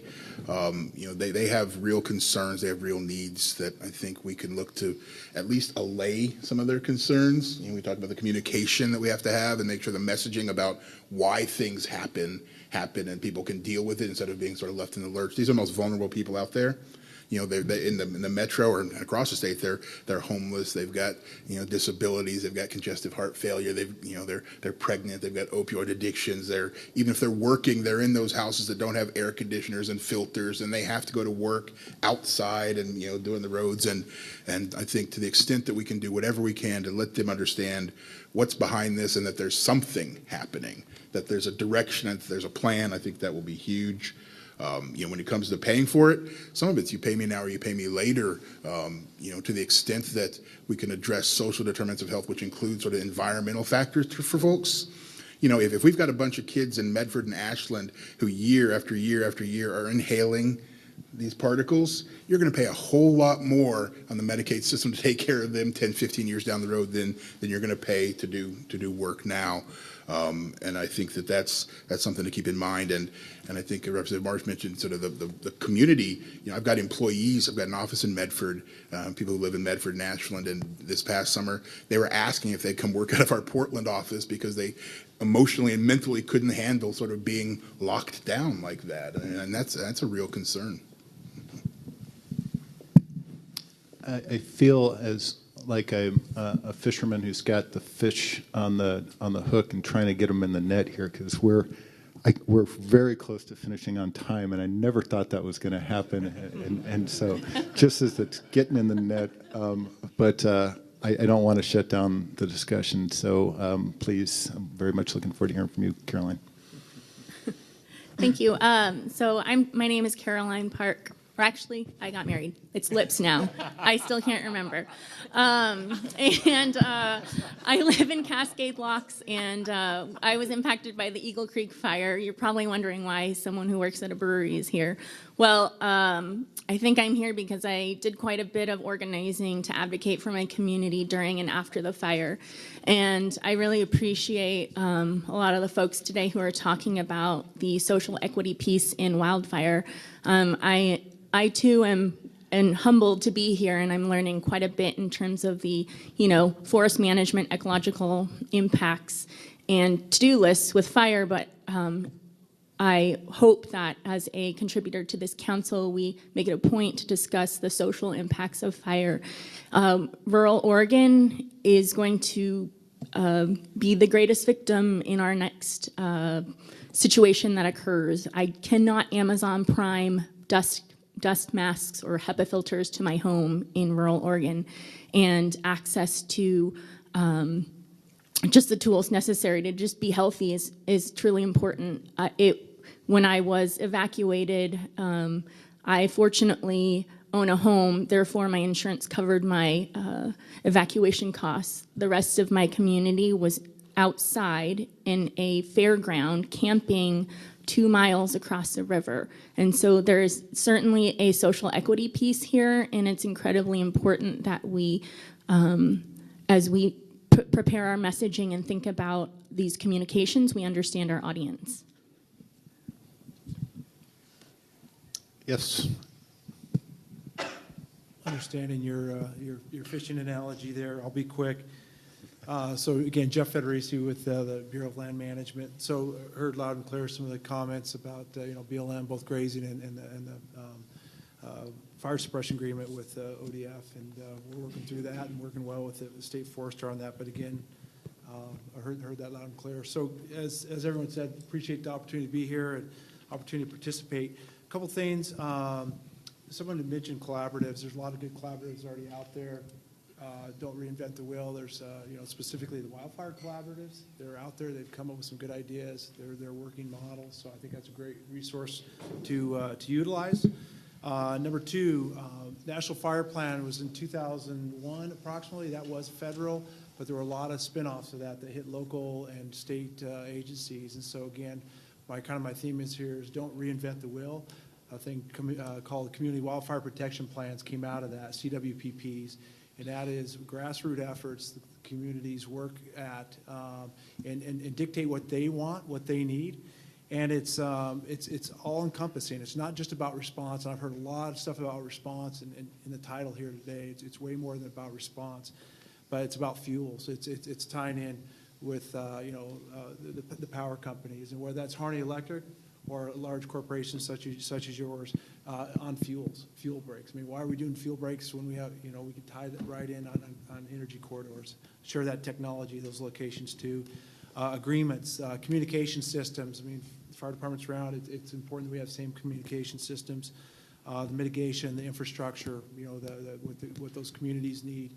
Could we get a fire truck across a bridge? Well, that's also important for flooding, some different, kind of all risk. So again, a lot of good information, and I'll close out on CWPPs. You look across the nation, and really what that effort did was it was a risk analysis, and it just said our community's at risk, but it never got into short, midterm, and long-term goals of how we're going to actually resolve those issues. And again, there are a lot of good efforts, but I think we can encourage the completion of those. Another thing here is what we call rangeland fire protection associations. Everything we've talked about has been primarily a little bit west of the Cascades here. But what's important about that is, first of all, there's ranchers out there who lose millions of acres, maybe not on an annual basis, but definitely within a 5-year realm there. And we need to look at that because not only is that an economic impact on them, but anytime we get large fires, those are just resources that aren't going to some of these bigger fires. So every fire affects another fire. And as Mark mentioned, that's this type of stuff that we do daily. So we've got large fires here. So those are great efforts, local efforts, but we really need to address that, as well as there's a lot of areas that are the term is used within the state is unprotected. So I've heard a little bit about that, but again, let's not forget about the southeast and the central there. And then, I think it would behoove this council too to look at the contract firefighting resources too. That's a huge resource. It's in fact they put out almost as many as combined state and federal firefighters here. So that's a huge resource, as well as obviously economic impact, good or bad, to those contractors. So again, thanks for the invite. Appreciate the opportunity to comment. Thank you for being here. Jason, do you want to? That'd be great. So we're going to invite everybody to stay. We've got some reception, so everybody get a chance to get to know one another. Before doing so, we just wanted to offer some closing remarks. So turn it over to Jason. Thanks. Is this working? Great. So I just wanted to offer some closing thoughts on behalf of the governor. First, thank you so much for being here. I know that this is a day out of your normal schedule. I know you all have day jobs, and I've been impressed by a lot of things today, but among them, I've been impressed that I haven't seen a lot of people checking their cell phones or distracted by other work. People have been at the table all day, engaged in this, and as you know, because you are the ones giving up your time to do this, that's a huge commitment, and from the governor, I can't express enough thanks for that, and thanks for the work to come. It's already become evident in the comments that you've made around the table, but I think everybody recognizes she did not begin this initiative with a predetermined outcome in mind. This is an initiative about creativity. This is an initiative about taking a new approach, about drawing on the best of what already exists and not reinventing the wheel, but finding places where we can do better, where we can accelerate, where we can go back and revisit those parts of the invented wheel that we may have forgotten about, which happens all too often, but piece them together in a real comprehensive cross-boundary strategy.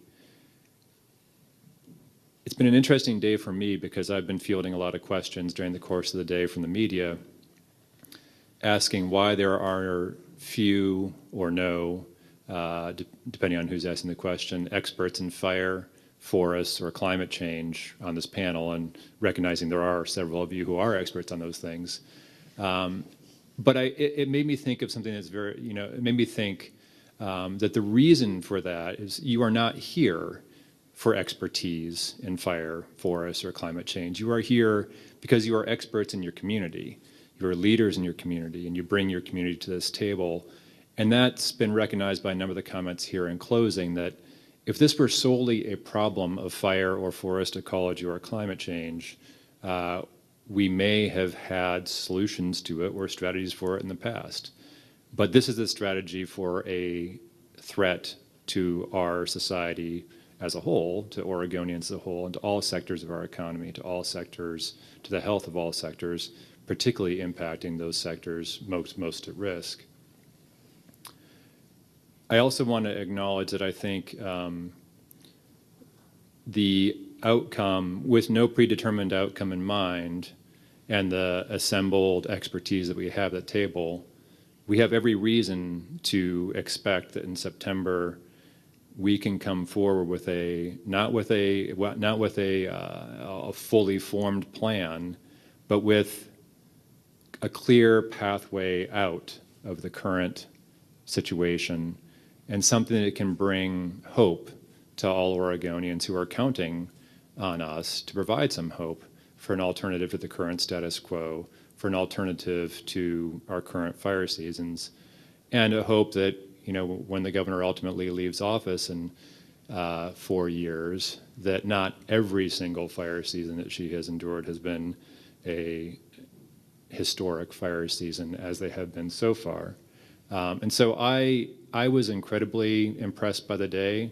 I hope that you found an impressive amount of presentations during the day that informed what you think or your experience of fire. I would say that I was particularly impressed when Chris Chambers presented the work in Ashland. Something that struck me was the specificity of that effort.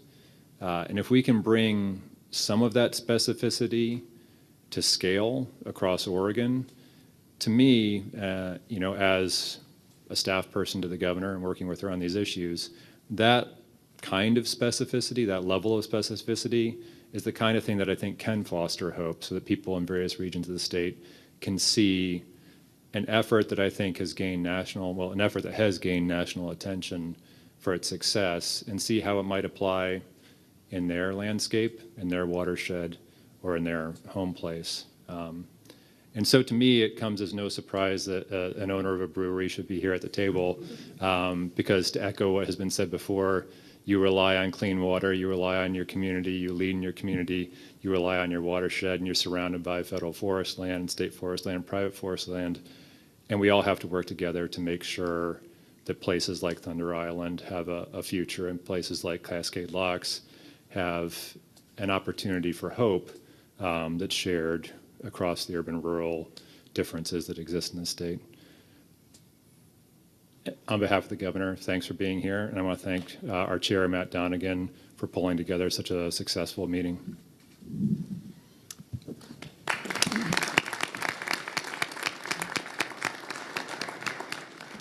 Well, thanks, Jason. And just to wrap up here, I would also like to echo Jason and extend very sincere thanks.